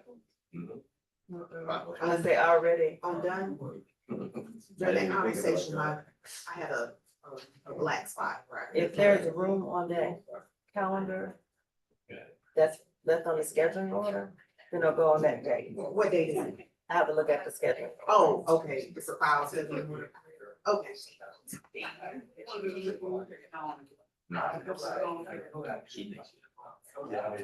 So we just talking about the fund. Oh, yeah, today was the newest one. I was trying to get out of there. I know that this is important. I get here. You ready? Hmm? You ready? Yeah, we gotta tell us. Okay.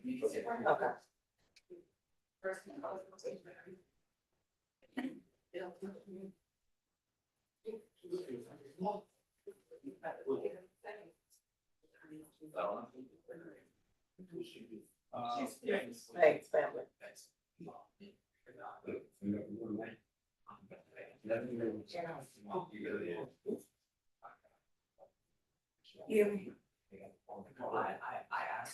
It's gonna be a plea. On Bruce. And then we're gonna wrap up in probation revocation. What open this committee? You have to listen. She walked, I think y'all she closed. had it out, and then she walked out. You said Brooks? Maybe the attorney get y'all can stop this call.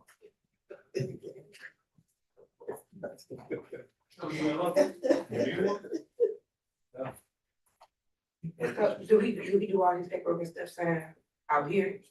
Like he's out everything out here while we're on this record. You wanna make it? You just have a probation, felony probation hold.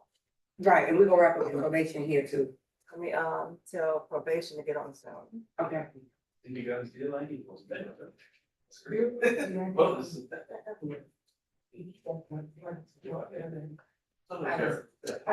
Yeah, correct. Go come to order.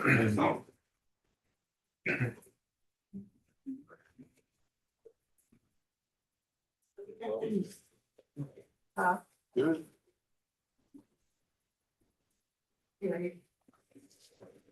All right, let's see what we've got. So just running through the cases, seeing where we are on them. Position 1 on our motions calendar, Jamari Brown is continued at defense request. Position 2, Zepeda Dominguez.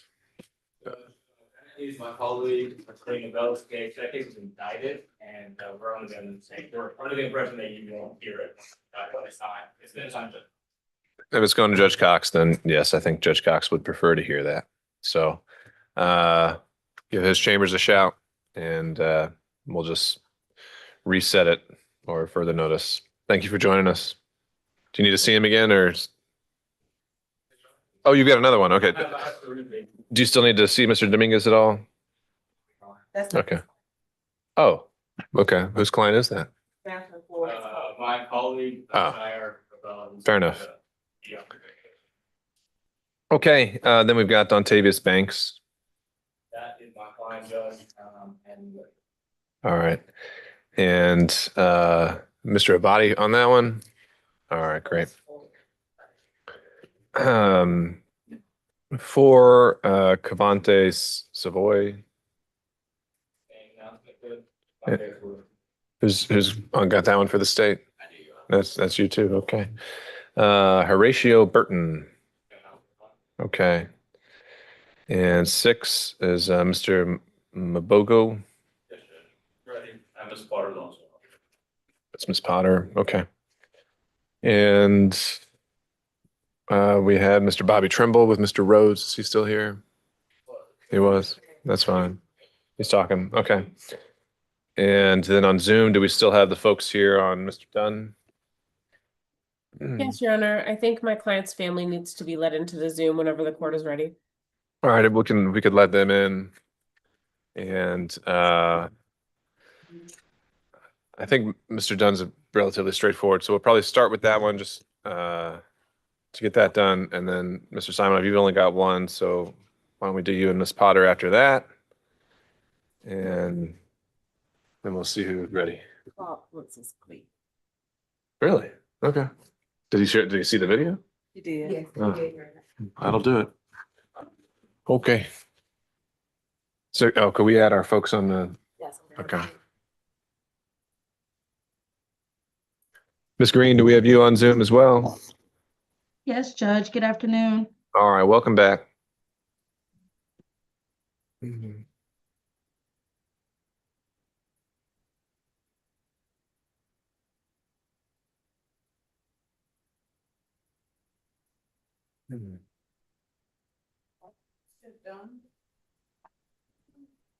Yeah, done.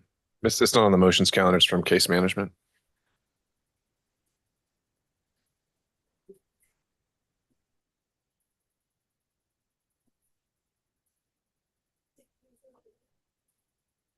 Sorry? What is that number? Oh, I don't know. I gotta look it up.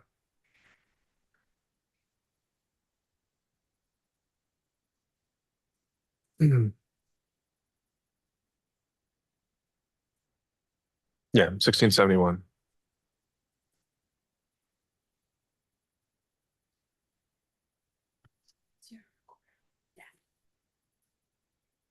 Mr. Dunn, can you start your video? Okay, I can see both counsel. Was Mr. Dunn joining us on Zoom too? Yes. Okay. Hello. All right, we've got it. All right. Well, I'm all right. I think we got everyone else on who wanted to be. And so I think we would be ready. So let me check in. Court reporter, good to go? All right. Then we're on the record with 26 SC 001671, State versus Prince Dunn. Mr. Dunn and his counsel, Ms. Gordon, as well as the state through Ms. Green, are joining us on Zoom virtually. We had a case management status conference this morning, and the state had asked for a modification of bond, and there was a hearing requested. So just to summarize the motion, appears the state is asking for a explicit geographic restriction. And in just a moment, Ms. Green, I'll let you kind of provide the detail and reason for that. But I just want to provide, by way of clarification, I don't see this as and I think the state mentioned this earlier at the status hearing, this isn't considered a violation in any way. Certainly, I think Ms. Singleton had authority and discretion of allowing him to go certain places. It's just the state seeking additional and more, I guess, clarity in the bond motion. So so with that, kind of seeking to amend the bond order, Ms. Green, you just want to detail what it is, the zone that you've chosen and why you feel that's necessary in this case. Yes, Judge, just very briefly, and I laid it all out in my motion. So not to repeat everything, but we basically had a two-part bond hearing where the court took under advisement several things, one of which the negative influences that the defendant has in the Mechanicsville area. The state filed a 404B motion where I am listing a repetitive pattern of acts that all happened in the Mechanicsville area. And then the other issue that the court took under advisement was adequate supervision. The court did take Mr. Dunn's mother into custody on May 5th, and then that was rectified when we came back on May 27th. Her warrants were clear. But one of the things that the court made very clear in placing Mr.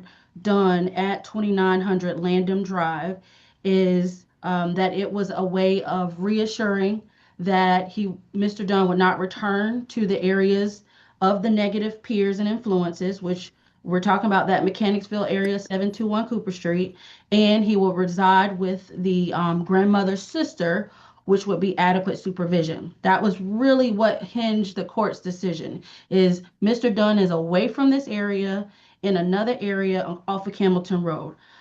The state understood the court's decision in that. Within hours of Mr. Dunn being released, he was observed in the Mechanicsville area I'm assuming, the permission of Miss Singleton. However, when I called Miss Singleton, she initially thought he was in the West End, but when she reached out to Buddy, she was informed that he was actually at 725 Ralph David Abernathy for 90 minutes getting a haircut, which is less than a mile away from the victim in Mechanicsville.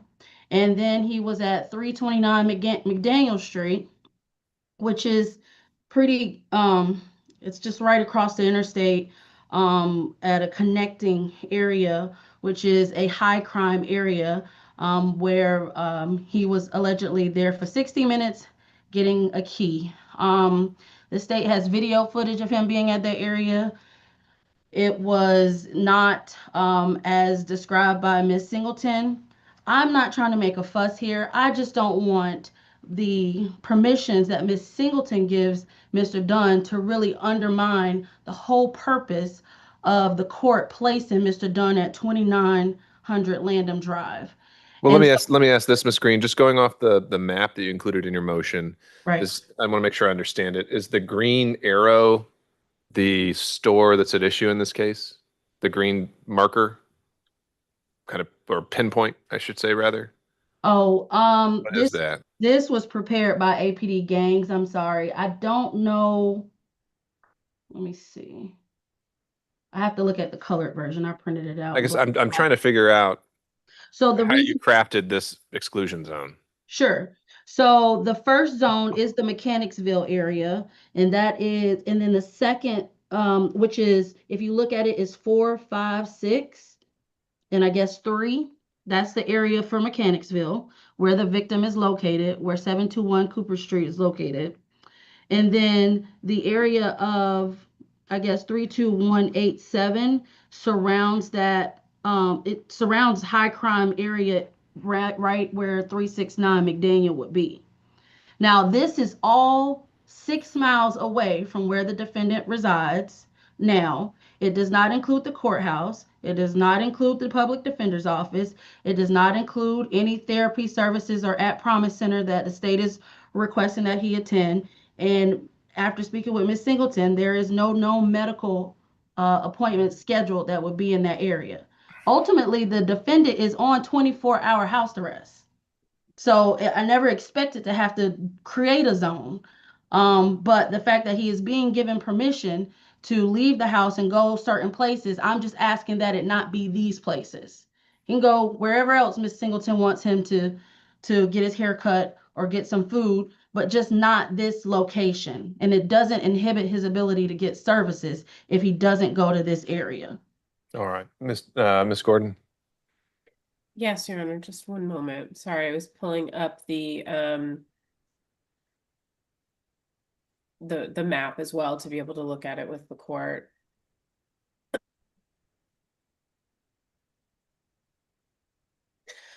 Your Honor, my position is just this, that the court heard bond in this case on 2 separate dates. The court granted bond and imposed very specific conditions that are the standard SB 440 conditions. Prince has not violated any of those conditions. Ms. Singleton routinely with, I believe, and I would be happy for the court to hear from her as well, but with every child who is released on bond, she gives an initial permission for that child to go get something to eat and to go get a haircut.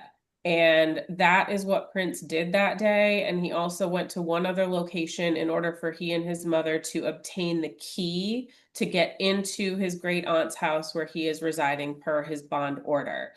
Miss Singleton was aware of all of that. Miss Singleton gave permission for all of that.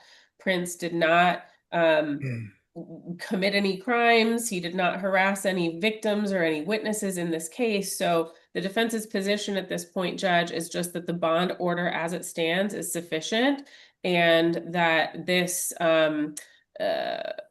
amendment that the state is proposing is unnecessary and a bit overbroad as well, Judge. I know Ms. Green stated that the restricted area in her map, which I still don't entirely understand how and why that was created, as it sounds like it wasn't actually created by Miss Green, but it does include one location of the At Promise Center, which Miss Singleton does routinely send her people to if they need assistance or support in their education.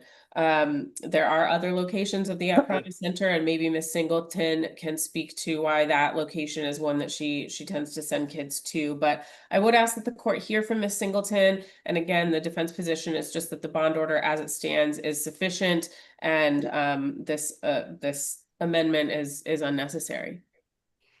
All right, Ms. Singleton is here, present in court with me. And so, Ms. Singleton, if there's anything you want to add or share, feel free.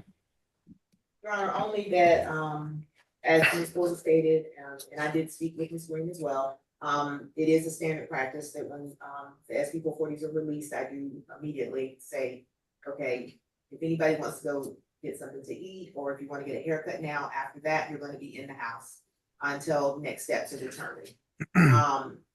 And so that is what occurred on that date, with the exception as well as the relative that, Prince was going to be living with had a, funeral situation occur, and she was not going to be in the home, so his mother did need to figure out how they were going to get in the home. Other than that, as to the area, in reference to the Promise Center, there are multiple locations. I had reached out to the Promise Center, on Monday to decide, I'm still trying to decide if Prince would be a good fit to go to a summer camp program that they have. They are full.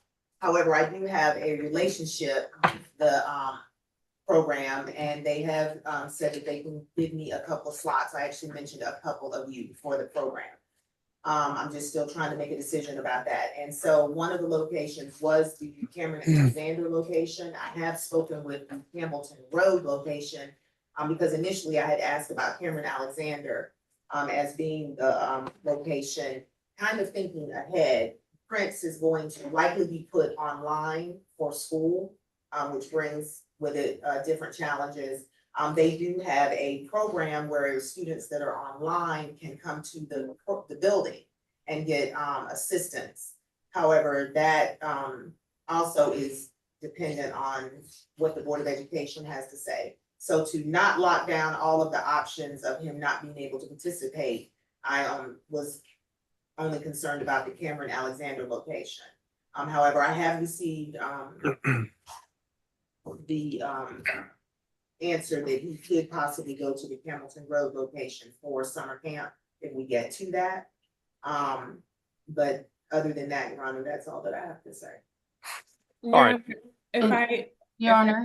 Well, no, I think we're just gonna first watch out because we're interrupting each other. But no, I think I've heard enough. I think that the geographic restriction noted here does align with the goals that I made in setting bond. I'm not saying that it places a current restriction on the things being pursued here. I think in abundance of caution, and especially with him being currently housed 6 miles away, that it's a reasonable restriction. And so if there are certain specific locations within it that we need to reconsider, we can do that, and we can do that promptly. But for now, I think the best course is to have that explicitly noted, that is to have nothing to do with that location near where this happened. And so I'd ask Ms. Green if you can provide a proposed order with the modification noted. I would plan to sign that, and I think all the parties are on notice of what to expect going forward. Any reconsideration of that or exceptions that need to be made, they can be filed and forwarded to us as well. Can you provide that, Ms. Green? Yes, Judge. Do you want me to do a new amended bond order or this as an attachment? I think you can just do it as a modification order and note that it incorporates all previous bond orders. Yes, Judge. All right. Is there anything else further for the record? I think it's coming back for another case management as is currently. On behalf of the state, anything further? We're coming back for another case management? I think it was reset for case management because it's still pending the eval and any motions. So Nothing else from the state, Your Honor. all right. Anything on behalf of Mr. Dunn? No, Your Honor, may we be excused? Absolutely. Take care. Thank you. All right, we're off the record. Thank you, Ms. Singleton. Oh, we still have you here for Mr. Trimble though, right? Okay.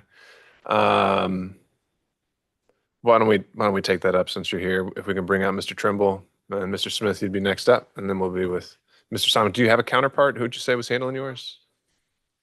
Okay, Ms. Potter's handling yours. All right. Sure.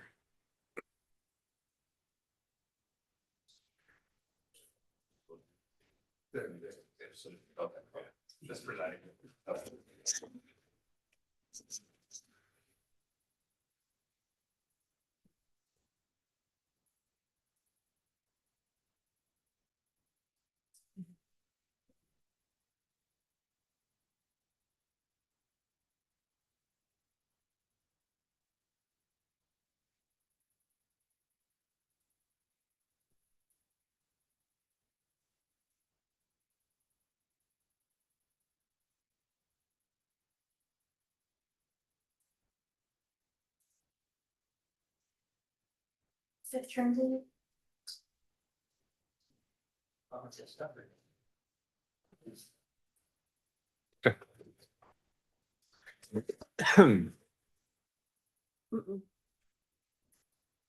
What's that? What in the company gave them the wrong Zoom? That's sure they got some trying to get on this policy here. Okay, that works. Yeah, I was thinking we probably have to renotice it for a real hearing.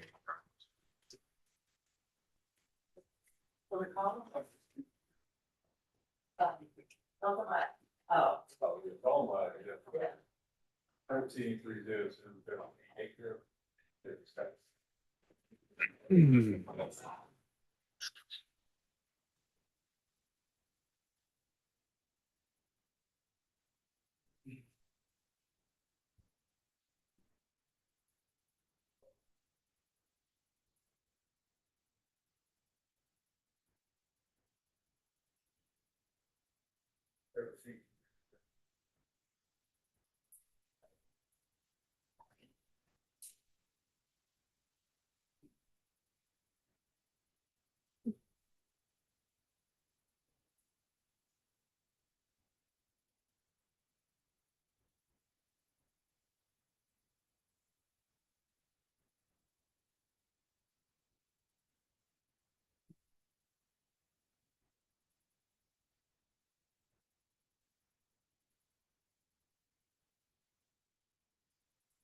Scott's coming from detention, so he should be back in about a minute or two. He's back in a minute or two. Okay.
All right, we are now on the record with 26 SC 001882 State versus Bobby Trimble, present in court today with his counsel of record, Mr. Rhodes, here for his motion for bond, and stayed here through Mr. Smith. Mr. Rhodes, when ready. Bobby here is 16 years old. He just turned 16 last month in May. And he is from Atlanta. He lives in the Pittsburgh area of Atlanta with his mother, an older brother at age 18, and his stepfather. Should he be released, of course, he'll be living there as well. He wasn't experiencing trouble with school judge, and at the time of his arrest was not enrolled, but he assured me, as well as his mother, that they will work on his enrollment in school should he be released. Whether that be, as he says, in Carver or at King area, but he will be returning to his education, and would be returning to 9th grade at that point.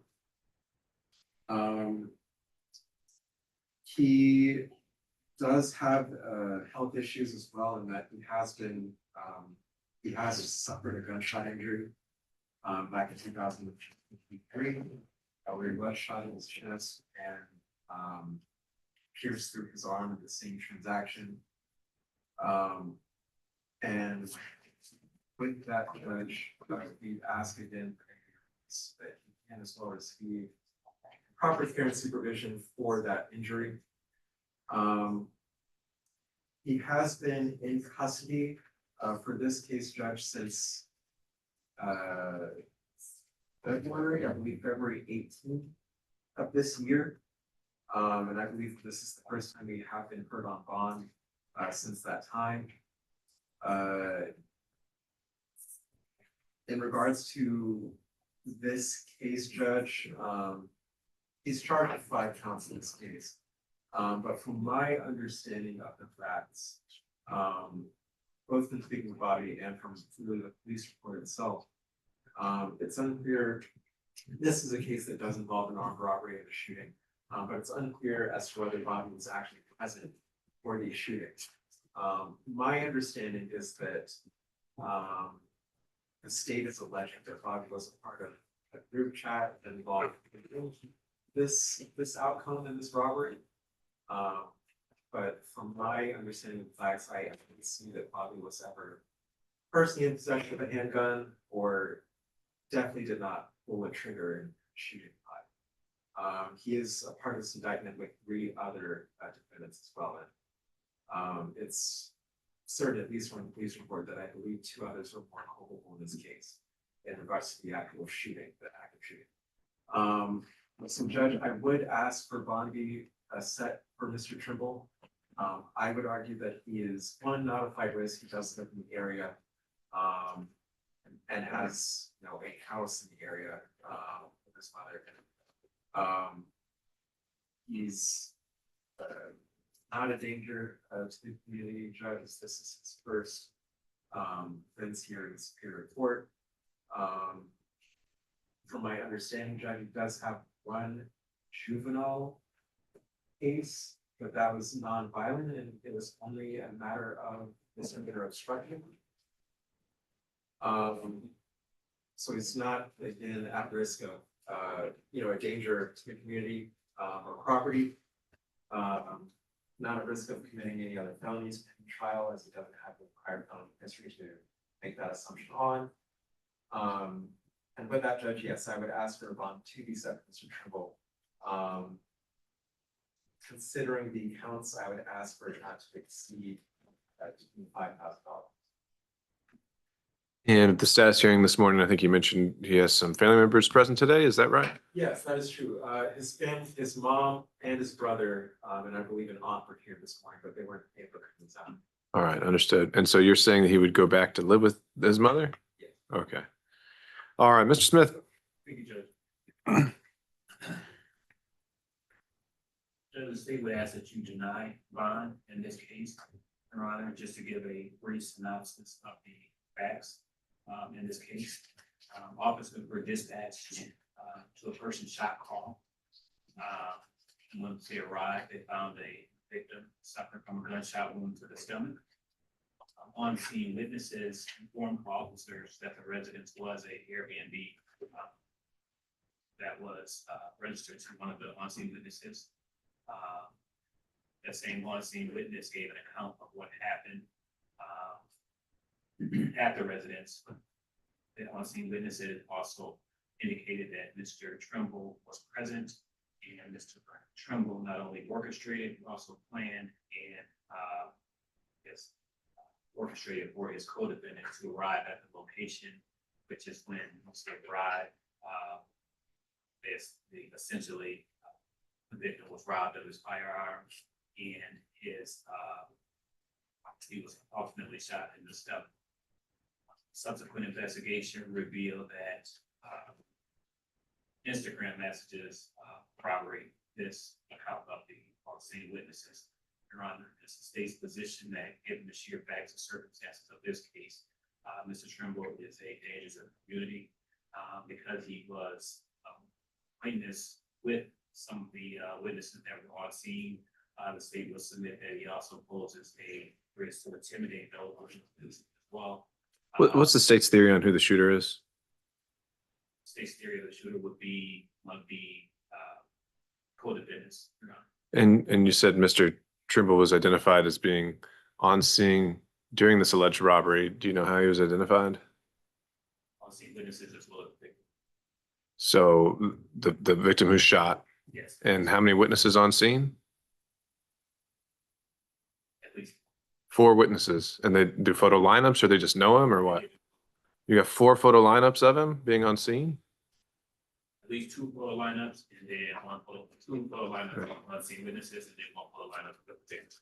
Do you know anything about his juvenile record, if anything? All right. And what has he been adjudicated delinquent of? 2, I show 2 obstruction of justice, cases for Mr. Trimble, Your Honor. Do you know how he did on probation for those cases?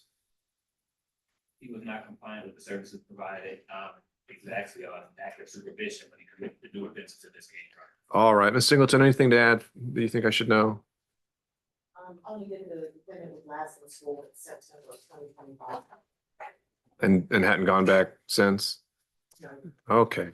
All right. Well, based on what I'm hearing, and especially when someone's on probation and charge is serious, this is alleged, and based on the state's proffer, I think that Mr. Trimble is a danger to the community and at risk to reoffend by committing future felonies. So I don't think bond is appropriate. I think the state's proven that by preponderance.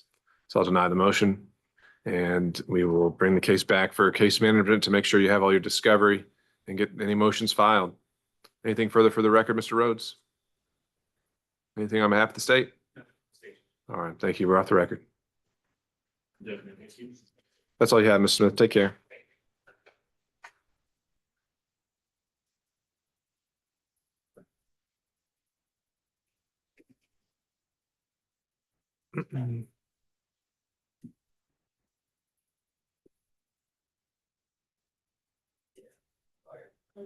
All right, if we could transition over to Mr. Mabogo. Sorry, what's that? They're all bond motions, yeah. Mr. Mabogo coming up next.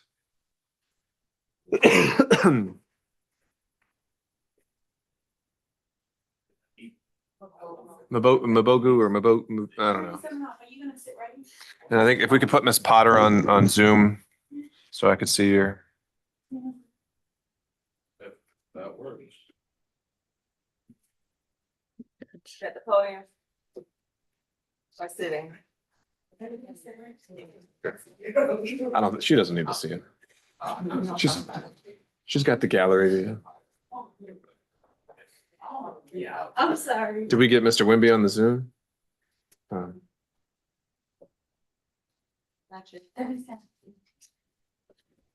Ms. Potter, just FYI, you can hold off on that warrant for Mr. Wimby. His bonding company reached out and he was given the wrong Zoom address, so we're just going to renotice that.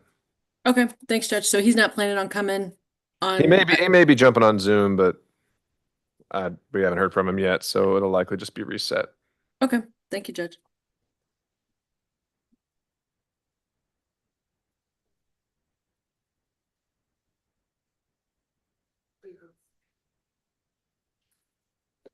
All right, ready? We're on the record now at 26 SC 002316, State versus Stephen Mabogo. All right. He is present in court with his counsel, Mr. Simonoff. State is joining us through Zoom, Ms. Potter. And on defense motion for bond, Mr. Simonoff. Yes, Your Honor. This is Stephen Bogo. He has been a resident of Georgia for 10 years. He is originally from Kenya. He lived in Baltimore for a while. He has a military career as well. And after that, he wound up in Atlanta. The U.S. military? Yes. Okay. Yes. He spent 4 years in the Marine Corps from 2001 to 2005. And he was discharged honorably as an E5 sergeant. He's 48 years old. He's a U.S. citizen, so he doesn't have any immigration holds. So that box is checked for him. He has significant ties to the community. He has 2 children in Georgia that live with his ex-wife. They do not live with him. We expect a no contact with minors if the bond is granted condition. We're not opposed to that. I would ask that he be allowed for child support services to be able to have some contact or visitation with his children, even if it's supervised. As I said, they don't live with him, they live with his ex-wife, but we would ask. These are the children, though, that are No. in the indictment? No. Oh, okay. They're not victims, they're separate children. He will now be living at 1023 Natalie Lane in Smyrna, Georgia, 30082. He does not live at the location where this incident happened anymore. The children in question were neighbors, from what I understand, and he is moving to a different county. He will be living with Jolanda Hardiman, who's here. That's a significant other. Olin Hardman is also here, and Jacqueline Hardman is here to support. So he has family that will make sure that he's coming to court. He has someone to live and support him while this case is going on. He is educated. He is a high school graduate. He actually has 2 years in college as well. He studied criminal justice. He did not quite finish his degree. He actually went to the police academy in Maryland. Although from what I understand, he did not get certified there. He has work waiting for him when he gets outside. He's actually a tanker truck driver with a logistics company. It's called Hymiff Transportation. It's HEMEIFF Transportation Incorporated. So if there are any ankle monitor conditions that are imposed by the court, I would ask that that it not be a complete house arrest, seeing he has to travel for work, Judge. If there's an ankle monitor condition, I ask that it be a stay away from the incident location and from the victims' residences. I'm not sure where the victims live at this point. I expect the state might know that, but we're not opposed to that either. If there is a ankle monitor condition, I would ask that it be county funded, as Mr. Bogo is indigent. He has no criminal history, except for, I think there's a 2023 DUI arrest that I don't believe resulted in a conviction. I haven't seen a GCIC yet, but I don't think that it resulted in a conviction. It was in Clayton County. That's the only other criminal history here. There is nothing that is even remotely close to these allegations here. He's not on probation, he's not on parole. As far as the incident itself, I think there's some factual disputes. I actually have people here that were there that day. Ms. Hardiman was in the apartment. And then Mr. Hardiman, Olin Hardiman, her father, and Jacqueline Hardiman, they arrived on scene shortly after the police arrived, from what I understand. So they were witnesses. I think the state is going to describe it as kind of a police standoff hostage situation, that the victims were inside the apartment. There's some factual disputes there. I've been told that the kids were already outside of the apartment by the time the police arrived. You're referencing solely the situation of his arrest and not the other counts? False imprisonment. Okay. Okay. So those counts, from my understanding, and I may be wrong, because I haven't gotten the discovery yet, I'm not sure. is the police arrived because they were called by Sergeant's niece, actually. They arrived, they knock on the door, they don't get a response. So SWAT gets called out because they think that the kids are inside. So the factual question is, were the kids actually in there or not? So I have people telling me that they weren't. And Ms. Potter's telling me that they were. So I just need to look at the body cam to see if they were or not. As far as those two charges, and then we'll talk about what happens with that later.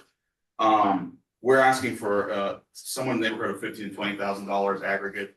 Judge, that is all Mr. Bo can afford, unfortunately.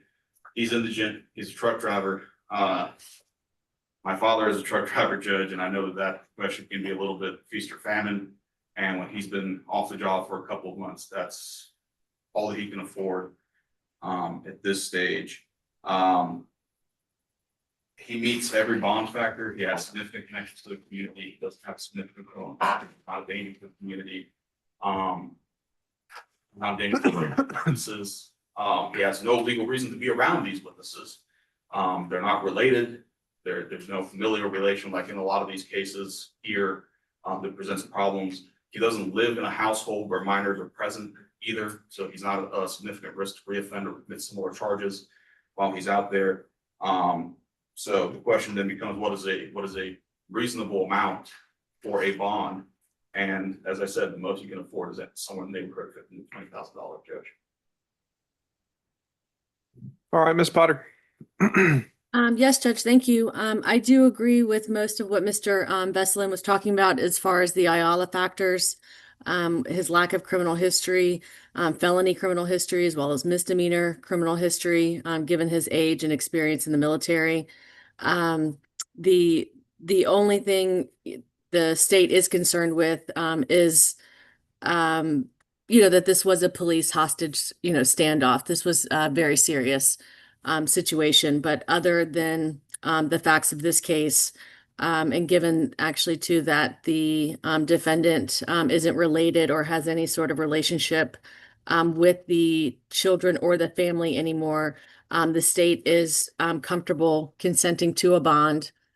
We would ask for $50,000 for count 1, $20,000 each for counts 2 and 3, and then $5,000 for the misdemeanor obstruction, for a total of $95,000. No contact with the victim or the victim's family. Stay away from the incident location. No contact with any minors. I don't know if his travel or his employment takes him out of state, but we'd ask for no travel out of state without permission from pretrial. And that's all from the state, Judge. All right. So to summarize, you're asking for explicit no contact, stay away provisions, no contact with minors. Perhaps would you have any objection to the no unsupervised contact with his own biological children? Yes, Judge. Sorry, I should have phrased that better. Supervised contact with his own children. You consent to that? Correct. Okay. And then what about no travel out of state with exceptions for work?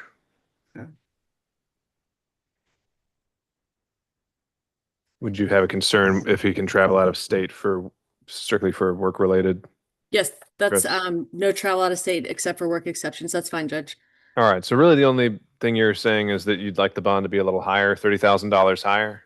Correct, Judge. All right. And is there any particular reason why you think that extra $30,000 would make him more likely to come back or not commit any future felonies? No, it's based on the seriousness of the charges, and yeah, I would rather him give a cash bond than the sheriff's 10% program that I believe he's asking for. But he's employed.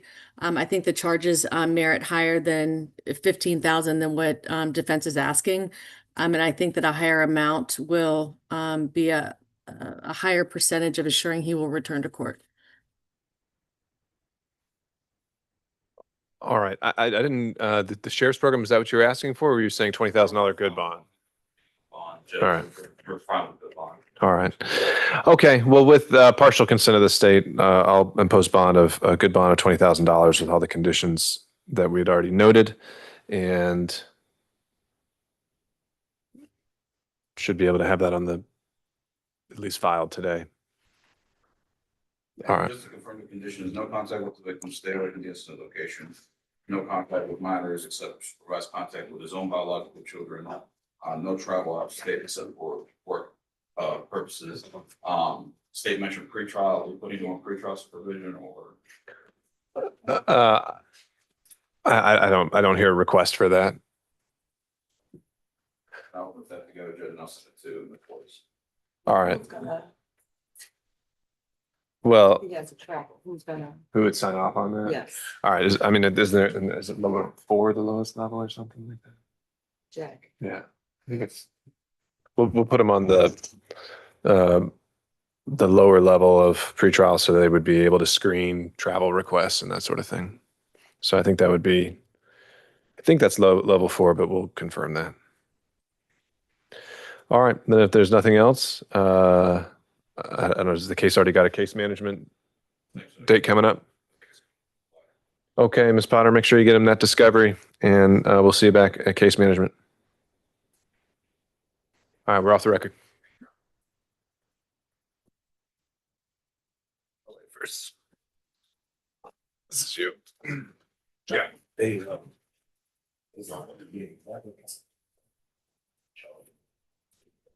Of the charges. They want 11 copies of the, but I told them that they want all each one read. I can give them the charges. I can give them 11 copies of the charges. Okay. Let's see if I can get you one. If you give me that, I mean, that's. But they don't need. Probation is on his own. Okay, Okay, we'll email council. Can you get them, they need to write down, they need to write it down. You need her number? Yeah. Can you, I guess email them all, ask them to come back. We have to put this on the record because the jury's communicating. That's Adam's What? Burton. This? Burton. I thought you said you're doing all the PI things. What's your name? Oh. Who's doing Mr. Burton? Mr. Wimby. Okay. Wimby joined? He's gonna be joining us. Okay. I gotta check it. Oh, Potter's doing Burton? Yes, Judge, I'm doing Burton and Wimby. Okay, and actually Wimby may be jumping on case management. All right, well, I think we'll be transitioning over to Mr. Burton here.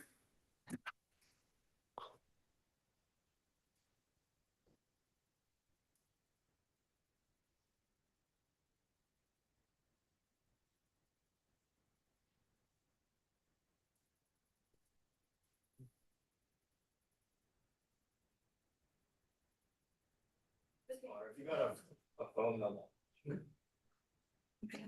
Well, he's not here yet. Huh? We don't have the defendant yet. Oh, Well, I thought you tried were to waiting call for her, I me. just wanted No. to- Yeah, I reached out.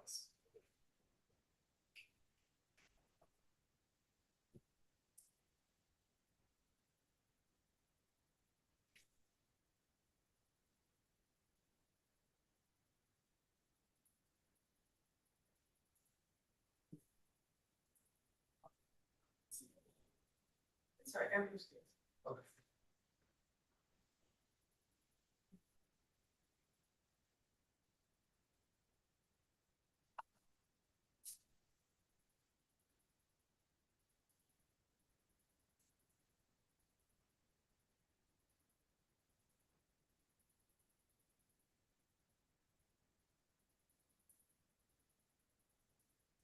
All right, if we could get Mr. Burton out next. Burton.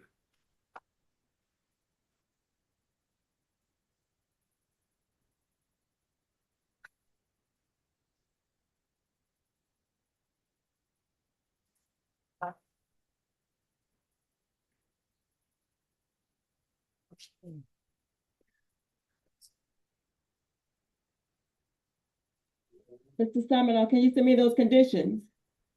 Yes, I'll just draft an order and I'll send it to you. All right, thank you. Thank you, ma'am.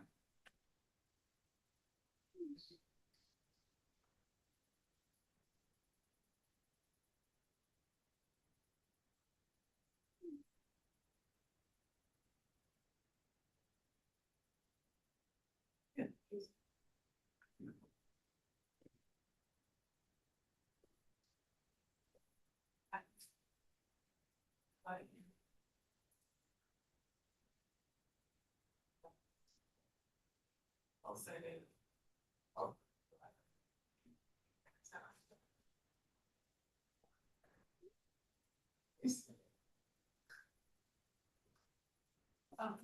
Mr. Burton, yes. Horatio. Uh-oh. Did you meet with him, counsel? Have you seen Mr. Burton back there? Actually, so he had a hearing in 1B this morning, and I saw him there. Oh, And talked to him about saying, yeah. well, maybe he's still in the bottom floor then.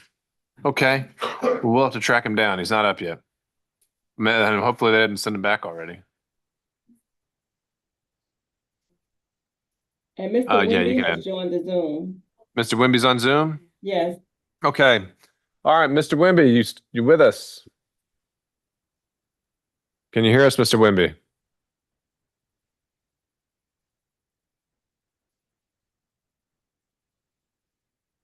Is Mr. Wimby on Yes, Zoom? Yes. All right. Okay, Mr. Wimby, so we're on for case management status hearing today, and purpose is just to make sure the state has provided you with discovery and conveyed any offer in this case. So I believe Ms. Potter is handling the case on behalf of the state. And so where are we on discovery, Ms. Potter? Judge, discovery was served on May 13th, 2026, via evidence.com to Mr. Wimby. We have not relayed an offer, but I have that here with me to relay on the record. Well, we're not on the record for case management, but you can just tell that to him if you want. Sure. Count 1, 10 years to serve 5 in custody with the balance on probation. Count 2, same, 10 years to serve, 5 years with the balance on probation, and that can run concurrent or along with count 1. And then count 3, misdemeanor, is 12 months to serve, and that would run concurrent as well. And I don't have any notes as far as anything outstanding. So let's start with the discovery aspect, Mr. Wimby. Did you get? Yes, I received it. Okay. Is there anything you think that's missing? No, sir. Okay. All right. And I didn't see any motions have been filed. And you understand the state's position here is that they think that if they're able to convict you after a trial, that you should go to prison. Yeah. And so this is the kind of case that's very, very serious. Are you still trying to get an attorney? I've exhausted my means. I'm not able to afford one.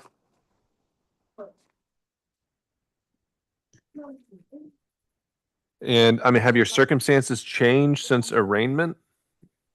No, not really. No, sir.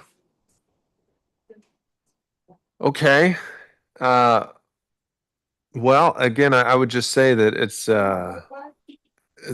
I think we'll move this on to another court date where you would come back for what we call a final plea date. And I'm going to take when you come back then, I might have a conversation with the public defender just to get more details of why they think that you don't qualify financially for their services. But I would encourage you to keep out there and talking to people, because some people accept, some attorneys allow you to pay in installments and month to month. And yes, I'm working. I'm trying to. That's what I'm working towards. Hopefully. Okay. Who have you talked to? I called a couple of attorneys out here in Fulton County, and they wouldn't accepting that. Okay, but you got a few more you're trying to talk to? Yes, the last public defender that I spoke to, he gave me a list. And so have you reached out to those people that they gave you on that list? I haven't got in touch with them yet, but that's probably the direction I'm gonna end up going. And okay, well, Mr. Wimby, let me tell you, one of the things I was warning you about last time we were in court together is this case is moving forward, and you could very well find yourself on a trial calendar, and at that point it might be too late. So you've got to show diligence, which again, if someone was trying to send me to prison, I'd be probably making those calls today. I'm saying. All right. Well, we'll see. You'll get notice your next court date. I have a question. What's the deadline for me to have my motion? Any motions I need to file? Well, at this point, the deadline passed, but you can file them, and we'll see if I'll consider them. We entered a scheduling order after arraignment, giving you a deadline to file those motions. So this is, again, some of the perils of representing yourself. But if you want to file what you've got, you can file it and I'll consider it. Okay, But I think what's more important is making those phone calls as soon as possible. understand. All right, you're free to leave. You'll get notice of your next court date in the mail. All right, thanks, sir. All right. Council. All right, you can log off, Mr. Wemby.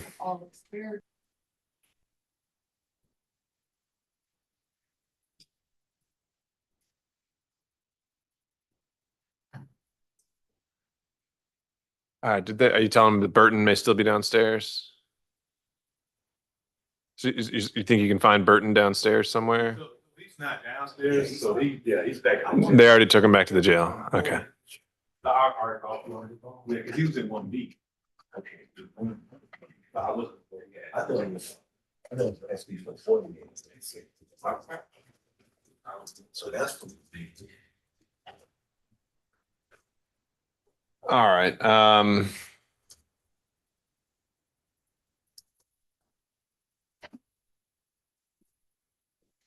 right. So on Mr. Burton, on our motions calendar, sounds like I didn't know he had an overlapping hearing. So we're just going to have to find a new date for him. We'll bring him back. We'll have that bond hearing. So that'll be reset. Council, if you could just follow up with Ms. Vortis so you can remind her that we need to get him produced and get a new hearing for him, new hearing date. We can do the 16th if he's available. There you go. We could do the 16th if you want to. That's Tuesday. Let me make sure that he's, would that be in the afternoon? I don't know. They have to put in their hearing. That same day? It's either the 15th or 16th. No. Okay. Does he have anything on the 16th from the docket that you can see, Ms. Vortis?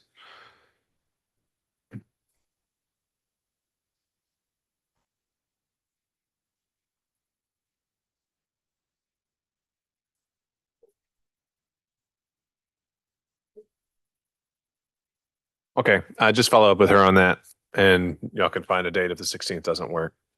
Okay, so we still have to do Mr. Banks and Mr. Savoy.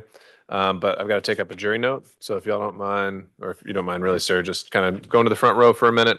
We'll be back with you shortly. And if we could bring out Mr. Oliver and Ms. Smith. Judge, that concludes my business. May I be excused? Thank you, Ms. Potter. Take care. Thank you, Tim.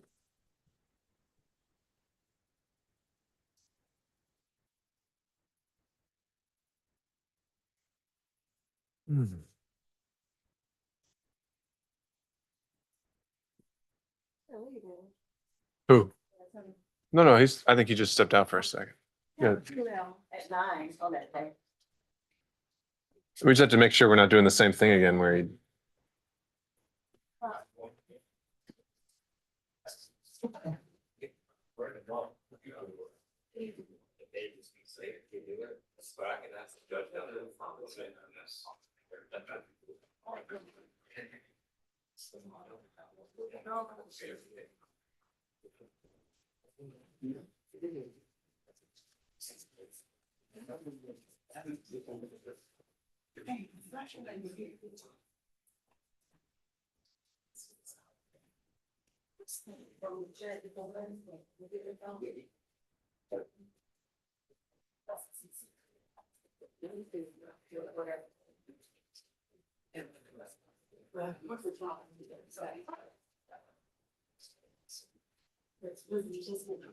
You're available?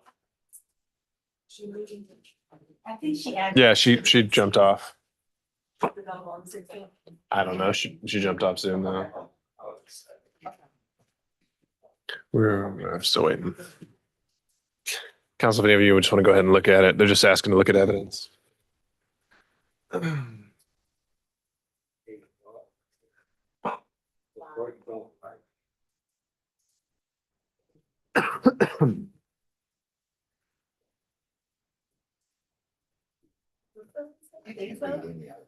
Good luck. That's They didn't choose their foreperson based on penmanship. This one wasn't in. Just the recording of the conference. That's 1:30 interrogation. recording of J. Oliver and Sosa. White's Crawford. And Joan Clark for. White's Crawford. And the digital timer. That's just a Crawford letter. What do you think this means? Molskis? Mouthpiece. Okay, that's right. That wasn't, they didn't, so We'll, that was not. we'll summarize it. We gotta do it. We'll do it on the record here. That's fine. Oh, we can take a picture? Sure. They took it all. Give you a Rule 22 exception here. One photo allowed.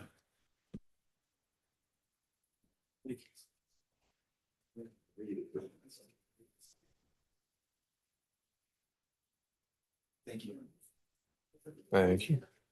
Oh, lost our court reporter.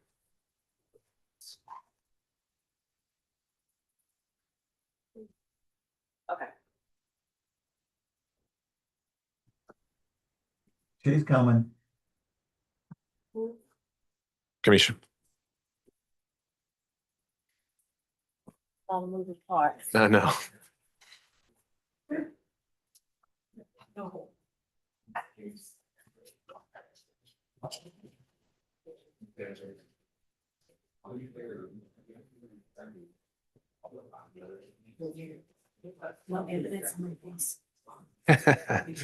Hopefully none that should be back in the jury room.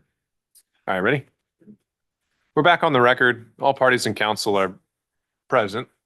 And we've received, after about an hour of deliberations, our first note from the jury. They appear to be digging through the evidence, and I interpret this note as them requesting various items. So we can go through them one by one.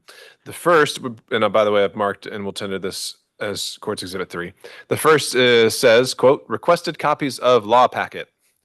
And I think as they handed this note to Deputy Scott, the clarification is they want 11 more copies of the jury instructions. I'm fine with providing that. If anyone has any objections, feel free to be heard, but we'll go ahead and start cranking up the copier and provide that to them. The second one, they say White/Molsky's interrogation is how I interpret that. I don't think that was entered into evidence, so I would say when we bring them out here, I'll tell them that it was not entered into evidence and it's not something that they can view during their deliberations. So unless there's anyone want to be heard on that point. Oh. There were portions of it played, they asked me to see. That's true, but they weren't admitted into evidence. They were played for impeachment, but they weren't ever tendered. And so I think that's the distinction there, not formally part of the record as an exhibit.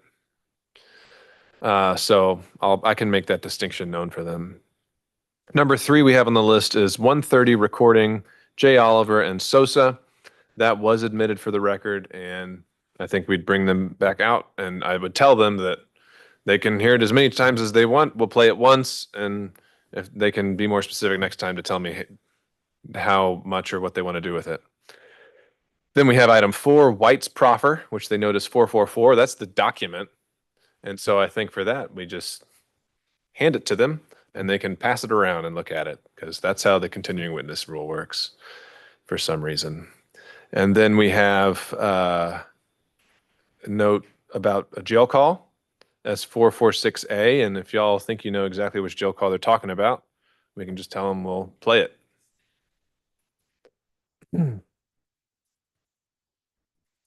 Anyone think we want to be heard on that, or different suggestions? Seeing none, I'll ask Deputy Scott or anyone perhaps to retrieve the jury. 6A, which number? I don't know. It just says NT and JO jail call. Miss Tucker, 446A. 446A is Before we bring her jury, I'd like to review the exhibit that the state's gonna play, just to confirm, for the J. Oliver Sosa recording, just to make sure it's the original. I'm just playing the audio. But the original. Yeah, I didn't use it. I think just show her what you're going to publish, what file. And no, I know, but publishing is to Yeah, so You're not, is your green not ready? that one we couldn't send back because it's a recording of a statement. Well, not over objection. Yeah.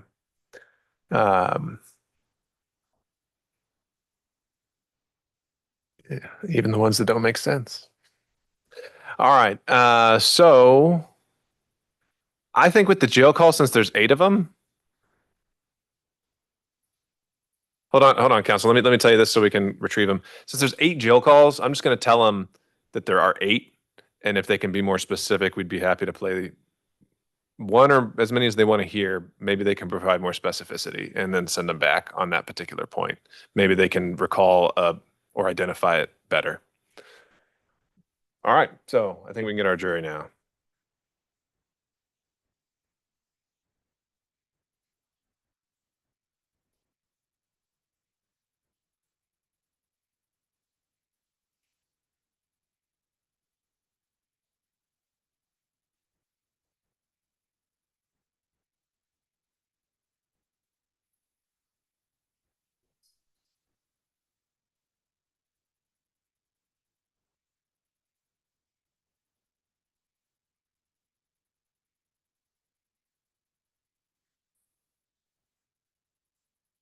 All rise for the jury.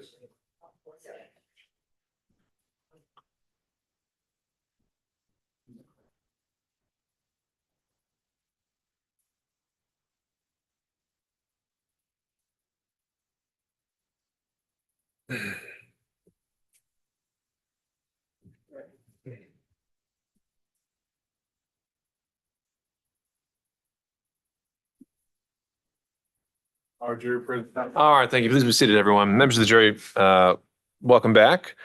We have received a copy of your note, and I will respond to each request here as after conferring with the parties. And so, first, you asked for copies of the charge, and so we will work on that. We'll get you 11 copies so that each of you can have one for use as you see fit during your deliberations. The next thing you had on this list was the White/Malski's interrogation. And we believe that you were referring there to a video that was shown during Mr. White's testimony. There are certain exhibits and things that we can give you, and there are some that we cannot. That one was not entered into the record as an exhibit. And so that is not something that we can replay for you. You just have to use your memory as best you recall it for its use, if any, as you see fit. The third item was the 1:30 recording you note between J. Oliver and Souza. In just a moment, I'll ask the state to publish that for you again. And as a note, we don't need to get into the nuances, but there are some things that we allow you to have back there, and there are some that you just have to come out here and listen to. This is one of those things you have to come out here and listen to. And we can do whatever you want with this in terms of how many times you want to listen to it. But for now, you just have it listed once. So we're just going to play it once. And if we get any other word from you, we'll follow your instructions.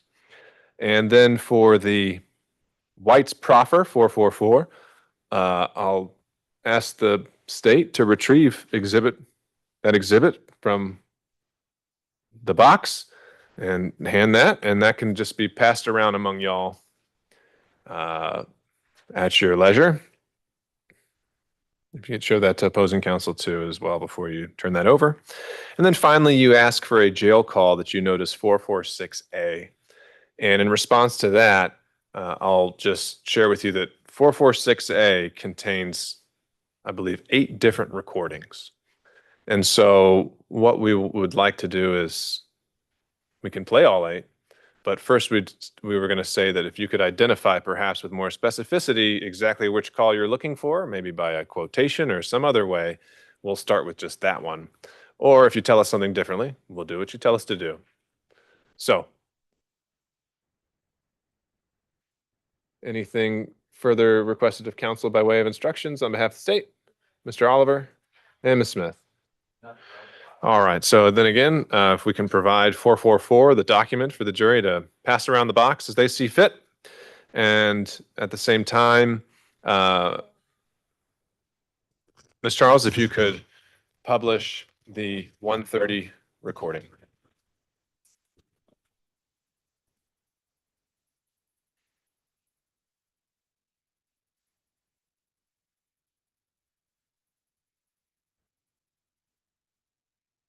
You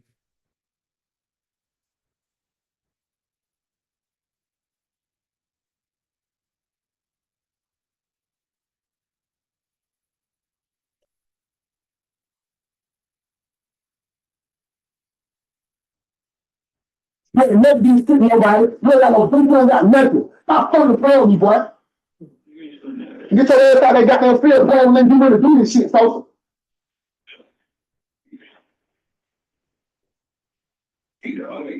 All this damn talking, yeah, all that gangster shit. Who put one down? Who ran up the steps, bitch ass nigga? Who beat the girl up the steps, bitch ass nigga? Shut the fuck up. Who beat the girl up the steps, bitch ass nigga? Shut the fuck up, hoe ass nigga. Shut the fuck up. Get off the phone, cuz. You a bitch. You came out there together. You wanted to go. You asked to go, bitch ass nigga. Nigga, it's a check on you, dickhead. What's up, you check on me for? Obviously, I had myself. Hoe ass nigga. You ain't do shit for me. But you moving too fast, nigga. We all agree with him. You ain't do shit. You wasn't supposed to shoot, dickhead. What the? Look, by something, I'm gonna smack the dog shit out you, bro. You gonna have to keep that business. All right, and now members of the jury, just let us know when you're done looking at Exhibit 444, and then we'll send you back to resume your deliberations.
All right, Mr. Charles, if you could recollect Exhibit 444. And with that, members of the jury, I'll ask you to resume your deliberations. We'll await further word from you, if any.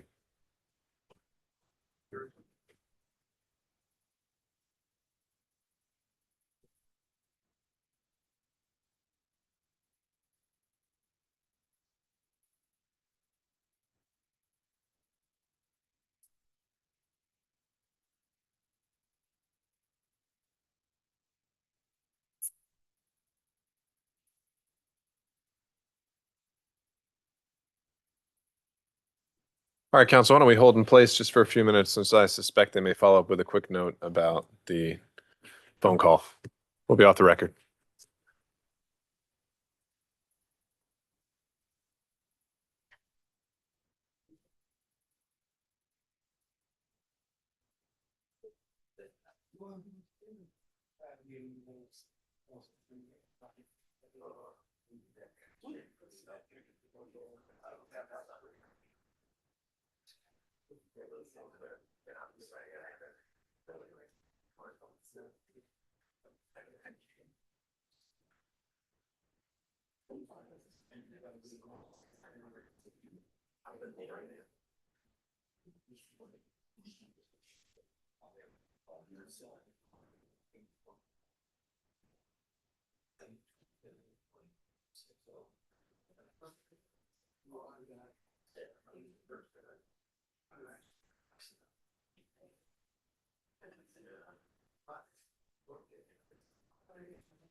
Oh.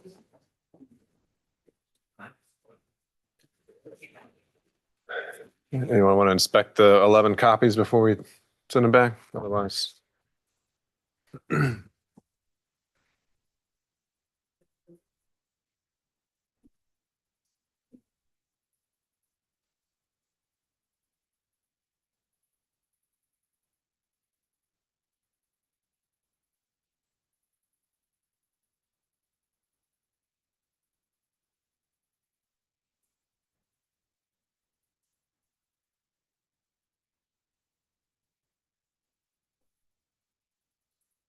go.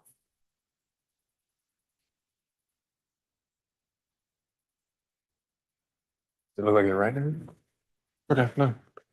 All right, then I think I'll transition over to another bond hearing we've got to do, so. We'll let you know, council, as soon as we get another note.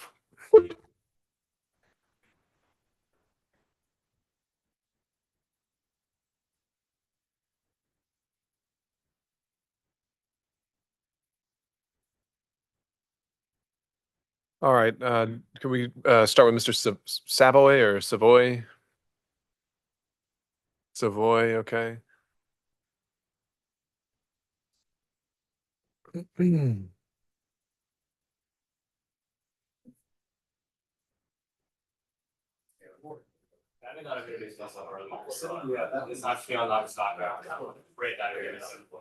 Well, welcome, Mr. Nagasaka. Good to have you.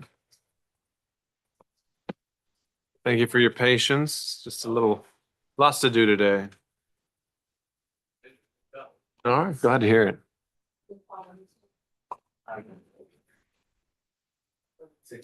And Ms. Foster, you're just waiting on Mr. Brooks to come back out? All right.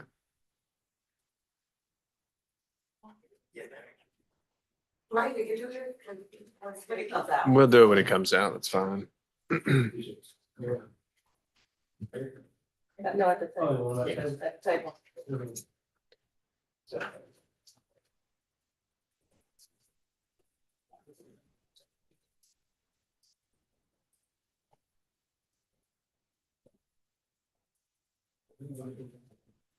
Ready? We're now on the record with 26 PI 004066, State versus Cavante Savoy. As counsel, Mr. Nagasaka is present here in court. Stay here through Mr. Abadi here on a pre-indictment motion for bond. Mr. Nagasaka. Thank you, Your Honor. Mr. Savoy is a young man. He is 23 years old. He is facing serious charges. And I'm sure the DA will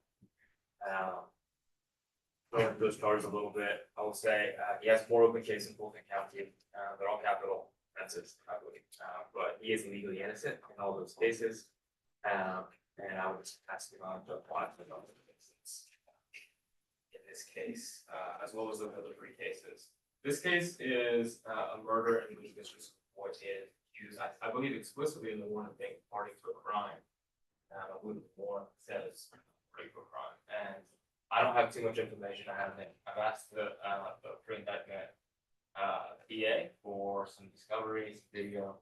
I haven't gotten a chance to look at it, so there's not too much detail in the warrant, so I don't have much actual information to give Your Honor, other than the fact that it appears Mr. Savoy is being charged with murder because he was at a gas station when a shooting broke out. That is basically all the information I have. He is significantly tied to the community. He's born and raised here. He has 2 separate addresses that he can stay at. One with his father in College Park. I talked to him on the phone. He's supportive. Unfortunately, wasn't able to make it today. And then the address that he was staying at when he was arrested, Allen Temple Court, with his baby mama, where he has a 1-year-old child. So 2 separate addresses, both of them are connected to the incidents, if I understand it, they can't say. So we would ask you to grant a reasonable bond. It's tough for me to put a number on it, given kind of his active cases and charges. So I would just ask for a reasonable bond, given it's kind of the community and at least in the very vague allegations. Thank you. Is there anyone here present today in his support? Not that I know of today, Judge, but again, I did speak with his father, so I didn't make it, but did express his support. All right, thank you, counsel. Mr. Abadi. Thank you, Judge. The state would respectfully request be denied for a couple of for several reasons. One, the defendant is a significant danger to the community and the people in it. As the counsel kind of alluded to on April 27th this year, this defendant is actually seen on video as a party to a crime because one of two co-defendants. But he is seen on the video running to the parking lot shooting in the middle of the day. It's about 12:15 at an individual as he's shooting his AK-47 along with his co-defendant who's shooting across the parking lot. They shoot three people. They shoot three innocent bystanders who are just in the parking lot congregating, and they've just left the Little Bear Food Mart, which is where the parking lot is. Shoots the deceased victim, Ms. Jugwith, in the head, and two other innocent bystanders are shot in their extremities and were taken to Grady and luckily survived. I also submit to the court the defendant is a risk of committing felonies pending trial. He was arrested about a month later. He had 100 grams of weed on him. In addition to that, he also at the time was out on bond for an armed robbery. And then subsequent to getting out on bond, he committed another armed robbery, and which he's charged with. Both are in front of Judge Cox now. And did the state ever move to revoke his bond once he picked up a second one? Or was he bench warranted at that point? he had been at that point. And the second armed robbery has just recently been indicted, so it was assigned to Judge Cox. So based upon all that, Your Honor, he also does have one prior felony conviction at DeKalb County for an aggravated assault with a deadly weapon, where he was convicted of that on July 10th of 2024 under case number 24CR1239, Your Honor. So at the time, he had no legal right to carry a gun of any kind. He was on probation? Okay, Mr. Nagasaka, why are we having a bond hearing today on this? Judge. That's it. All right, I'll put you out of your misery, sir. Bond is denied, risk of to the community and danger of future felonies. All right. That's not his fault, sir. It's yours.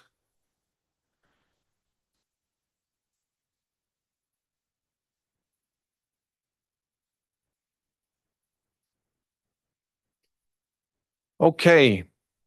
Let's try Mr. Banks. All good? Yep. Oh, Mr. Banks. Come on up.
All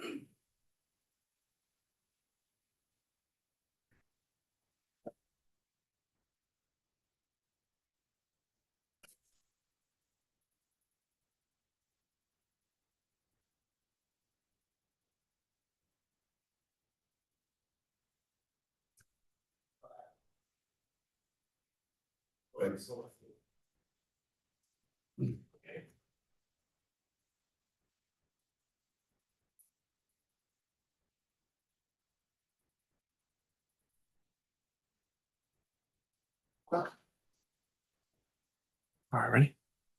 We're now on the record with 26 PI 004038, State versus Dontavius Banks, present in court with his counsel of record, Mr. Nagasaka. Stayed here through Mr. Abadi on our pre-indictment calendar for defense counsel's bond motion. Counsel? Your Honor, Mr. Banks, I'll start with his, I guess, lack of criminal history in this case. He is, I believe this is the first ever arrest. I believe, as I understand it, I don't think there's any juvenile history. And I'm sure the state will correct me if he's on probation. I understand that this is his first experience with the justice system. He is 40 young, 17-year-old. He was enrolled at Skyview Academy at the time of his arrest. So I'm speaking to his family, his mother, and his sisters are here in the courtroom in support. They gave me a little bit of information about his education and his upbringing. Got a little bit behind in school during COVID, but mother has re-enrolled him into Skyview, which I believe is kind of starting school, trying to get him to graduation. And I believe he was slated to graduate in 8 years, fall behind, I believe 1 year due to the pandemic. He was, and his employment is kind of product of the facts of the case, unfortunately. He had his own clothing company, and the alleged victim in this case is his partner. And he wants to make it thankfully also make it into the court. There is a truism, I guess, that for compassion. Certainly this is a pretty exceptional situation. His business partner, alleged lover. This is not a situation that I would Your Honor is likely to repeat itself. This is it is very tragic, both very young, but it is a situation that arose in the versus into any personal context that isn't going to arrive again. So as far as the yellow factors are concerned, I would ask Your Honor to comment that given his lack of criminal history, given the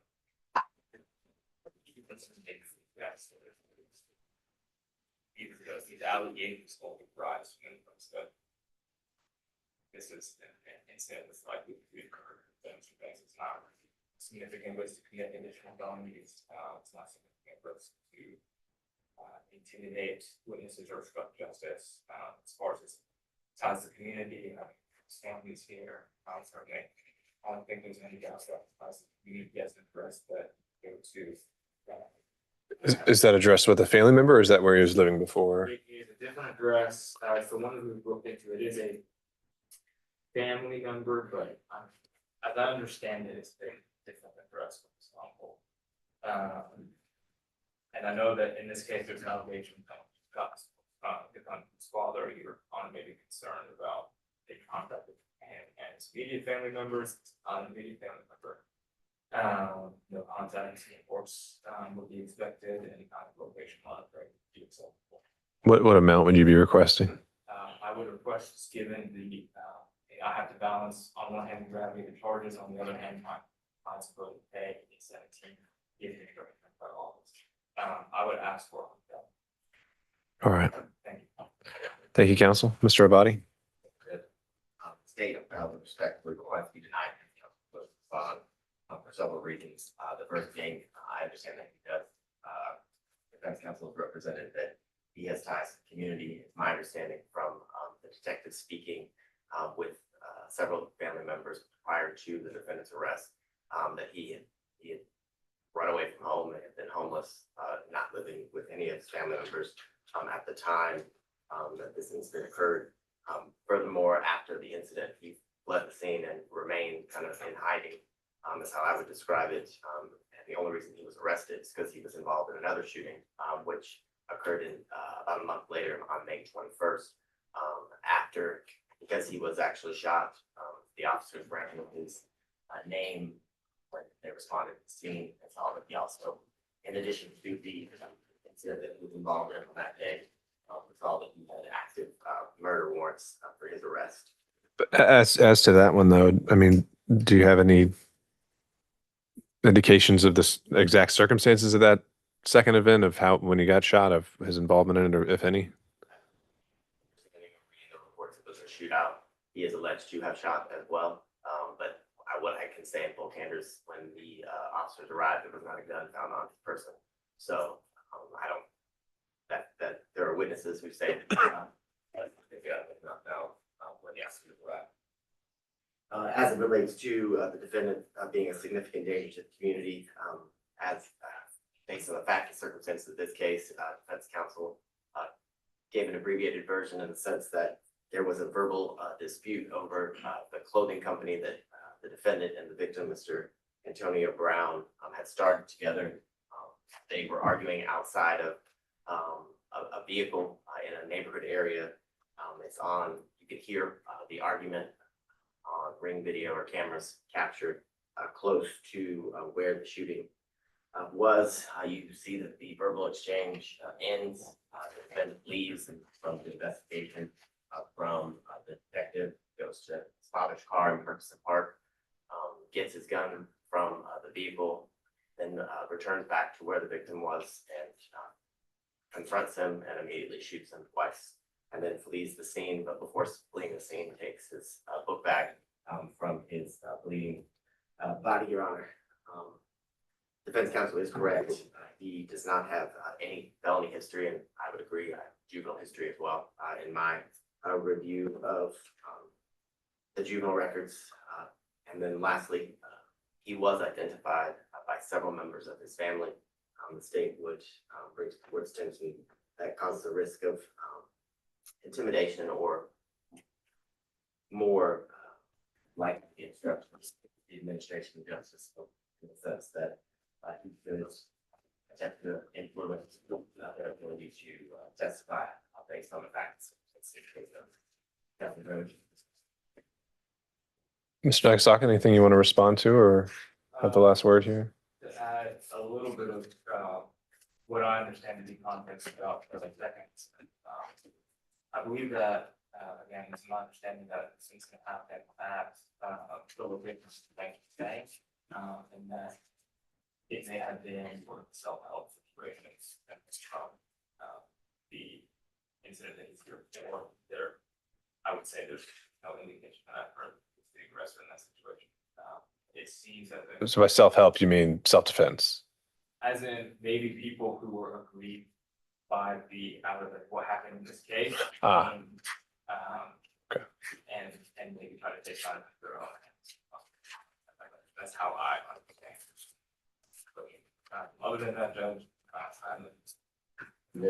On the record, I believe the state most likely dropped the ball in contacting the victim's family members, with knowing that the state is obviously to proceed for Your Honor. So I'm just Okay. putting on the record, we violate our rule for a law probably, and I want to make sure that Your Honor is aware of that. All right. All right. Well, thank you, counsel. So I'll say that I certainly think it weighs in favor of upon the lack of history, and I'm glad to see family support here. And I don't think I can really take into consideration the second incident with what's been presented. Is just not enough there for me to make any definitive conclusions.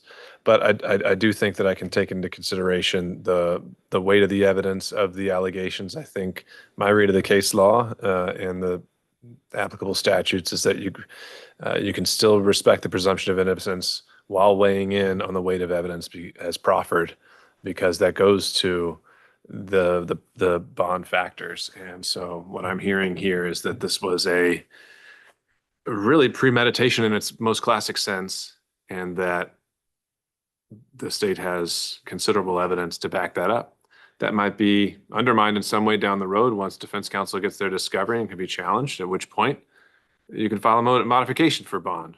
But from what I've heard today, I do think there's been sufficient evidence proffered that the allegations alone prove by preponderance that Mr. Banks is a danger to the community. And so I would deny bond on that basis alone.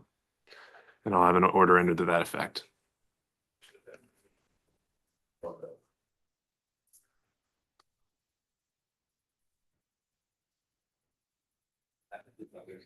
Thank you, counsel. We'll see you next time. We can do it. Take care, Mr. Bonney.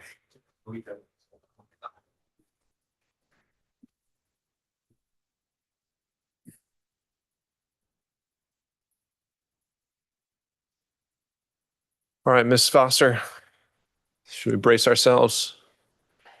We ready? Or you did. We'll see if he's changed his mind.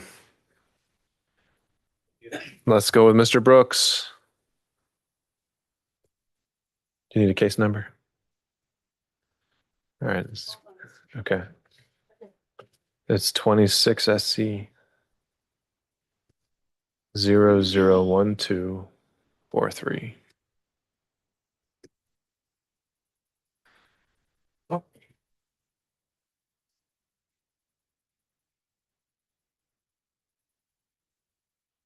Um,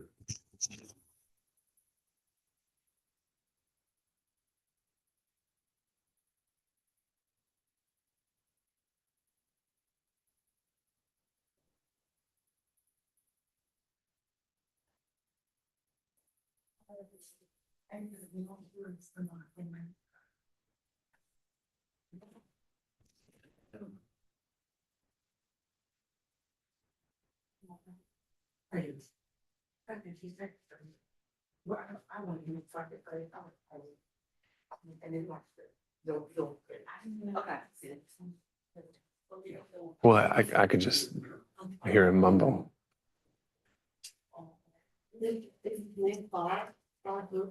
That's right. You ready? All right.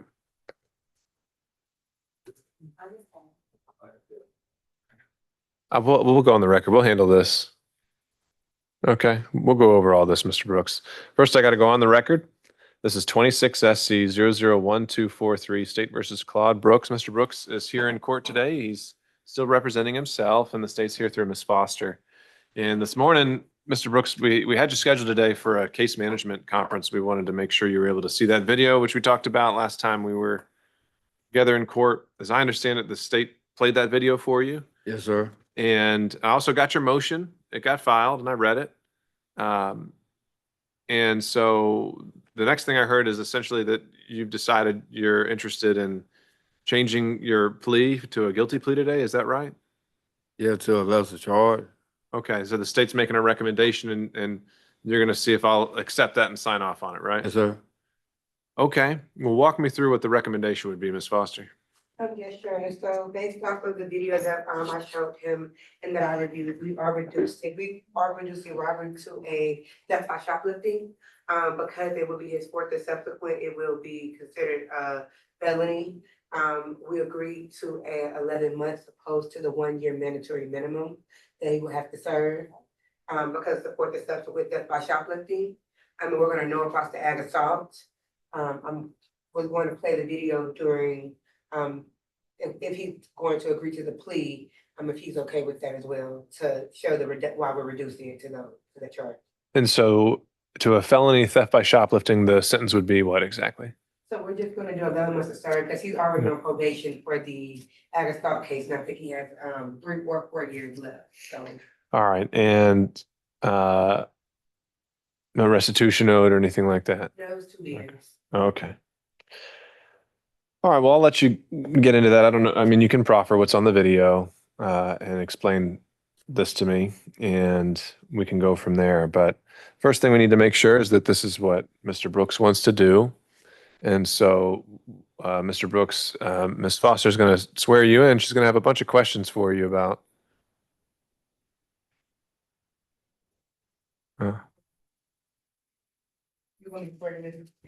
Is there something else that we need to address? We'll address it once we get to the recommendation, just to make sure, we were just talking about making sure that for the felony, theft by shoplifting, because of course it's subsequent, we can do the 11 months to serve. That's a good point. I know the statute mentioned that it can be reduced based on, of course, the fits and the district attorney. Well, actually, we've had this come up before, and whether you phrase it in year or months, since it is a plea to a felony, it is not going to be considered. As I understand it, the sheriff will immediately then give him to the Department of Corrections for determination of any time. You can still make it effectively 11 months by saying 1 year to serve with the last month suspended. So it's effectively 11 months of of time. But I do think that the sentence has to, I don't think the sentence can be reflected in months if it's a felony. I mean, that's something I think worth noting here.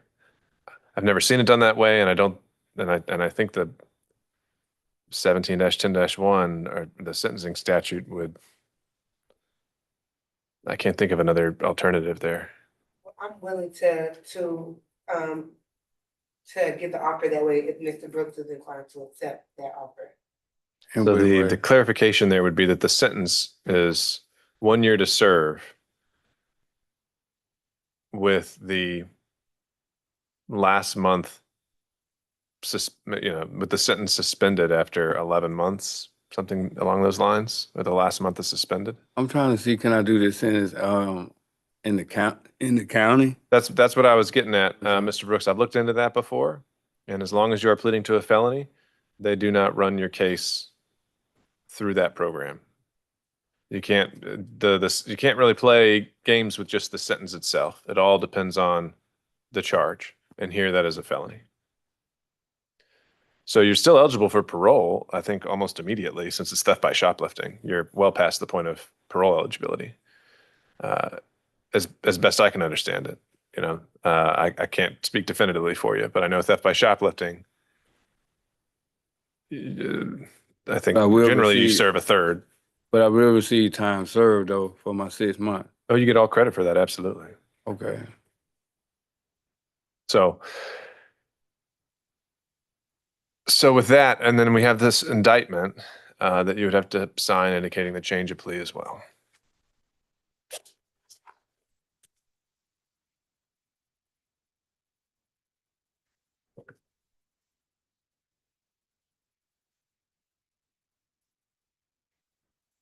All right. And so Ms. Foster is going to have to swear you in because she has to advise you and make sure you're aware of all the rights you waive by entering a plea, meaning you don't want to go to trial. And there's a lot of other rights and things we got to make sure you're aware of.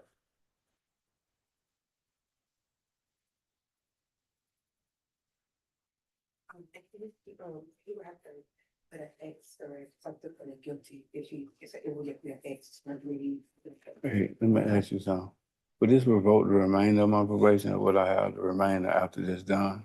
You will have, you still will be on probation for that, for the first case of Popeye. Okay. You will still be on that probation, but not in probation in this case. Okay, thank you. Check mark. Thank you. Be very sharp. Thank you.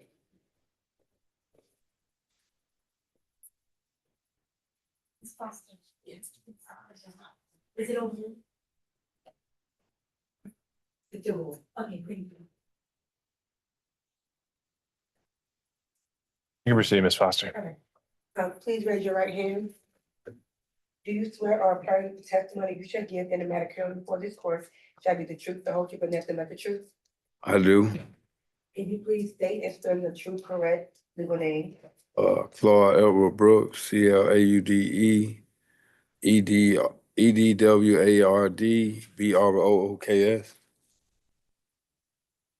Are you at this time taking it under the influence of any alcohol, drugs, or medicine? No.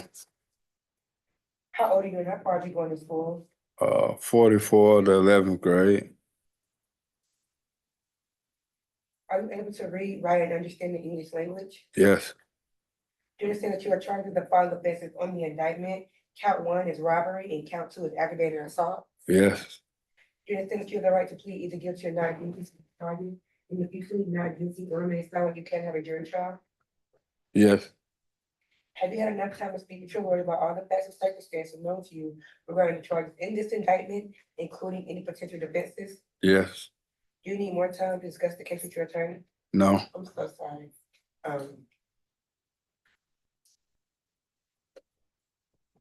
You are pro se. Right. Mm.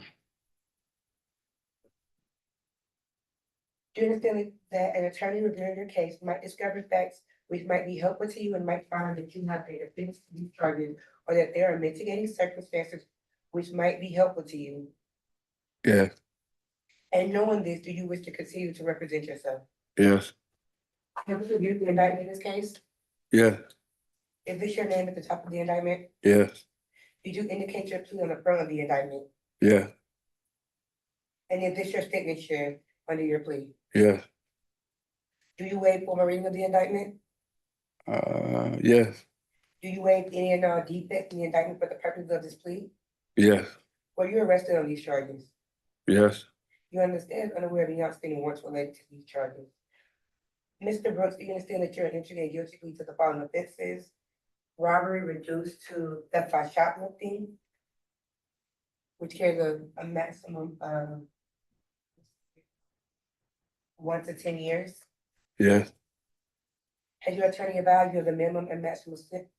I apologize again. Do you understand this negotiated plea of guilty, which means the state will recommend to the court a sentence of 1 year to serve with 1 month being suspended? Yes. Are you aware that the court will not accept the recommendation and the court can sentence you to the maximum on each charge? It can run those sentences consecutively or one after the other? Yes. Do you understand this is a guilty plea which is permanently recorded in your criminal history? Yes. Do you understand if you were charged with a crime in the future, this plea may be used to enhance sentencing, including on a federal case? Yes. Do you understand if you're currently on probation and parole, your probation and parole may be revoked based on your entering a guilty plea today? Yes. Are you a United States citizen? Yes. Do you understand that neither the court, an attorney, nor the district attorney's office has anything to do with parole, and no one can guarantee you parole no matter what anyone has told you? Yes. Do you understand that there may be other adverse unfavorable consequences as a result of this guilty plea conviction, just as there will be from a conviction following a trial? Yes. Do you understand that by pleading guilty to a felony, you cannot use, receive, possess, transport, or own a firearm, and that if you did, you could be charged with another felony offense? Yes. Do you understand that you waive any and all defenses, including any mental health defense, by entering a plea of guilty? Yes. Do you understand that by pleading guilty, you're giving up the following rights? I'm going to say them one at a time to make sure you understand.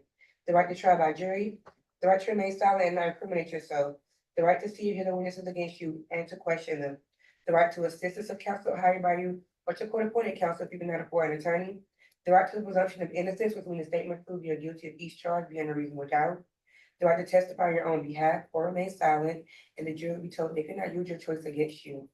The right to present other evidence of your own and call your own witnesses if you choose to, and the right to appeal if convicted of these charges after a trial.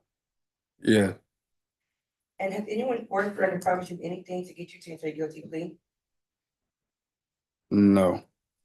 And is it your decision to waive these rights we just talked about and enter a guilty plea because you are in fact guilty? Yeah. As to indictment number 26 SC 001243, how do you plead to count 1 reduced to theft by shoplifting? Guilty. Is this guilty plea freely and voluntarily given with full knowledge of the charges against you? I got one question in between. Go ahead. I won't have to worry about revocation or anything like that. I just be going on this sentence and coming back on probation on the remainder of my Let's save probation. that question. Let's finish this loop. If you could re-ask that It question. just been in my Foster. mind. We'll get into all that. Is this guilty plea freely and voluntarily given with full knowledge of the charges against you? Yes. Do you understand that you do not have a right to appeal directly from your guilty plea? But if you believe that there's some error in your guilty plea, you can apply to the appropriate appellate court to request discretionary appeal. That is outlined in OCGA 5-6-35. Yes. You understand that you have only 4 years from today for a felony charge to file a habeas corpus petition challenging the voluntariness of this guilty plea. Yes. Your Honor, if this case was to proceed to trial, the state would show that. And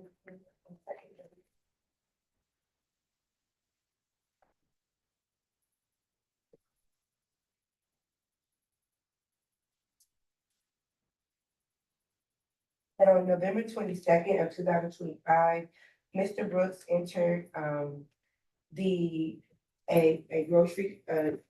gas station.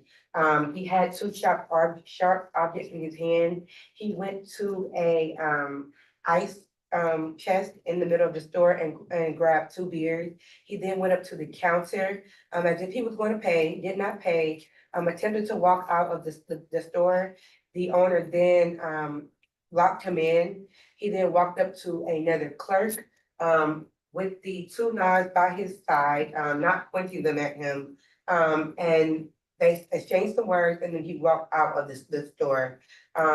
We reduced this case to a theft by shoplifting because on our indictment, we stated that he pointed a knife in the direction of the clerk, and we believe that we would have not met our burden with those facts. Your Honor, again, we are asking that this plea encompass his probation revocation as well, so we'll run concurrent. And after speaking with the victim, they're okay with how the case is resolving. Nothing further from the state. And this would be his 4th theft by shoplifting conviction. Yes. I don't know if I said that right. Theft by shoplifting conviction, Yes, Your Honor. making this a felony. Yes. All right. You know what kind of beer it was? No, Your Honor, I know the gold, bottle of beer. All right. So, Mr. Brooks, what the state is saying is that for any of your pending probation cases that you could be revoked on, the one, in fact, that we had here, for this case, they're going to make the same recommendation, which I think is 11 months revoked, continue on probation. So I know you had about 4 years remaining. So it'd be the same sentence. You revoked the 11 months. You have the 11 months to serve on this case. Those happen at the same time. I don't know if you're on probation somewhere else, but that would resolve everything all at once. Okay? Yes, sir. What other questions do you have? Basically it. Well, I just need to make sure that that this is your decision. It's got to be a voluntary decision on your part. Right. And you understand the nature of the charge? Yes, sir. And mentally everything's good? Yeah. What was it that made you change your mind? Just I have wanted to see for myself. Like I said, I've had substance abuse, alcohol issues, and like I had said, I had no recollection of it, and I didn't. So I'm thankful for you hearing me out and having some patience with me. So what are we gonna do to make sure? What are you gonna do with these 11 months? I'm on my road to sobriety. I was on my road to sobriety then, just having a bad day and dealing with some different issues, being extradited back up here, and having to deal with probation and handling it, and trying to reestablish myself. I just messed around and had a bad day, but I'm on a great road to sobriety and got some great things going on for myself. And well, I hope so, Mr. Brooks, because 11 months ain't worth a couple of years, right? No. Yeah. All right, well, I'll find the plea as knowing and voluntary and that there's a sufficient factual basis, and I'll accept the plea, Mr. Brooks. I'll sentence you as recommended. On the sole count as reduced to theft by shoplifting, which is a felony, in this situation, the sentence would be 1 year to serve. Under OCGA 17-10-1A1, the court can suspend all or any part of the sentence. And so I'll suspend the last month of this sentence. So it'll be 1 year to serve with the last month suspended. And it's straight confinement, so there are no other conditions to place on it. And then for your other probation matter here in Fulton County that was on the docket, I'll ask the state to send over an order noting that it's 11 months revoked. On both of these matters, you'd get full credit for all the time you've already served, which is 177 days.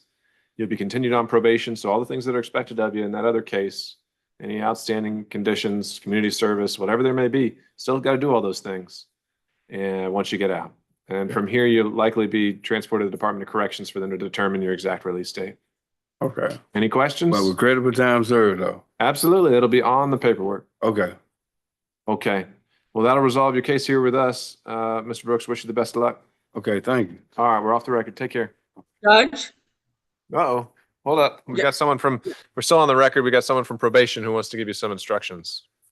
Yes, Mr. Brooks, you're to report, are you in Fulton County? When you Yes, ma'am. get out, are you gonna reside? So you're gonna report to 276 Memorial Drive within 48 hours of being released. Thank you. All right. We're off the record. Take care. Ms. Carter, that's it for today. Thank you. I may be excused. Yes. That's all you got to? Yes. All right. You've been here all All day for that. I'll see you all on Tuesday. Just give me the ball out, especially. Yeah, that's okay.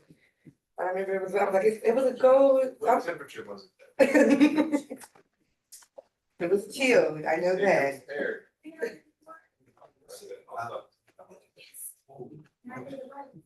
We're done for now.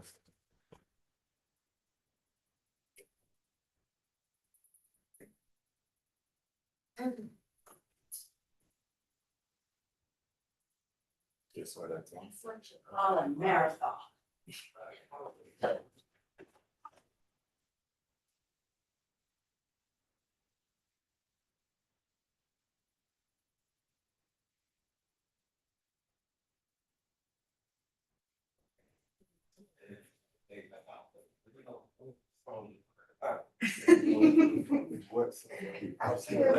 Then you say we got 4. Okay. I'm like, why was it?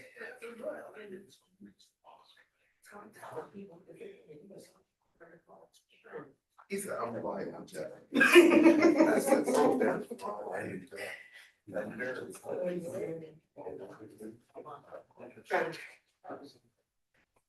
Well, y'all have a wonderful day, and don't stay there too long. Thank you. You too. Yeah, sure. Next Tuesday, you do. I think y'all want to go. No. It's a DD, it's a DD. It's a DD. Great. No, y'all not.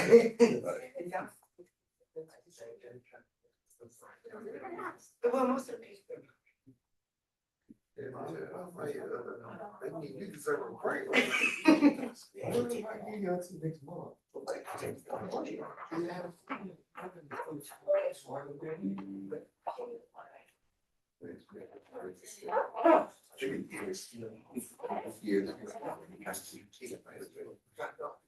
His sister already took 45.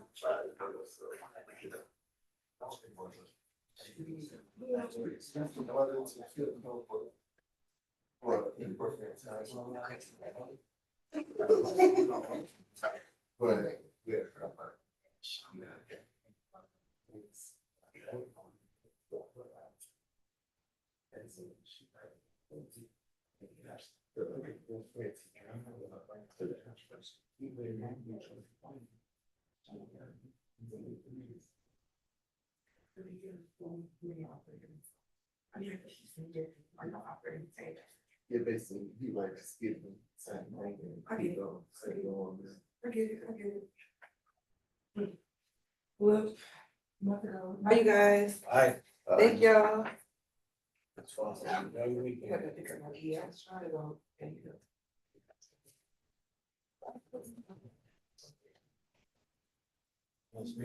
Appreciate it, man.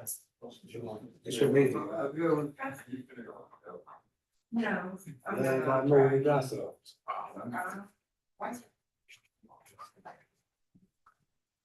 Oh.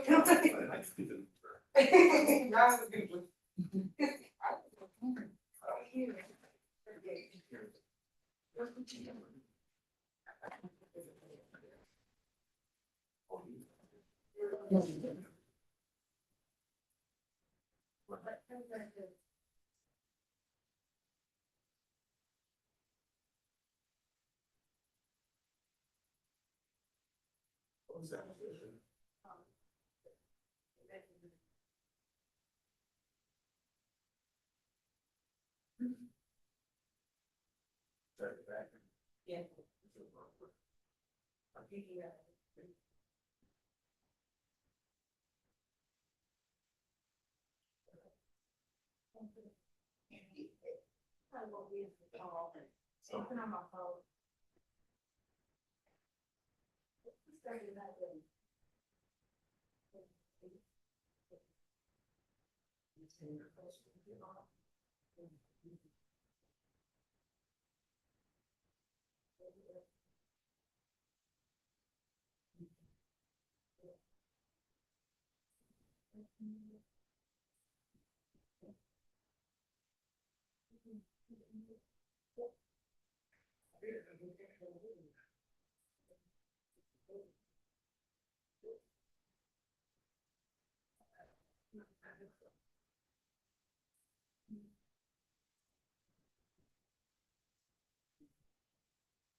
You're not moving. No? But afraid if I move too much, and next thing you know. I guarantee you, if you get back, if you get up, they're gonna come out, they're gonna be ready. That's what I'm saying, right? Cause it just, you know, look, I get all the way back to the office and they have to come all the way back. Oh, oh, you don't wanna go to your office.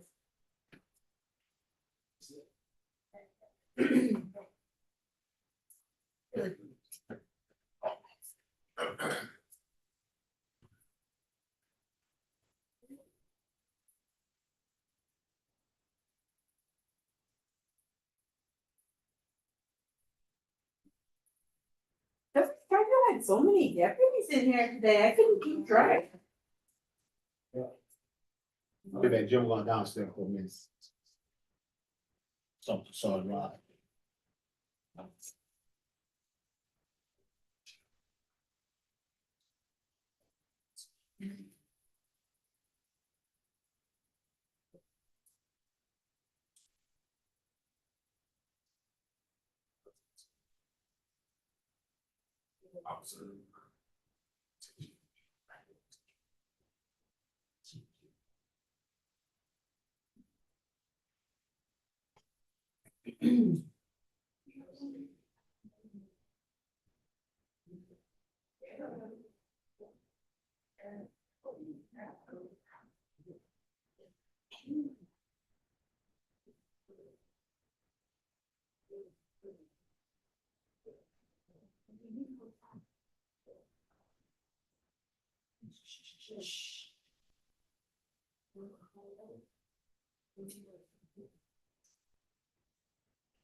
What's up, champ? You want to start the game? You want to have a World Cup? I'm not gonna be even in the area for that. I'm not gonna be even close to it. Are you going to any games? No, I'm gonna be outside selling my shirts, so. Are you? Yep. Check it out.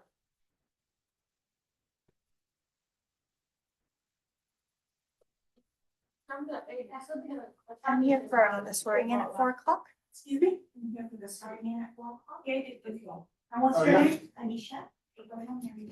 You said Anisha? Anisha. Abraham. Abraham.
It's cold.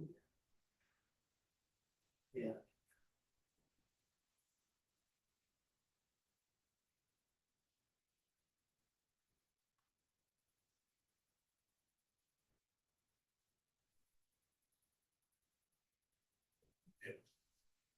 So you say anything to her.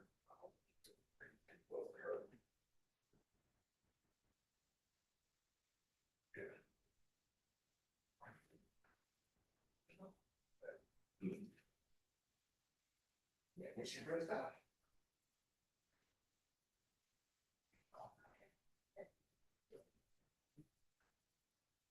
So you have all your paperwork and stuff? Yes. Okay, the judge should come out just a few minutes. Okay, perfect.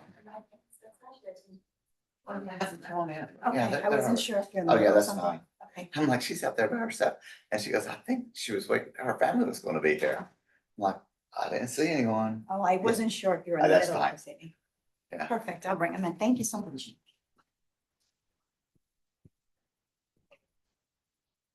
See, I opened the door for you today. We're in sync with each other, aren't we? What did you do back there?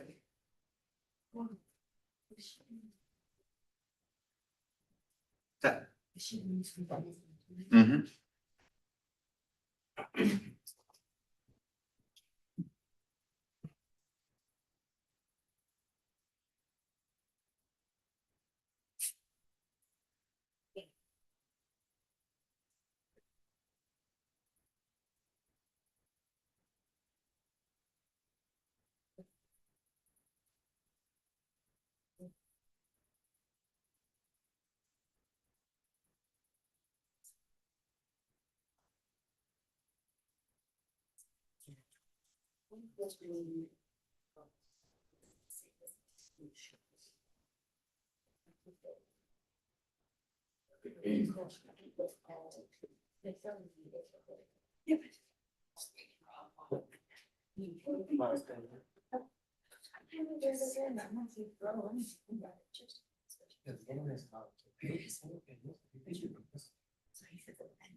I'll get on the next station.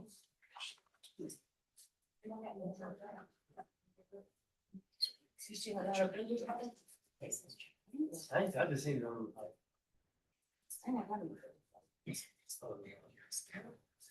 No, this is the Georgia, this is from it's a Georgia justice. And then they say, "Rob, the law, this is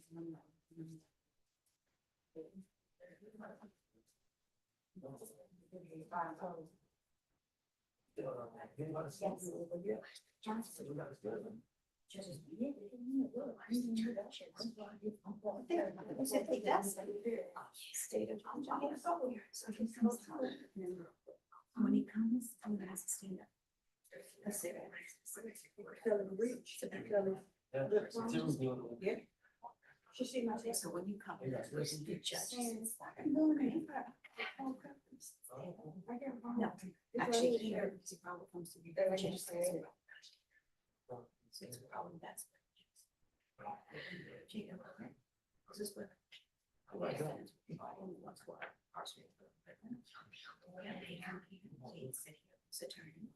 People here. I got so far since you see those chairs. I've been in the back of the century.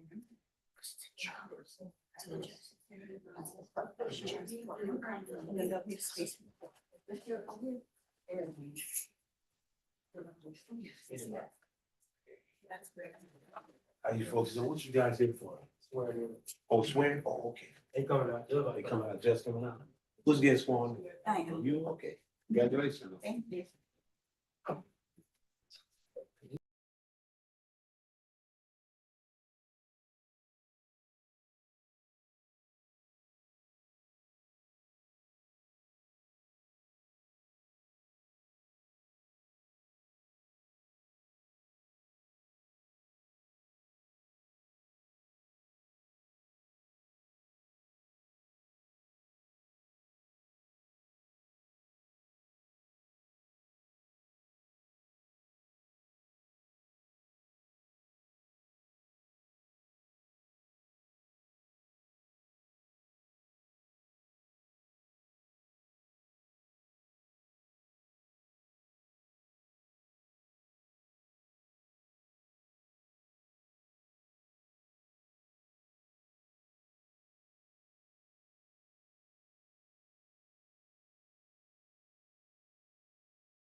Is Deputy Scott out there?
Oh, I thought you had it out. International.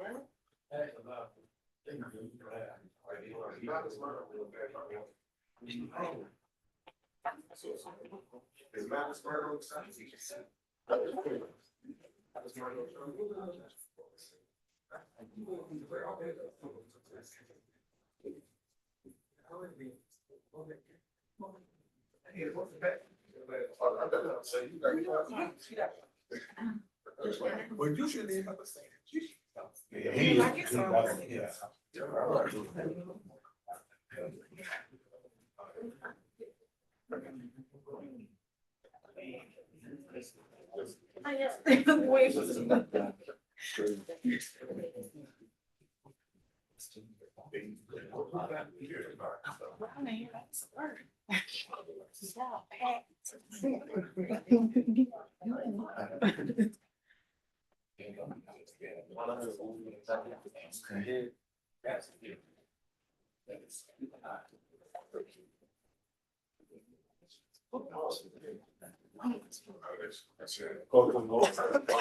Excuse me.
Excuse me.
Mhm.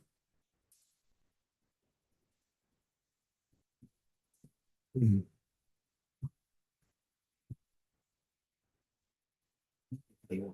No. What's up?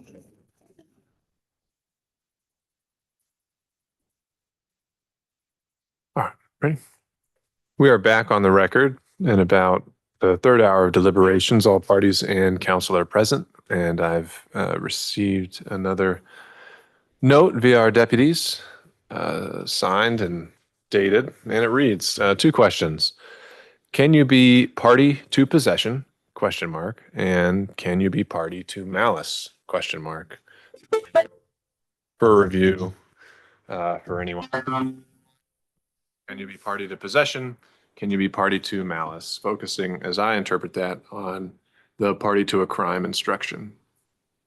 My initial reaction, after which I'd solicit input, would be I think it would be a correct statement of law simply to answer that with yes.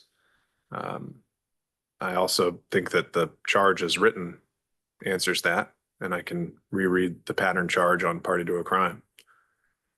Anyone want to be heard? Start with the state. I'll work my way around. Then help me agree with the courts. And what would you be proposing?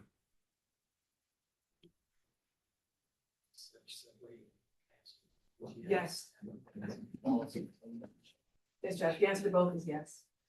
All right, starting with Mr. Oliver. The answer would be that the court has provided the law that applies in this case.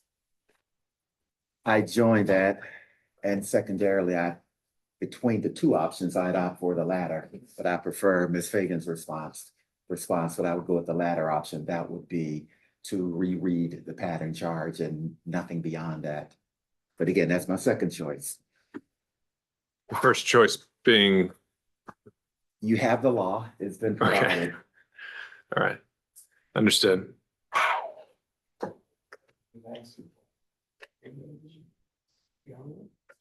All right, I think what I would do here is I would bring them out. I would say, in answer to your question, I would recharge you on the law applicable to party to a crime.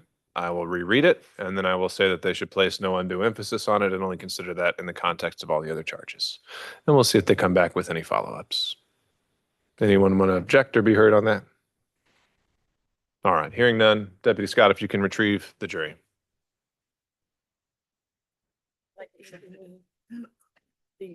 Yeah. In a jury.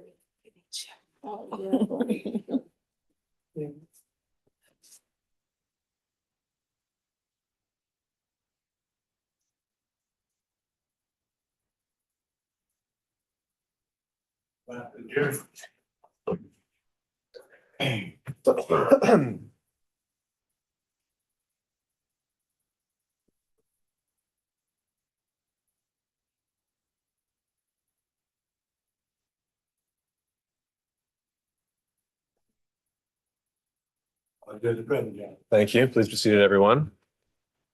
Members of the jury, we received your latest note with a pair of questions, and after conferring with the parties, I would answer those questions as follows. The answer being that to answer your questions, I would direct your attention to your instructions to party to a crime. And those instructions are that every party to a crime may be charged with and convicted of commission of the crime.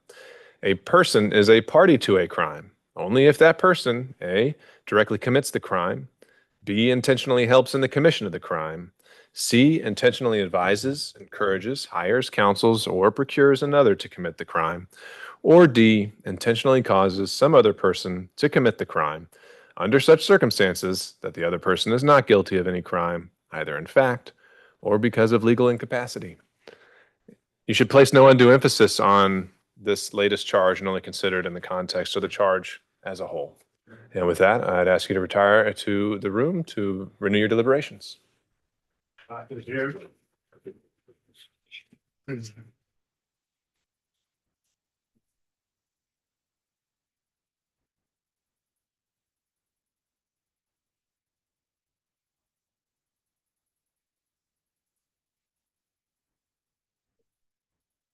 I have this note marked, and I will tender as Court's Exhibit 4.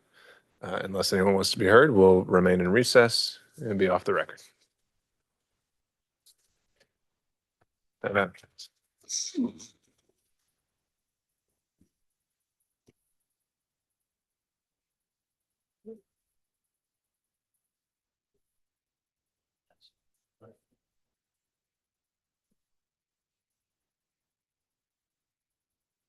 Mhm.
I got it.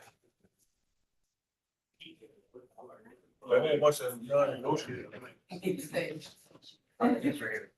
I was ready to pick it up.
Yeah.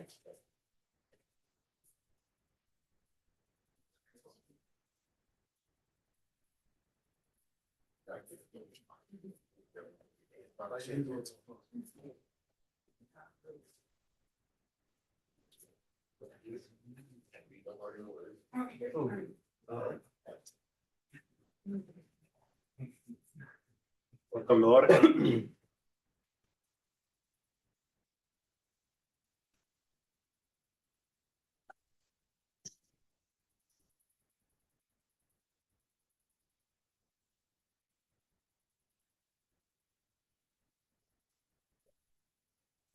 We need Mr. Regis. I can tell. In that across the hall, in the public defender office.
All right, we are back on the record. All parties in council are present.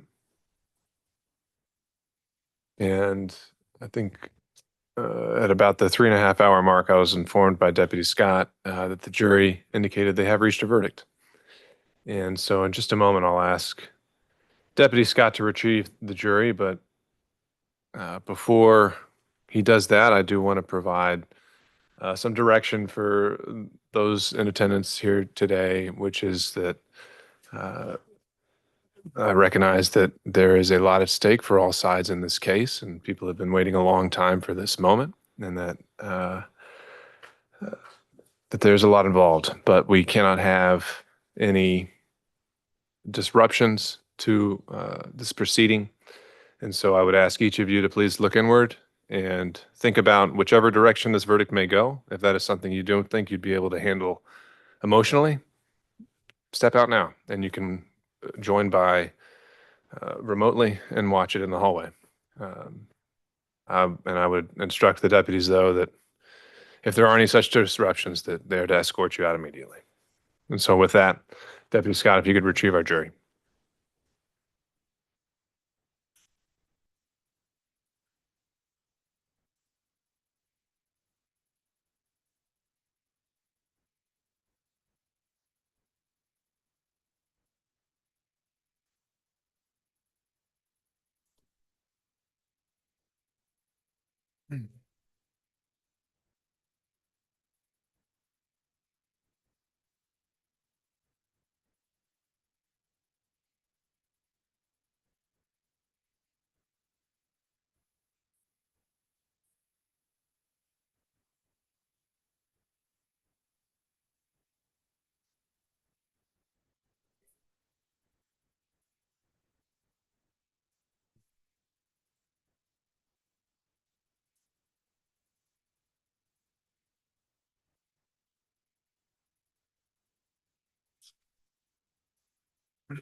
Last for the jury.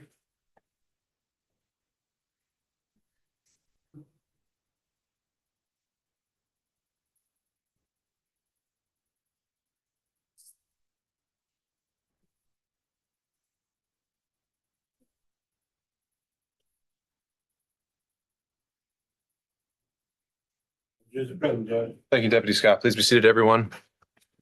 Members of the jury, Deputy Scott has informed me that you have been able to reach a verdict in this case. And so at this time, I would ask the foreperson to identify themselves by juror number. Juror number 3. All right. And so juror number 3, I need to confirm, have you reached a verdict? Yes. And is it unanimous? Yes. And have the 2 verdict forms that we provided to you been filled in, signed, and dated? Yes. All right. If you could hand both of those to Deputy Scott so I can inspect the form of the verdict.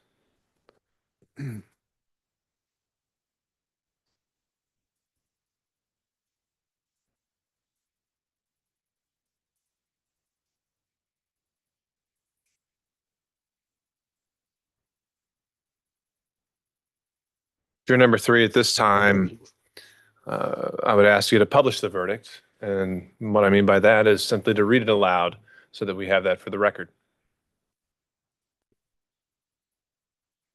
In the Superior Court of Fulton County, State of Georgia versus Jeremiah Oliver, indictment number 25SC003045. As to count 1, murder, we the jury find the defendant guilty. As to count 2, felony murder, aggravated assault with a deadly weapon, we the jury find the defendant guilty. As to count 3, felony murder, attempted armed robbery, we the jury find the defendant guilty. As to count 4, aggravated assault with a deadly weapon, we the jury find the defendant guilty. As to count 5, attempted armed robbery, we the jury find the defendant guilty. As to count 6, aggravated assault with intent to rob, we the jury find the defendant guilty.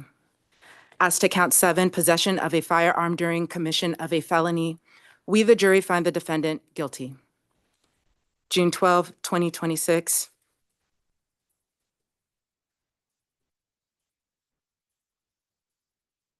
You can continue. This is signed. And the second verdict.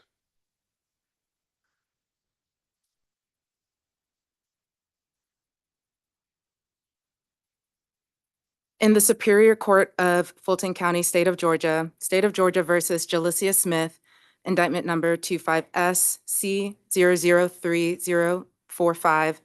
As to count 1, murder, we the jury find the defendant guilty. As to count 2, felony murder, aggravated assault with a deadly weapon, we, the jury, find the defendant guilty. As to count 3, felony murder, attempted armed robbery, we, the jury, find the defendant guilty. As to count 4, aggravated assault with a deadly weapon, we, the jury, find the defendant guilty. As to count 5, attempted armed robbery, we, the jury, find the defendant guilty. As to count 6, aggravated assault with intent to rob, we, the jury, find the defendant guilty. As to count 7, possession of a firearm during commission of a felony, we, the jury, find the defendant guilty. June 12th, 2026, it is signed. Ma'am, if you could hand those verdicts back to Deputy Scott, who will then show them to the parties so they can inspect the form of the verdict. Just take it to him.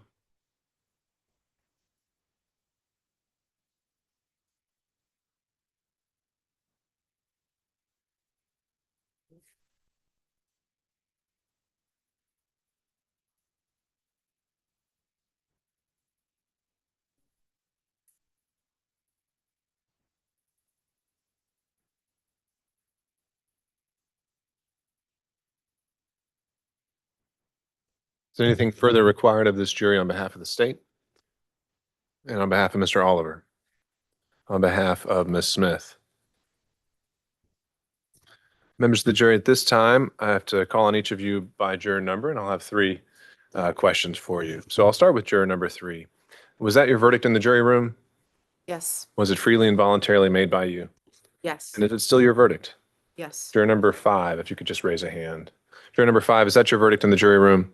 Was it freely and voluntarily made by you? And is it still your verdict? Juror number 6, was that your verdict in the jury room? Was it freely and voluntarily made by you? Is it still your verdict? Juror number 13, was that your verdict in the jury room? Was it freely and voluntarily made by you? And was it still your verdict? Juror number 14, was that your verdict in the jury room? Yes. Was it freely and voluntarily made by you? Yes. And is it still your verdict? Yes. Juror number 16, was that your verdict in the jury room? Yes. Was it freely and voluntarily made by you? And is it still your verdict? Yes. Juror 18, was that your verdict in the jury room? Was it freely and voluntarily made by you? And is it still your verdict? Juror number 25, was that your verdict in the jury room? Yes. Was it freely and voluntarily made by you? And is it still your verdict? Juror 28, was that your verdict in the jury room? Was it freely and voluntarily made by you? And is it still your verdict? Juror number 30. There you are. All right. Was that your verdict in the jury room? Was it freely and voluntarily made by you? And is it still your verdict? Juror number 35. Was that your verdict in the jury room? Was it freely and voluntarily made by you? And is it still your verdict? Juror 37. Was that your verdict in the jury room? Was it freely and voluntarily made by you? And is it still your verdict? All right. Members of the jury, at this time, as always, I want to thank you again for your service. We do ask a lot of you, but frankly, we couldn't do any of and achieve anything without the sacrifice you put into this. If anyone wants to speak with you about your deliberations, all the restrictions and requirements I placed on you are lifted. You can, but you're not required to speak with anyone. It's completely up to you. And in just a moment, I'll excuse you. I will come back to thank you personally, answer any questions you have. And often the attorneys sometimes would want to come back and hear and solicit feedback and hear what weighed into your deliberations. It's absolutely up to you whether you want to participate in that. You certainly have put in more than enough of your time and you can leave right away. But I know sometimes they do appreciate that opportunity.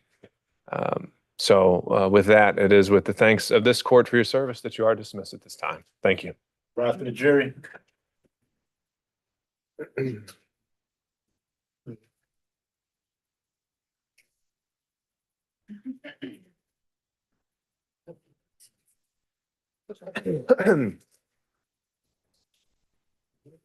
Here's good, Judge. Ms. Charles, is there any reason we should not proceed to sentencing at this time? All right.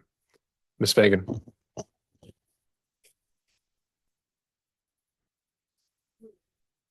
right.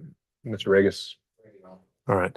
And would any of counsel want to speak with the jury before we do that?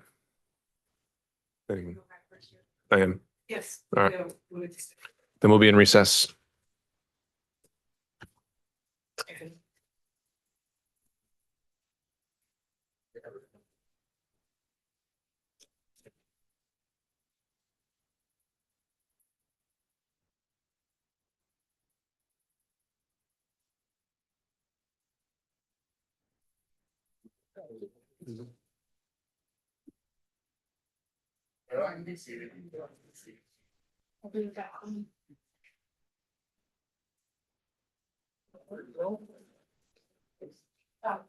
Let him.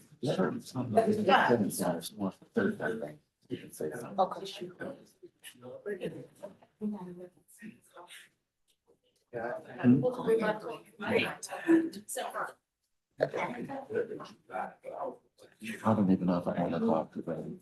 I don't, I never do.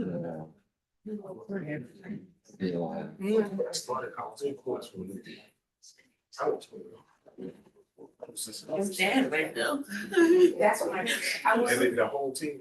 I was.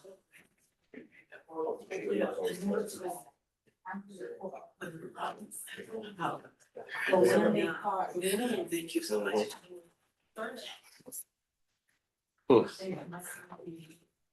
It started, I was doing it. But they were floating around. I was like, remain sit there. I took a picture. Right, So you were Judge Mason. I was.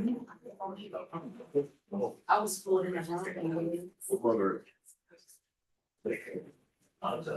So girls, I don't know, I'm talking this one. I would put, I problem, so. That's even how much I really Scott, and I worked at both the times. We stopped the supervisor.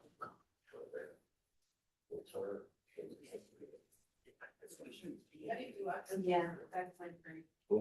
So all y'all. Come on. Yeah.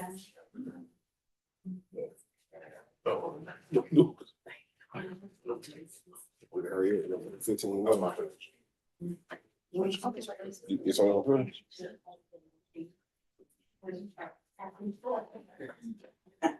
So you about to get bad.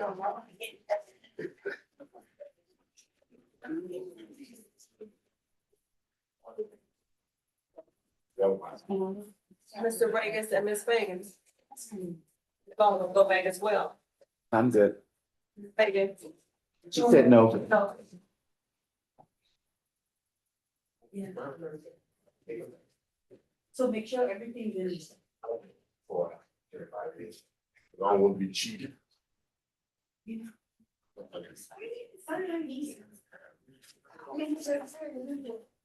was supposed to be. Oh, you're right there. I was gonna. Can you write your name? I'll write it. Yeah. Okay, I was going to tell you they were asking and I didn't. No, I heard you say no for me. Okay, all right. And I was going to confirm. Yeah, no, you didn't.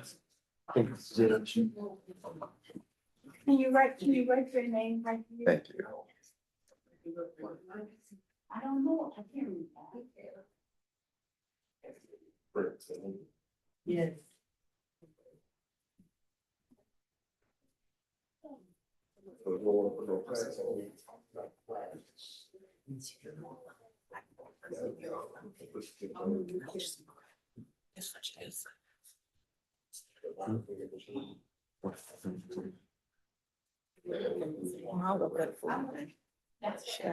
She would be outside all the time every day. Oh, that right. My cousin, She gonna say anything? her, his mom, her, her mother. I'm gonna go back here. I'm gonna regret this, but I'm gonna go back here. Yeah, I'm gonna go back Oh, there. you can go back there? Yeah. You wanna go? Yeah. I'm here.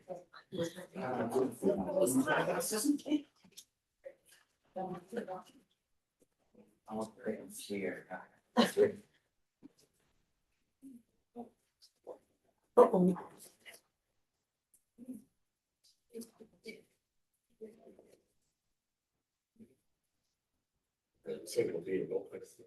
No, I think, no, you only take the physical, because you're bad. Everything on that picture. Got all these papers in there. Yeah. Oh. She was coming back when I was there. Show me the way. Oh.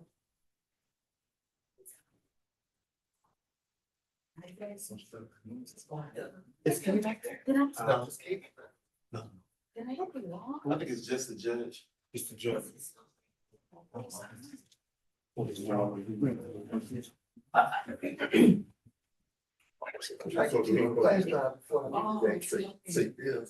So what is this, what the hell is this classified? What's that? Yeah. No, they're still back there. So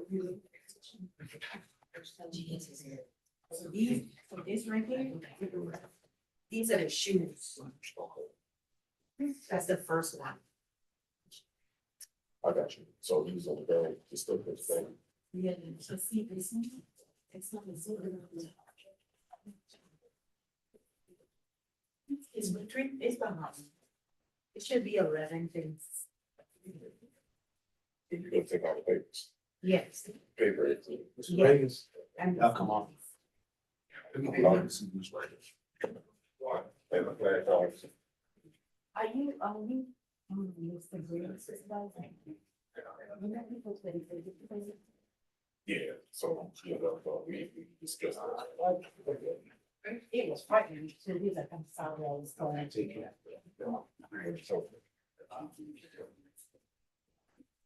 This is something stupid. Okay. This part. And you can have your box back too. I'm taking the box. Yeah, I know, cause I Come see her. on, they don't do that. Take the box. That is evidence.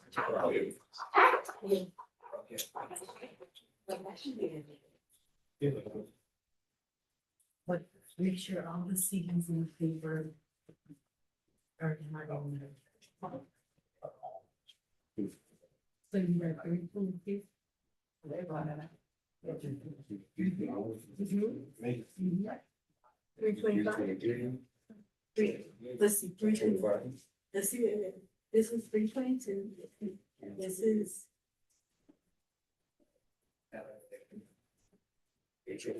Mhm.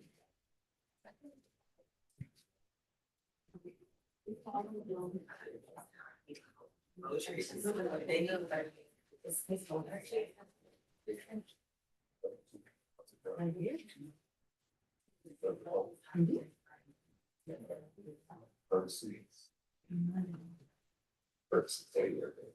This is. Oh, I got it in my hand. Yep. 36. That's 341. Yeah, 38. 330. Oh, and then 341.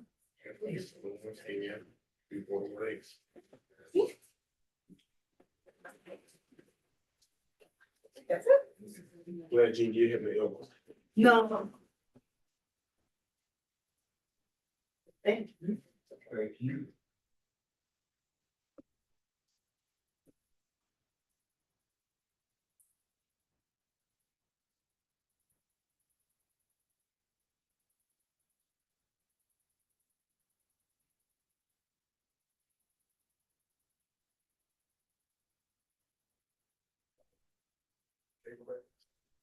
I think she did.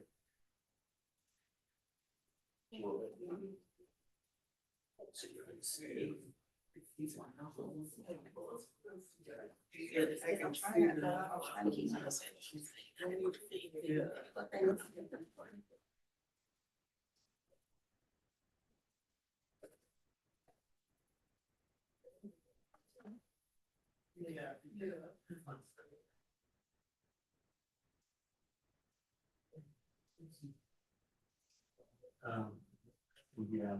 Something else.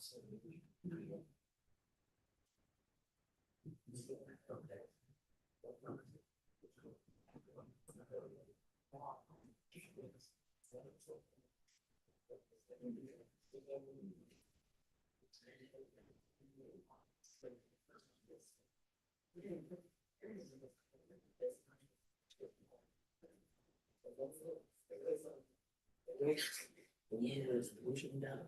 The way girl. And just. And wait. That's what they wait on. That's why I mean. But they know about me, so they know that in general. Because I used to work for accounts. They know about me. But God is.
You like that, done look better.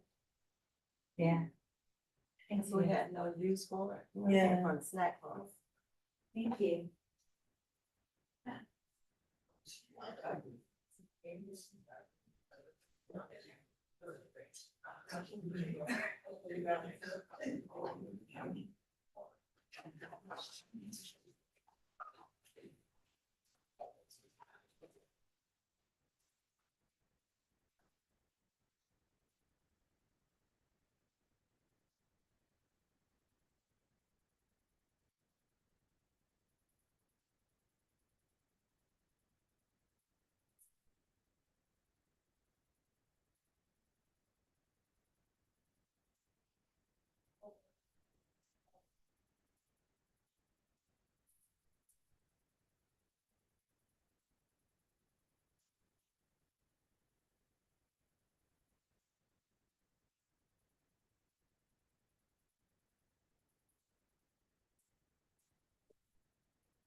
Does that make sense?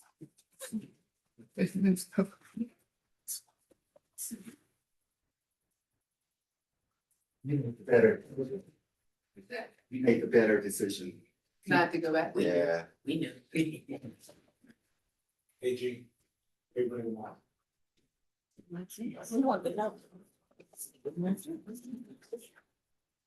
I never did, even acquittals. I try to, and I always say it's a limited value, Right. but I do it anyway. What, to get angry? I cannot. Well, Why you because wasn't, no. make sure you get out of here at 5 o'clock. There was a time if you live on the third example, and I'm sure I think. That's a little different. Yeah. No, that's a little. No, that's a little. Yes. This is the next one. Next stop. Think what made it. We was back there trying to figure it out. No, I know, I mean. This one too. He has nothing on the calendar so far. Oh, wow, that's good. We was back there trying to go through all this. On a vacation. I'm sorry, I missed all of that. Sure know what's the next trial. We don't know yet. I know July 6th is LaGrange, but I don't know what's between now and July 6th, the LaGrange. Yeah, you got 3 weeks to figure that out. No, I already transferred them all. Oh, gotcha. Sorry.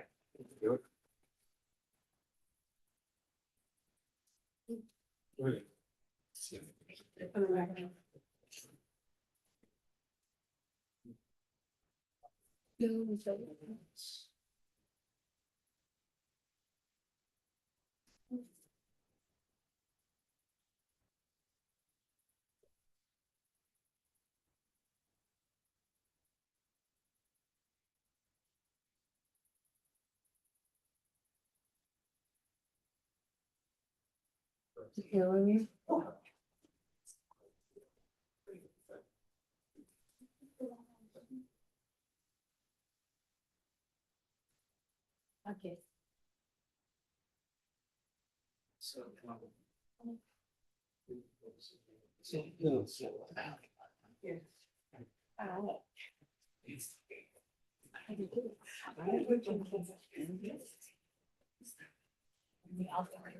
Hey, seated, come to order.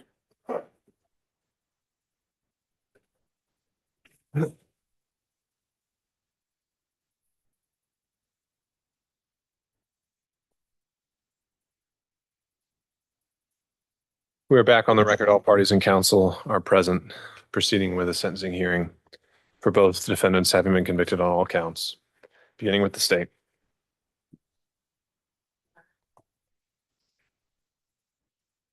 It's been a long week and, that's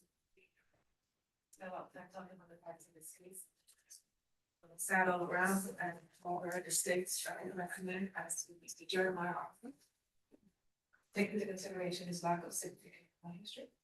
That's time one murder, a life sentence. Counts 2 and 3 counts murder will vacate the operation of law. Counts 4 aggravated assault with deadly weapon and merge by operation of law. Counts 5 and the Clinton statute, the maximum penalty up to 30 years. By the state that recommends a 10-year sentence to a consecutive. Count 6 aggravated assault with the intent to revoke for the merge. Count 6 and count 7 possession of firearm and commission of a felony. A 5-year sentence consecutive to count 1 for a total of life sentence. Plus 15 minutes. And as Denise Smith. Likewise, the elimination counts 1 for the life sentence to the possibility of parole. Counts 2 and 3 vacate by operation of law. Counts 4 criminal attempted hamburger, the merge by operation of law. Counts 5 criminal attempt, similar 10 years consecutive with count 1.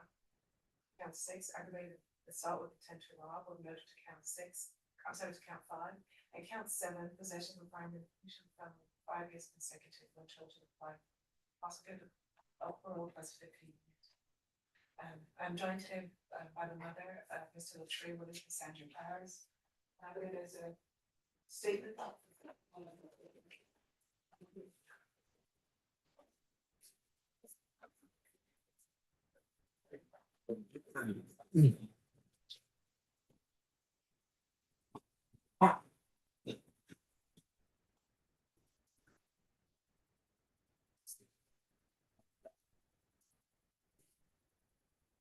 Good afternoon, Your Honor. Good afternoon, ma'am. My name is Dorsey Jones. I am the victim witness advocate with the Fulton County District Attorney's Office.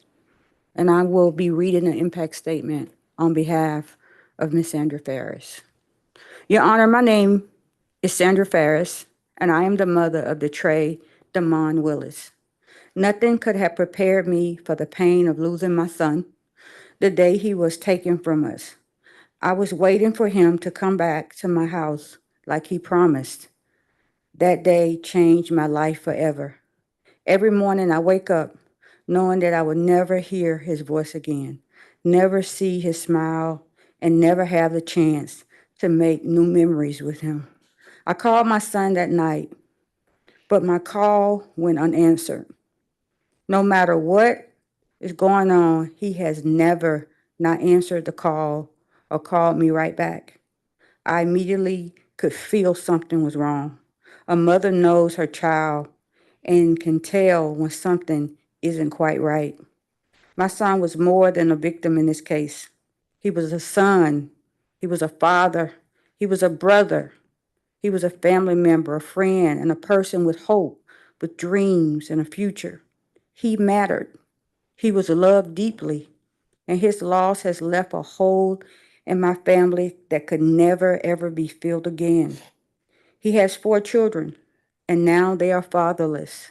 He'll never be able to be there to watch their achievements and to be a listening ear or to save them from this cruel, cruel world. The actions that brought us here in this courtroom did not just take one life, they shattered an entire family. We have endured grief, heartbreak, anger, and countless sleepless nights, holidays, birthdays, and family gatherings, and now painful reminders of the person who should still be with us. I often think about what my son's future would have been. I think about the milestones, the will that he'll never reach in any moment. Those opportunities were stolen from him, and they were stolen from all of us who loved him. To the people responsible, I want you to understand that this was not just a moment that ended when my son died. The consequences continue every single day. We carry this loss with us every hour, every minute, every second of the day. We live with the pain, with my son no longer has a chance to live his life that he deserved. Today, I ask the court of Fulton County to remember that my son was a human being whose life had value. He was not a case number. He was my child, my son, and he was loved beyond words. If my love for him could save him, he would still be here. I traded my life to his on any given day. That's how much I love my son. Nothing this court does can bring my son back, but I hope justice will honor his memory and recognize the devastating harm that has been done. Thank you. This is how I feel in my heart, and I am asking that justice be served for my family so that I can smile again. Thank you. Thank you, ma'am, for being here. Ms. Charles, I want to inquire. I remember for the bond hearing for Mr. Oliver, there were pending indictments in Dougherty County. Was there ever a disposition for those cases? Not that I'm aware this time I could inquire. I believe Well, they were still the pending. state doesn't have the evidence. They don't have the evidence. No, Judge. All right. I'll turn, Ms. Fagan. Yes, Your Honor, he does not have any convictions on his record. As the court heard in this case, my client's 25 years old. He was going to college at Albany State to pursue an education degree. You've seen his family. He has support, he has love. We understand the parameters of what is required with sentencing in this case. We are asking for life with the possibility of parole, 5 years to run consecutive suspect.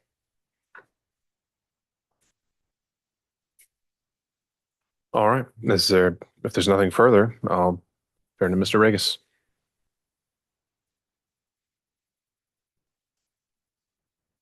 Your Honor, Ms. Smith does have family members who would like to be heard, would like to be considered.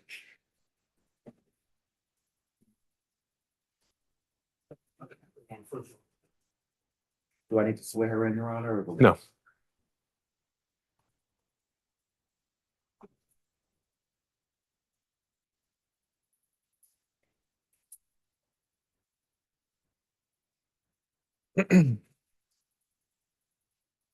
Good evening, Your Honor.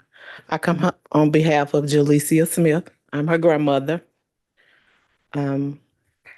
I just want to say that my condolences to the family as well. This is a hard thing for us, as we know Jalecia as outgoing, friendly, don't know a stranger, and she was just beginning to learn life. And I'm sure all of us in here at one time or another, as young adults, have did some things we may not be proud of, but we have to deal with them. I think that her being charged guilty of all charges was unfair and unjust to her because she is young, as we have all been at one time or another. I know that she is a caring person. And I would like to say that I think that she deserves some leniency because she is just learning life as we all have at one time or another. She has, it's just who we are as young adults. We have all done something. Every person in here at one time or another have done something that they may not have been proud of as a young adult. And that's where she was. She was learning herself. She was learning what to do. Yes, she did what she did, but she was in the process of learning who she was. And she has a family, a backing to keep pushing her. No, this is not what you're going to do. We're going to try to do. All of us had somebody at one time. I hope you had somebody to help you. She has a background. She has family. She has somebody to encourage her to try to do. But as young adults, they do things that they shouldn't, as we all have at one time or another. I'm asking for some type of leniency because she does have a family. She does have background. She does have people that pray for her daily. So I'm asking for that. She knows that this is a learning thing for her, and I don't think that she deserves to be so hardly and severely punished. Now I truly am sorry of what happened to the family. I am, because I don't it's just what it is. It is. And I'm not trying to take anything from it, but she's a young lady that's learning. She's a young lady that's trying to do what's right. She was trying to do hair and go to school to do hair, and she got involved. But we are here for her. She has a village that will be back behind her the best that we can.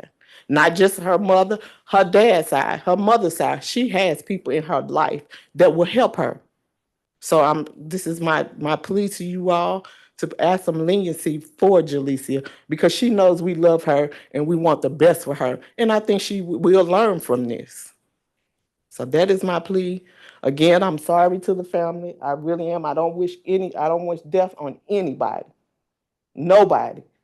Because it's a hard pill to swallow. It hurts. It hurts you from your core. And to lose a child, I don't have that. But it's like I lost a child because Jalecia is my grandbaby. That's my son's daughter.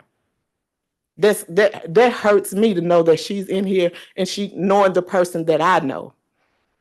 She was learning. She was trying to be who she is. She's trying to develop herself.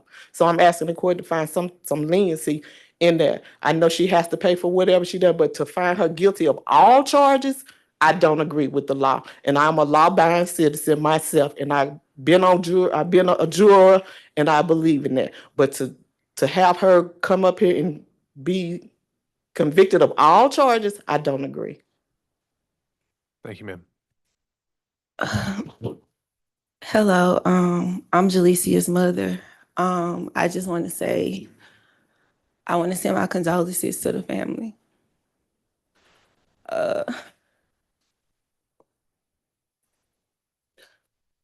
The year that all of this happened, me and my family, we lost my grandmother. Jalecia lost her biological father.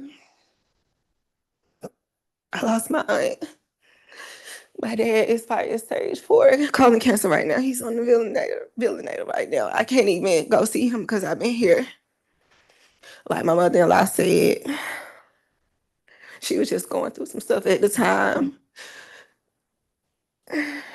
She's always had my support. I'm so sorry. I have a son, so I hate that this happened. I have a son. I have brothers. I worked for Fulton County Sheriff Office for 2 years. So I mean, I know like I've ran into several offices here since I've been here. So I'm not no stranger to law. I'm a law abiding citizen too as well. And this, like I said, I'm sorry. But my daughter, like I said, at that time, that year, it was real bad and it's still going on. Like I said, it's just thing after thing. And please just have as much leniency because like my daughter is the sweetest person ever. Like, and I've always been fair, firm, and consistent. So this this is just a lot um on my family. I just ask, just yeah, just thank you for everybody that's been here or whatever. And I just pray that y'all have leniency on my daughter. I'm sorry to the family. Like I said, I got son, I got brothers, I got one son at that. I only got one. So I understand, but yeah, thank you. Thank you, ma'am.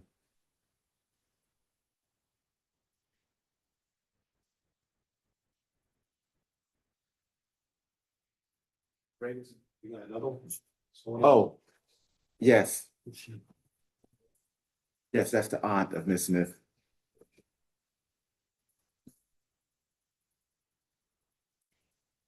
Good afternoon, court.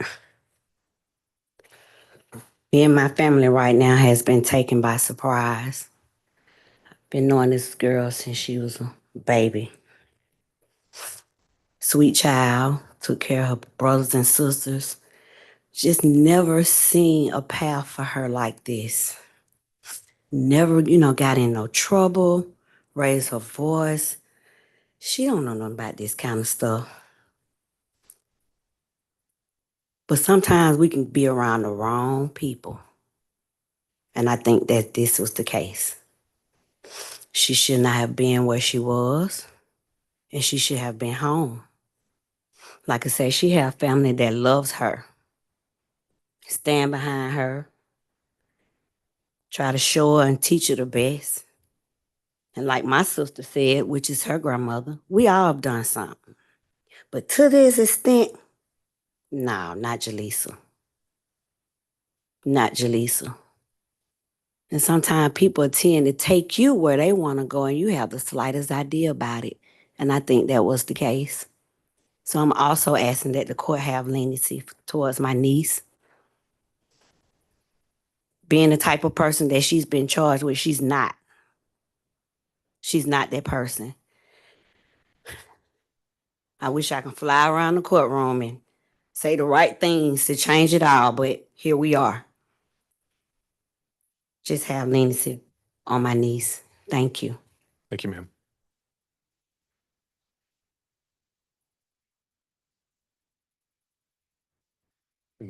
Ma'am, we need your name for the record.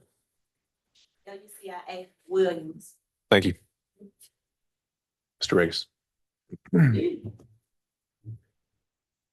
Just to conclude, Your Honor, I'm also asking that Ms. Smith get the lightest sentence the law allows. I know the court is limited. Life with the possibility versus life without the possibility. Now I'm asking that she be given life with the possibility, plus I guess 5 years suspended. Ms. Smith doesn't have a criminal history. She was 19 years old. She was a person who has a lot of learning to do, and she still is, and a person who's made positive steps along that way, along that road. I'm asking that she be given a chance to have a chance at some point in her life versus having no chance at any point, versus never seeing freedom again. So I'm asking the court to exercise all discretion it has to sentence Ms. Jaleesa Smith with as much lenience as the family is asking for, as the law allows.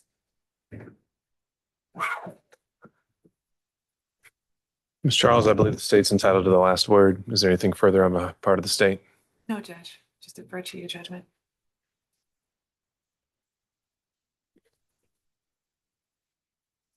All right. But first, thank you, counsel, for your for the argument, for the preparation you put into this case, the passion you showed to it. I certainly take no pleasure in sentencing, but it is my duty to impose the sentence that I think is appropriate. And I'll begin with Ms. Smith and just say that I disagree with the state that the parties are similarly situated.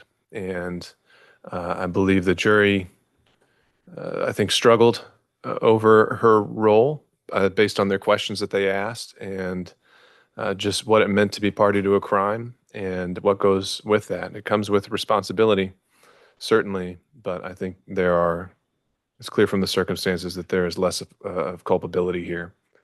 And so, considering all the facts and circumstances here of the case, I think Ms. Smith is that the appropriate sentence is as recommended by counsel, which would be on count 1 to malice murder, a sentence of life with the possibility of parole. Counts 2 and 3 vacate by operation of law. Count 4 merges into count 1. Count 5, criminal attempt to commit armed robbery, would be 30 years to serve. That would be concurrent with count 1. Count 6 merges to count 5. And count 7 would be 5 years to serve. That's consecutive to count 1, but that is suspended. Mr. Oliver, in my opinion, it is a different matter. Mr. Oliver testified, and based on this verdict, the jury rejected that testimony. And the nature of that testimony was one where he's willing to label the victim a sexual predator in order to save himself. And I think not only did he destroy the life of Mr. Williams, he essentially destroyed the life of his co-defendant, Ms. Smith, as a result. So I think the state's recommendation is appropriate here. And I would sentence Mr. Oliver to life with the possibility of parole on count 1. Counts 2 and 3 vacate by operation of law. Count 4 merges to count 1. Count 5 would be 10 years consecutive to count 1. Count 6 merges to count 5, and count 7 is 5 years consecutive to count 5, for a total sentence of life plus 15 as recommended by the state.